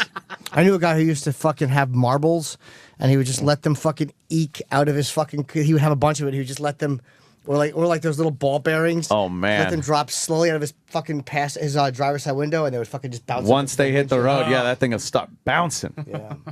Like crazy. Oh, man. Jimmy, why don't you tell everybody where you're going to be? I'll be right here. All right. For the next hour. Oh, yes, the big show. I missed my phoner today. For the Borgata. Tickets go on sale Friday. You missed my boner? Good one. No, I don't. I don't. All I have to do is, if I want to see it, all I got to do is pop up one of those sites. Myself, Artie, David Tell, and Amy Schumer will be there Sunday, February 17th at the Borgata. It's President's Day the next day. That is going to be a very fucking... Oh, Jesus. Wait a minute. What is that? Let me see. Holy shit. Fucking the front page of Drudge right now. Nigger, nigger, nigger, nigger, nigger, nigger. That's Quentin Tarantino? Yeah. Is he getting shit for his movie? Yes. Django Unchained premiere. What's going on here? Tarantino uses nigger hundreds of times, or at least it felt like it. Who cares? Let's see. Who gives a fuck? It's in the Script in a it's in movie. the Hollywood Reporter's film review. Of course. Wow. Very angry. I wonder if Judge is going to catch shit for that front page today. They don't care. No? No, but why do they care what Tarantino says in his movie? It's a movie. Don't go see it. You don't think someone's going to say that was using the word to sensationalize and get attention like Maybe. that? They might. I think they will. I wouldn't say that. Did you see that tennis player that was trying to imitate Yes. Serena Williams? And she stuffed like towels or something in her bra to make her tits look big. And then she shoved them in her panties to make her ass look big. And then she walked out like kind of strutting and stuff. And everyone was laughing. And then these people are saying it's racist. Of course. How is it racist? not. I read some of the comments under the video, and it was some black women saying she is mocking the form of black women. No, she's and that's mocking why Serena. it's No matter racist. no matter what color Serena Williams is, she has a fat ass. Right. She's making fun And of by a the way, tennis player. It's not racist. She's smoking hot, this tennis player. It's very funny. Holy fuckaroni. Look, everyone's laughing. It's funny. She put a big booty on herself. And how come black chicks are constantly like goofing on white chicks, no ass, Of course. skinny ass? Of course. So Are you how getting is that? angry? Like, oh God! Why wait you a get second. angry? You know what? You know it's just bull- there was no reason to bring up. Yeah, we were wrapping up the show. Black chicks are Yeah. talking about white chicks with skinny asses. We just said this is not racial. God. So why bring up something racial? How about this? Just be satisfied in knowing that you are correct. There is a hypocrisy, but you see it. So be grateful you're smart enough to see it. Do you know how excited I got when I saw the front page of Drudge and saw all the nigger words all over the front of that. Sure. I was freaking out like, oh, there's going to be controversy. They're here. I hope someone gets mad at it. So that way you can tell them they're wrong? Yes. I'm hoping that some black person gets very angry and writes something and there's a big controversy so I could jump in it. But you could also just say, listen, it's in the script, they all approved it, and historically it's in context. Right. Without saying, and by the way, you guys are racist towards white people. Because then it makes it sound like you're guilty and you're saying, well, you're bad too. Boy. You don't, if it's not racial, it's not racist. Or if it's not racist, it's not racist. It's going to be very hard to try to curb this because I wasn't even able to stop right there. No. I was on a roller coaster right there. I was ready to... We had to stop you. Oh, that's Jimmy's calming music, But it's not supposed mine. to work for everybody. Yeah. People on Twitter think E-Rock is lying about hitting the guy with a car. Are they? You think he just wanted to be part of the Are conversation? you bullshitting? I'm getting tweets that say there E-Rock was she just is. trying to be cool. On the Nobody news. admits to a Oh, crime on man. the air. It's just so Looks silly. great. Well, I killed a man. Once I killed a man, I I'm so shot angry. a man in Reno just to watch him die. Yes, he doesn't like that song. So he thought it was E-Rock. Diet. E-Rock. Oh, What did you do? I'm a gangster. All right. Jimmy, where can we see Jimmy Norton? I'll be here for the next hour. Oh, okay. Doing this. All right. I'll be listening on my very calm, cool, and collected drive home. How long of a break do we have to take? 8 minutes. That long? Yep. It's got to be 8 minutes? Yep. People are going to stay tuned. It's either now or at the end. Oh, man, I don't want to fucking interfere with I don't any care. more of the show. I take a quick break. Let's I'll piss fucking go. again. And People stay tuned. I take 8 minutes, and it's for the after show. Stay tuned for the Jim Norton Show on this XM Sirius satellite radio station. Jim Norton is a moderately successful comedian, an average author, and a terrible actor. And your chance to speak directly with him has arrived. Call 866-969-1969. The phone lines are open, and the Jim Norton Show starts now. Yay. The giant premiere. We need new production for that. Yeah, like I had them do a couple of things. I had Noah come in, and we don't have to play the whole fucking song. We can fade out of it.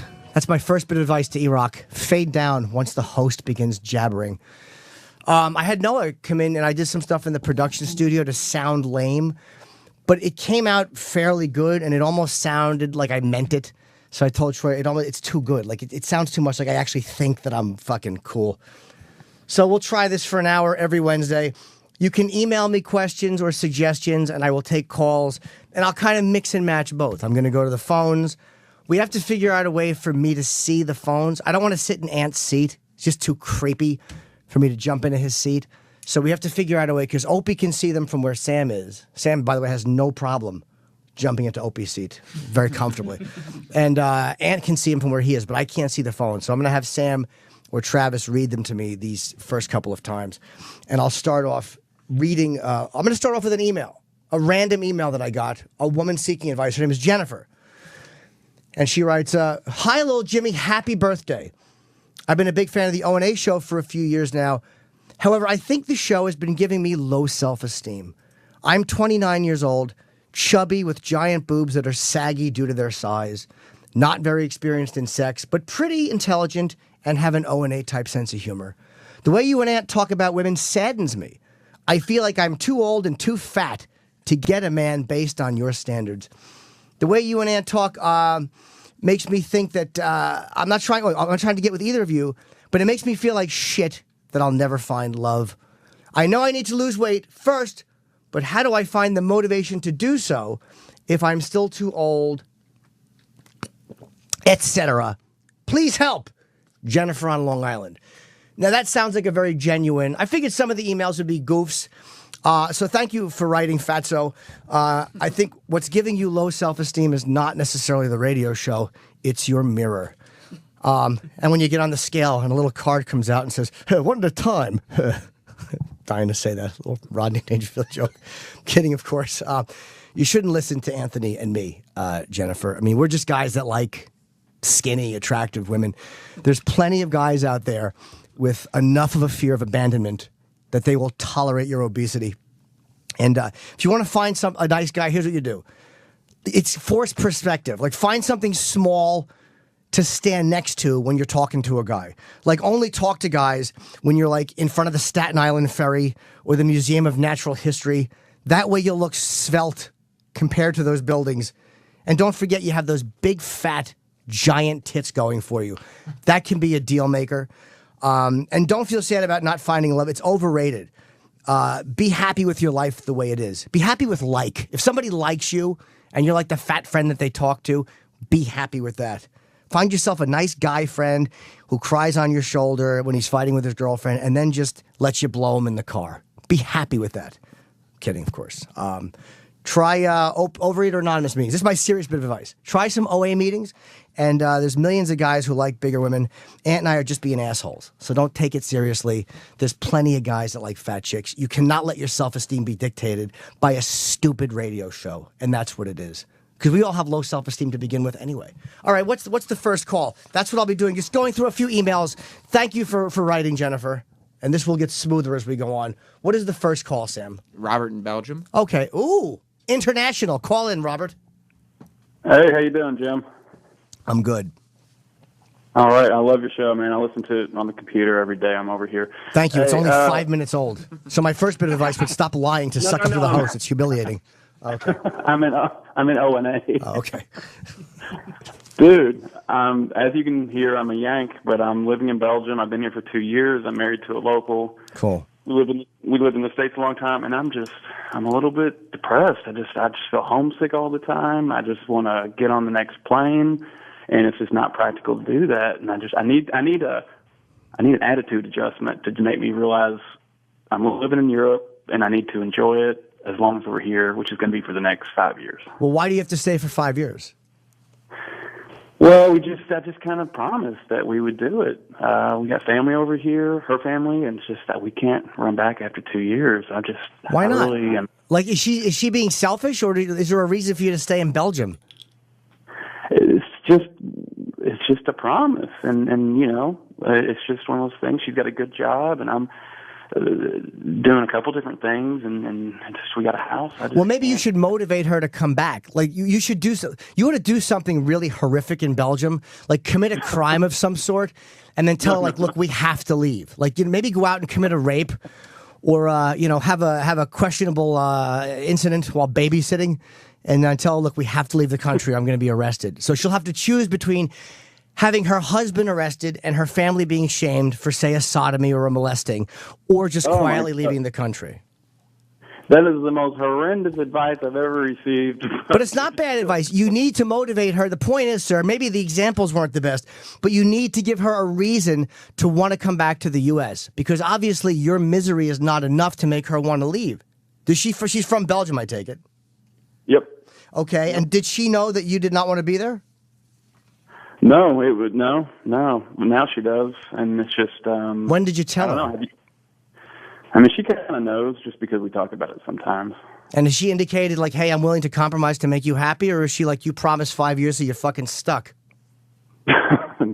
Well, the second one, the latter. Well, you have a couple of choices. Motivate her to want to come back to the U.S., be in a miserable situation, or just sulk around the house so much and be such a miserable prick and badmouth Belgium constantly, and she'll want to get the fuck out of there. She'll make her want to get the fuck out of there because she's so sick of hearing you complain about it. That's my advice. Or hit her. Okay.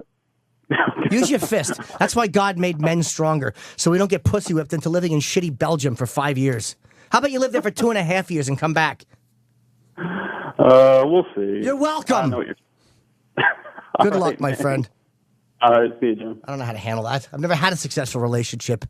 What he's basically saying is, how do I compromise in a healthy fashion? The fuck should I know?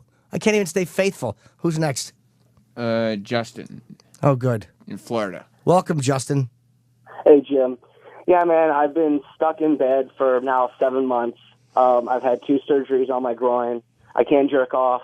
I can't do anything. I'm stuck in bed, so I'm calling you for some advice on some shit to do because I'm done, dude. I can't. I've done everything. Oh well, if you're stuck in bed, that's easy. Do you enjoy reading? I can't find anything else to read anymore, Jim. I read everything that there was in the queue to read, man. It's 7 months, so it's a little bit like a prison sentence, except, without the rape. Oh, well then, my next bit of advice, how about watching some television? Yeah, man, well, like I said, I've gone through everything on the Netflix queue, gone through all, there's no hockey, so there's no sport, that's my major sport to watch, so I can't watch any hockey. AHL is like watching a bunch of assholes with sticks. Do you have an iPhone? Do you have an iPhone or an iPad? No. Well, then why don't you get an iPad? There's a lot of apps you can play and little games. Why fucking 7 months? What's the matter with you? What do you have, cancer? No. I shouldn't have asked that so angrily. I wish it was. I apologize for spitting that at you. What? That's fine. I have severe nerve damage in my groin. How did you get that? Did you fuck the girl whose email I read?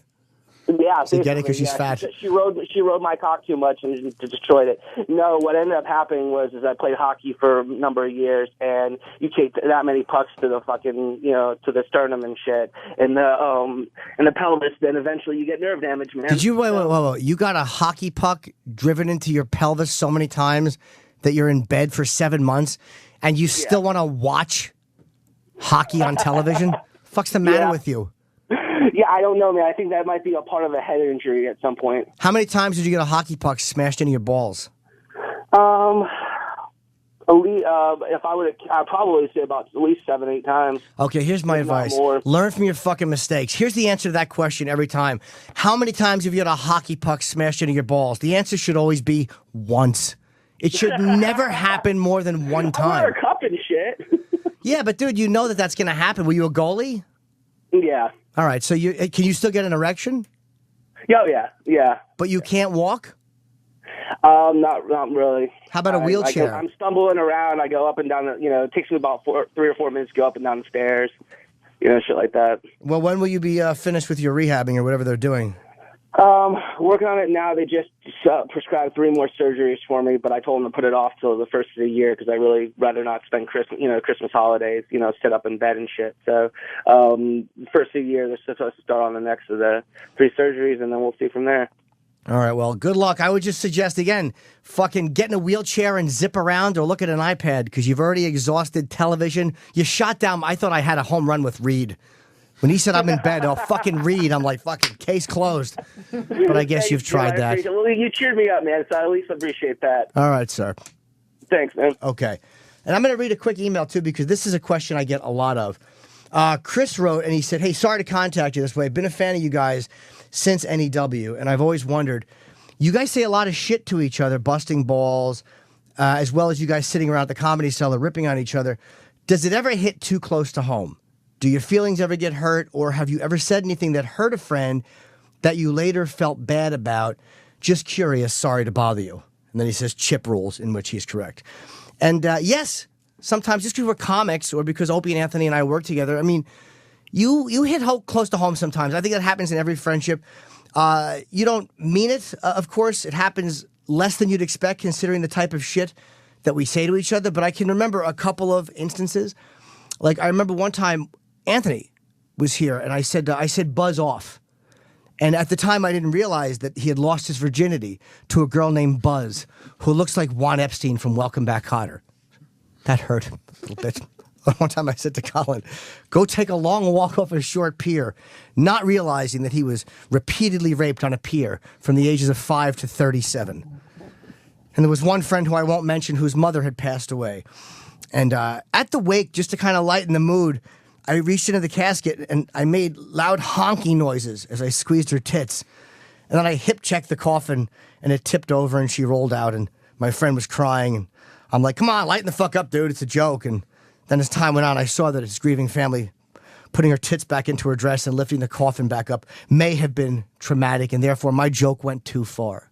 But you live and you learn, Chris. That's the point I'm making. The key to not ending your friendship, I think, is that we all kind of know where a joke's coming from. Like when you're around funny guys, everybody knows the intent is to be funny and not to be a dick. So I think that if someone's toes get stepped on, you have to realize this person has a sense of humor, and I obviously stepped on their Achilles. So sometimes you just got to say you're sorry. It sounds like cheese dick advice, but yeah, we do step over the line once in a while, and we handle it. All right, who's the next call from, Sam? Let's go to Darren in Connecticut. Yo, what up, Jimmy? Hi, Darren. What's up, man? I've been a fan of you guys since I was like in high school, dude. Cool. I'm a black listener. You know, I'm not one of those people that ever touches close to home, but it's like every fucking day the show's like an hour of Anthony talking till he's tired about black people. Well, Anthony just expressed something. If you heard the last show, here's what Anthony just expressed on kind of crazy anger that he has. And it's not that Anthony is mad at black people. And I know it sounds like that, and I'm not just defending a friend, because he's really not Anthony is a fucking really open... Come on, dude. Dude, I'm telling you. Listen, let me just explain why Anthony's so crazy about Obama in the last 4 years. Anthony has this tremendous fear or discomfort of people taking what he sees as his. Like, because he's a guy from... hold on, I'm explaining something to you. He sees this, he has this irrational anger towards... That's what it's about. It's irrationality. So yes, that's what I'm explaining to you. It's irrational. So Anthony's irrational is what the point is. Your answer to why the show is always about why black people sucks is because one of the hosts is irrational. But it's not about why black people suck. It's about he has this irrational feeling. Anthony, we're just talking about you as you come in, but it's not. But I'm saying it's not. He can't hear you. He doesn't have his headphones on. Oh, let me put them on. But I'm giving you an answer to your question. I don't see Anthony as a racist, and I'm not saying that just because I'm on the air with him. I genuinely don't. Ooh. But Anthony is here to answer that question himself. Hi, sir. Dude, half your racism comes from the stuff that most of the racism comes from. What's It's just you grew up in a family that feels that way. Nope. And you had a dad that kind of you up. Nope. Yes. Nope. Yes. Nope. You grew up as a weak kid. Nope. A little bit of a pussy. Nope. That's why you cling to guns. That's why you love yelling. And that's why when anybody that comes on the air, which I respect that you're not doing now, you fucking yell at them until they don't want to No, talk. I only yell when I discuss things pretty rationally. I only yell when people start yelling over me or, yeah, I really do. And you know, it's kind of So fun. you don't think that your feelings come from an innate sense of superiority? You honestly don't think? No, that here's you don't feel. You don't feel that black people genetically are inferior to you. Here's That's why you yell sub-Saharan Africa. You see, so do you see what I'm saying? Like you're getting your question answered, but it's not an answer that. Here's my first bit of advice: I'll be quiet. let people answer you. Yeah. No, you're right. Go ahead. Here's what I have to say.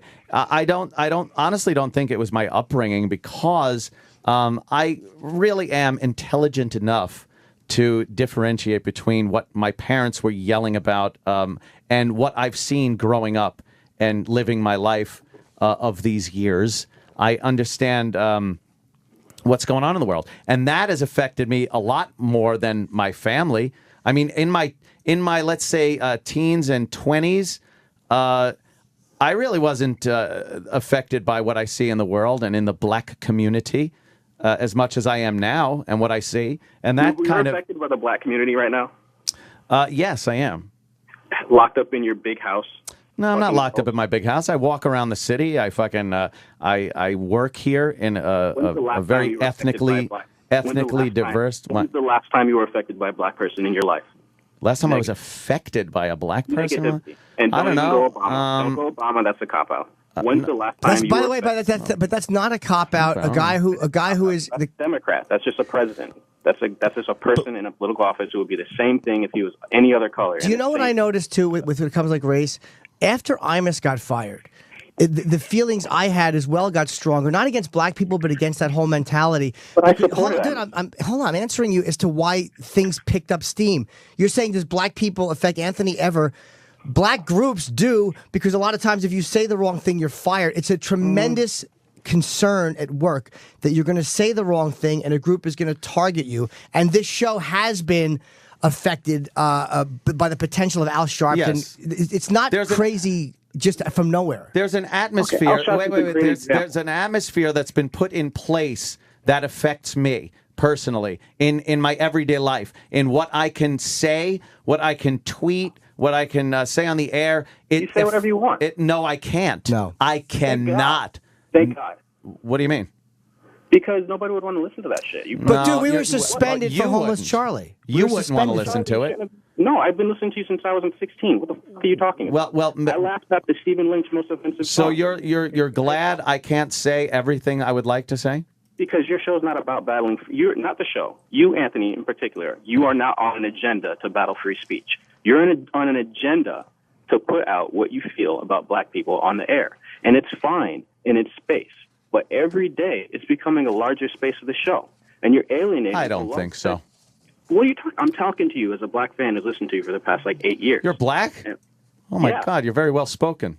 I'm also probably smart enough to tell you Get that it? I'm not really offended by anything you say, dude. It's a joke, my friend. Dude, Jesus. I've had 20 teachers tell me that. I'm not really it's fine.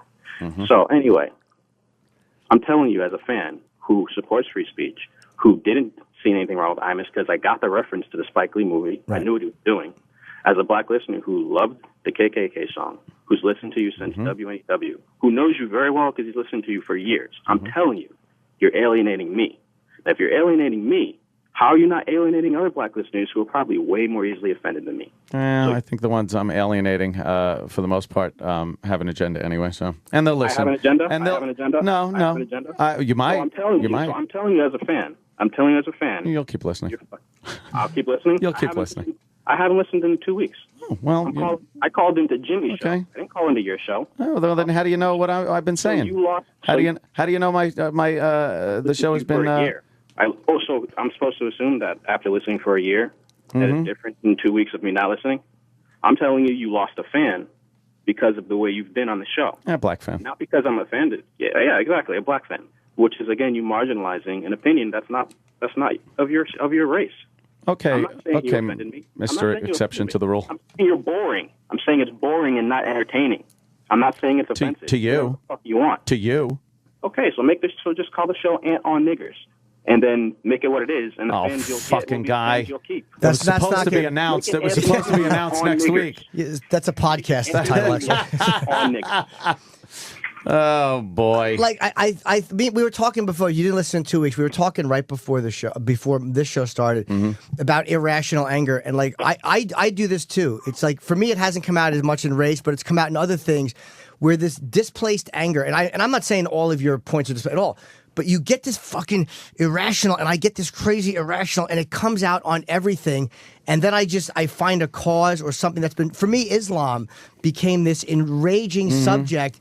And I looked at anything that was kind of Islam as being something that was anti my point, almost to a point of being irrational. And I kind of caught myself with it.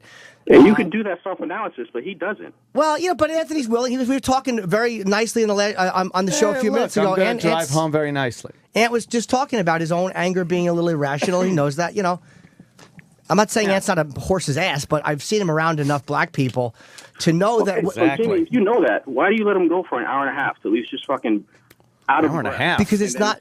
Because I do debate, Anthony. We do debate on the air. Yes. We absolutely debate, and I play devil's advocate. But I'm not about to tell Anthony what he can and can't say. And it's not out of fear of Anthony. It's just not my place as a man to tell Anthony as a man what he can say and not say. But at a certain point, if it's irrational, are you actually even delivering a point? But I've told him he's irrational. He's crazy. He's one of my favorite people. He's fucking nuts. But dude, this is the same guy that walks around his house in his underpants with a gun strapped to him. It's like he's a crazy person, and I've come to know that and accept that, and fucking and love my friend. But he gets the same anger at people, the same crazy anger over guns. So it's like I know that Anthony handles things that he has conflict with a certain way, and I still love my friend, so I'm not going to ever tell him what he can and can't say. Thank you, Jimmy. Fine, that's fine, but you don't kind of find it disconcerting that there's a segment of the show who really understands what you guys are about, and usually for most of the part is for it. That's kind of just getting tired of the show. Well, I would not want you to get tired of the show, and I'm tired of the show. I wouldn't think me pointing out fucking black crime running rampant is fucking that crazy to do. But don't point out black crime running rampant. Yes, I do. You're not here to stop crime. That's where my racial discussions usually start from, is talking about black crime running rampant and affecting so how is the black big crime cities. in America any different than crime in any other country? Isn't crime normally attributed to people who are poor? It's an economic issue. The numbers don't add up for the impoverished black people and impoverished white people, and the crime stats between the two. Not in the country, globally. What about globally? In any nation, who are the people that commit most of the crimes? They're the poor people. Except in those nations, if they're homogenous, nobody's going, oh, white people are all the Yeah, but so this is not about milk. Oof. I wonder how many listeners I just lost with that. Oof. I'd love to continue this, but I do have to go. But thank you for the call. I'm not cutting you off. I only have 25 minutes left in the show, but thank you for the call. But how about, I would like to suggest, maybe we could do this, if not today, but I would like to see if we can go X amount of days on the show where we do not mention race, or, because I talk way too much, and I know this, about trannies and sex. Oh, no. But believe me, I know that. Maybe we can do a fucking couple of days where we see if we can, without mentioning race at all, not mentioning, I will not mention sex or trans or whatever it is we are, and see how it feels to do it. That would be fun to do. Like, let's try that. Okay. I'll ring my bell a lot, but... Yeah, but I mean, I'd be willing to do that. It'll be a fun thing for the listeners to see if we could do it. I'd give it a whirl. Let's try it. Sure. Are we in trouble? No. All right. All right. I'll talk to you in a bit. All right. All right, take it easy. Thank you for calling in, sir. Next call. Let's go. Brett in Texas. Hey, Jimmy. Hello, Brett. Hey, I've been dating this chick for a while, more than a couple of years, and we agreed that we would try to spice up the sex life a little bit more. And, we tried some things here and there. But she has really latched on to this, like, abuse stuff. Like, she wants to be not, like, choked. She wants to be, like, strangled till she, like, passes out. Wow. And has even mentioned, like, full force, like, punching. Like, I slapped her, like, in the face, and she's like, no, punch me. And I'm like, no way. And she's like, no, punch me. And I'm like, no. Like, I don't know what it is. Like, and she, like, really gets into it. And it's like, man, I don't, like, want to let her down. But it's like, at the same time, it's like, that does make me uncomfortable. And there's, like, not a lot that makes me uncomfortable. Yeah, I would maybe, would she come as hard if you had a boxing glove on? Would that work if you guys were just kind of sparring? That's a rough one, dude, because I like to spank girls. I've even slapped faces and pulled hair. But there becomes a point where if somebody wants you to punch them during sex, and Opie, I think, was the first one to point out the Jim Norton flowchart always goes to molested. So I don't know if this was that. But you should find out why she requires that. Like, well, what I is know that? I know she had father issues. Like, her dad's never been around, so she always had, like, daddy issues. And, type of guy I am, I kind of, like, that's the type of chicks I used to pick up all the time. You and me both, my friend. Believe me, if I say to a girl, what's your father like, and she actually gives me an answer, I have no shot with her. If she says I haven't spoke to him since 1972, I'm in. I mean, it's really easy, and I mean, but that wasn't why I started dating her. But it just, it did come about that was the issue. But it's like, man, what do I do? Because, like, if I say no to her, like, it's like gonna crush her, and like that's her thing. And well, talk to her about it, dude. Talk to her about. Sometimes talking about sex outside of bed is important. Like, it doesn't turn me on if I have to tell a girl while we're fucking what I want her to say. But a lot of times, if you talk about it beforehand and you discuss it when you're not being sexual, then you kind of both incorporate it so it feels natural when it's dirty. See if there's anything else that can serve that need for her. Like, maybe if you're talking or calling her a whore, or talking about fucking her friends, or pulling her hair while talking about her being raped, or like, is there a verbal thing that will maybe serve close to the same purpose? Because I think if you keep upping it and upping it and upping it, what's next after punched in the face? Well, yeah, it's like, when is the police report going to be filed? And you might want to talk to her about that. Like, say, look, because it just keeps upping, and say, I understand it, but it's hard for me to punch you in the face. And that's not crazy of you to say. If she said spank me and you couldn't do it, I'd say, well, maybe you should fucking man up a little bit. See if she likes her pussy slapped or her thighs slapped, if there's other things. Or even really, really hard on the ass, or to paddle her on the ass, but something less genuinely man-on-man aggressive than a punch in the face. Because that's, even for me as a dirtbag, it's hard for me to make that sexual. Like, I've never been able to punch a girl in the face, other than political disagreements. Then I find it very easy. Or if she talks while I'm watching an Ozzy interview, I'll fucking shatter her teeth. But it's hard to do sexually, because belting something, because you're afraid, like, what if all of a sudden her turn on turns off and I've just punched this person in the face? Yeah, like it ends the relationship. Like, you know, when does it take it like too far? You know what I mean? Do you bite her? See if she likes her back bitten. Sometimes I mean, she likes like all that kind of stuff, and I don't mind doing it. But it's like you said, it's progressively gotten like up, you know, like upping it every time. It's like, you know, like at first it was like a light choke, and now it's like a full force, like leaving fingerprint marks. And I'm like, I'm not comfortable with that. Like someone at work may see that on you and be like, oh my God, he beats the crap out of her. You know, what a piece of shit. You know, and I'm not that type of guy. Or see if you could do something that might be dirt. But again, I know that choking feels good. But again, sometimes I've had women that like me to squeeze their skin really hard, like dig my fucking fingernails into their back or bite them because it hurts. But that's not life-threatening. Like, that's not something that's typically an act of aggression and domestic violence. See if that will help at all. You know, and again, I'm not saying go right to therapy because that might just be that she's exploring this dirty side. Has she done this with other guys? I don't know. We've been dating for like probably close to 5 years. And it's just the past probably 2 years, she's really gotten into this a little bit more. Right. And I mean, like, and I haven't seen like any signs of like where this popped up from all of a sudden because like, you know, we watch porn and stuff together and it's not been like any of that type of, you know, it's just been like the regular porn and stuff. So there's like, you know, in internet history and all that, nothing shows up. It's just like out of nowhere. I don't know if like 50 Shades of Grey or some crap, you know, kind of like triggered this all up or something. But you talk to her about it, see where, but don't quiz her like, where is this from?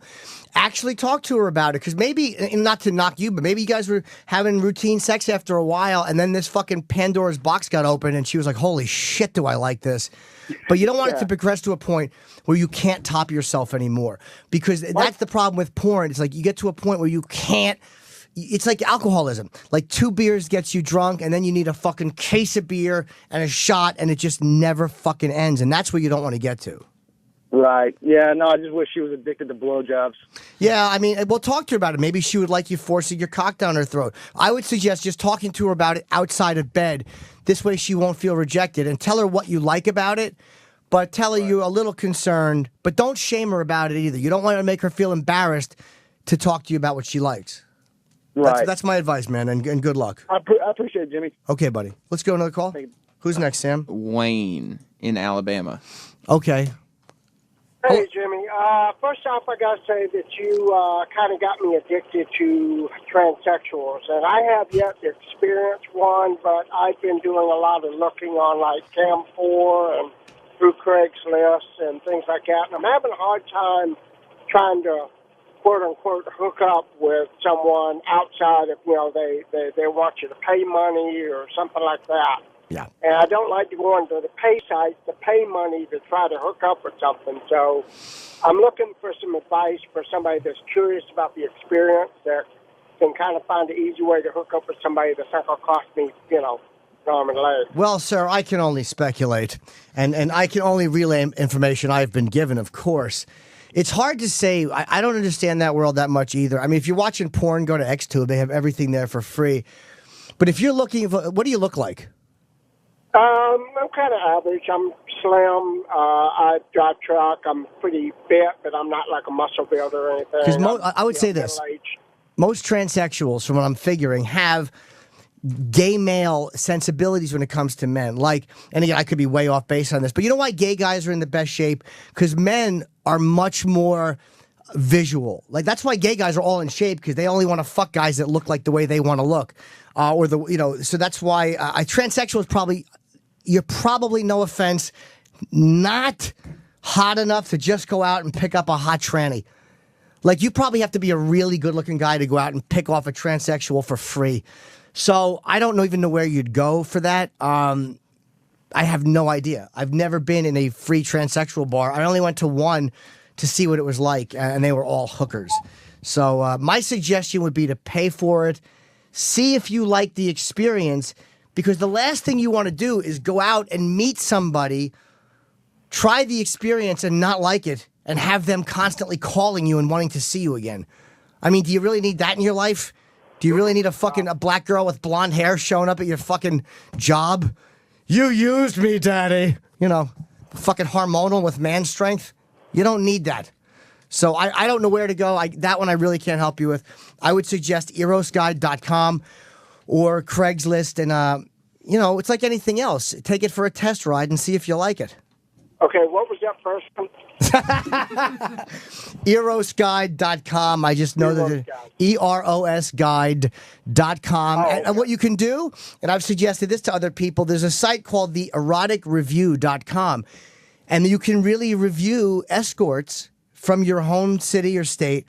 And they have all kinds of escorts, massage girls, and you can see if they're legitimate, if they're rip-offs, if they're, if they use, if they do this, if they do that. So you can kind of weed down and find what you want. But they're paid escort reviews. So I would suggest joining that site. And I would suggest paying for it first because you don't know if you're going to like it. Okay. All right. Advice well taken. Thank you. All right. Good luck, my friend. Sure. We'll go to Alex in Boston. Hi, Alex. Hey, Jim. How you doing? I'm good, buddy. How are you? I've been better. Okay. What's the matter? All right, well, let's start. Let's see. My boss told me yesterday he had a dentist appointment this morning, so he's going to be a little late. He told me to come at the regular time because, he said he'd be there. So here I am. I'm in Boston, freezing my nuts off, and I just got a message. He's going to be over an hour late. And I don't have a key to the shop. I got to take a shit. And, I could go on, Jim. I could go on and on. Well, my advice would be, sir, this is all my years of giving advice. My suggestion is to find a toilet, first and foremost. I attempted that, and I went to the local McDonald's that's right around the block. Sure. That's where the downtown Boston homeless people kind of meet up in the morning before they split off. And, that bathroom, there's a long line. How about a diner? Is there a diner around you could find for a toilet? We don't have diners in Boston. Okay. Is there a Denny's? We don't have Denny's either. You have to find good point. I'm really running into some dead ends here. This is a tougher case than the tranny question. I'm going to suggest you find an establishment with a bathroom and remove your pants and shit in that toilet. There's really not many, unless you have a spackle bucket in your car, or if you're comfortable shitting your pants. I would suggest doing that. You might want to give your boss the business, or you might want to avoid this situation next time and get a key for the shop in case he has to go see the dentist. What is your question, sir? What advice are you looking for? My life is in shambles. I already took one shit this morning. The second shit of the morning is usually the worst shit for me. Do you have colitis or any stomach issues? No, I'm just, I'm grossly overweight, and I eat too much, and I eat very late at night, so usually I've got, when I move my bowels in the morning, it's a shit show. It's a horror show. No pun intended. So are you saying that your fucking eating is making your life unmanageable and making your shit schedule uncomfortable? Well, geez, Jimmy, you just nailed it. You got it. So why don't you, again, I would suggest change what's making your life unmanageable. Like I know addictions are hard, but if you recognize that food is really fucking you up, like I told that girl jokingly, but try OA, try Overeaters Anonymous or another 12-step program that really is free, and there's other people who totally understand you that you can talk to and communicate with, and kind of, because you're eating fucking badly for a reason. The food is a symptom of what it is you're really covering up. So like we all have to shit sometimes. I drink too much coffee. It makes me have to shit.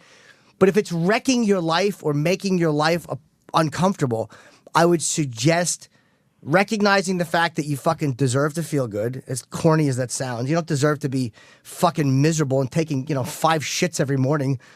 I would just suggest addressing the issue and going to a meeting or something and trying to eat a little bit better.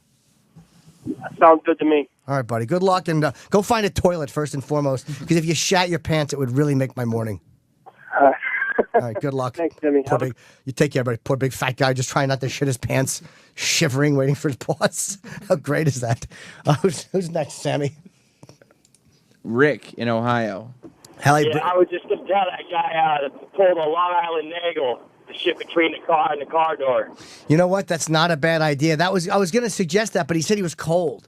And you never want to, like, Club Soda Kenny has had to shit outdoors because Club Soda Kenny has a colon like a coffee drinking goose. He can't stop fucking taking dumps.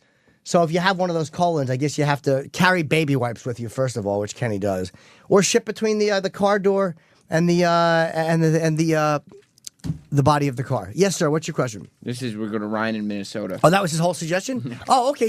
He was just helping out. And that's what we need. Chipping in, as it were. What's that? Go ahead. Sorry. Jimmy. Yes, sir. So here's what I got going on. I had quit drinking and for a year, and I fell out with my girlfriend at 12 years. I started dating this other girl who I like a lot, but her drinking is getting to be a bit much. I'm wondering if there's any way I can broach the subject with her without seeming offensive. She really likes drinking and seems to think that there's no problem in getting drunk every night. Maybe for her there isn't, but I kind of want to go towards a more sober lifestyle and have... Are you drinking a lot with her? Are you a drinking partner? Yes. I started to be, yes. Well, then you might want to... I'm sorry to interrupt you, but you might want to... my suggestion would be, if you feel it's a problem for you, find a 12-step program. And I'm just giving you the same suggestion. I would suggest go to the phone book, maybe look up Alcoholics Anonymous. They've helped a lot of people. If you think it's a problem for you, or go to Al-Anon meetings, because that helps address other people's alcoholism. But I don't think there's anything wrong with sitting down and talking to somebody. If you have a relationship where you can't just fucking sit down and go, look, I think this might be an issue for us, there's a way to do that without accusing her and making her feel belittled and like, hey, cunt, cut the malarkey. There's a way to sit down and just talk about how you're feeling. And they're telling us we only have a couple of minutes left and I have to do a read. So that would be my suggestion. Call back next week if you have to, my friend. I don't mean to shortchange you, because there's one email I want to read very badly before we end. So I apologize for cutting you short. That's a long, in-depth problem. But my first suggestion would be sit down in a non-accusing way, have a real talk with her, because you have to be able to do that. Okay, fair enough. Thank you. And I wanted to read this one because it's like, not to bum everybody out. But I got an email from a guy, and he goes, "Hi, Jim. What is your recommendation for whether or not to blow my head off? I deployed multiple times to Iraq and Afghanistan. My whore of a wife cheated on me and then left me. I can't stop thinking about what I saw and did overseas. I can't stop thinking about my ex-wife, even though she's a dirty fucking whore. I miss her. I miss my old life. I can't sleep. I can't see a future, and I don't want to. So I plan to blow my head off unless you have a better piece of advice. Maybe pills," and then he writes, "where to get one strong enough to do the job. Slit wrists just seems lame. So I think just sticking a pistol in my mouth is probably the best choice, unless you have better advice. I love your comedy and I love O&A. Wish I could stick around to see how it ends." Well, I can tell you how it will end, sir. I will probably achieve nothing greater than this. So whether you die today or in 10 years, my career will be in the same place. But I actually emailed this guy back. And, to use a cliche, suicide's a permanent solution to a temporary problem. You obviously are having some kind of second thoughts, or you wouldn't have emailed.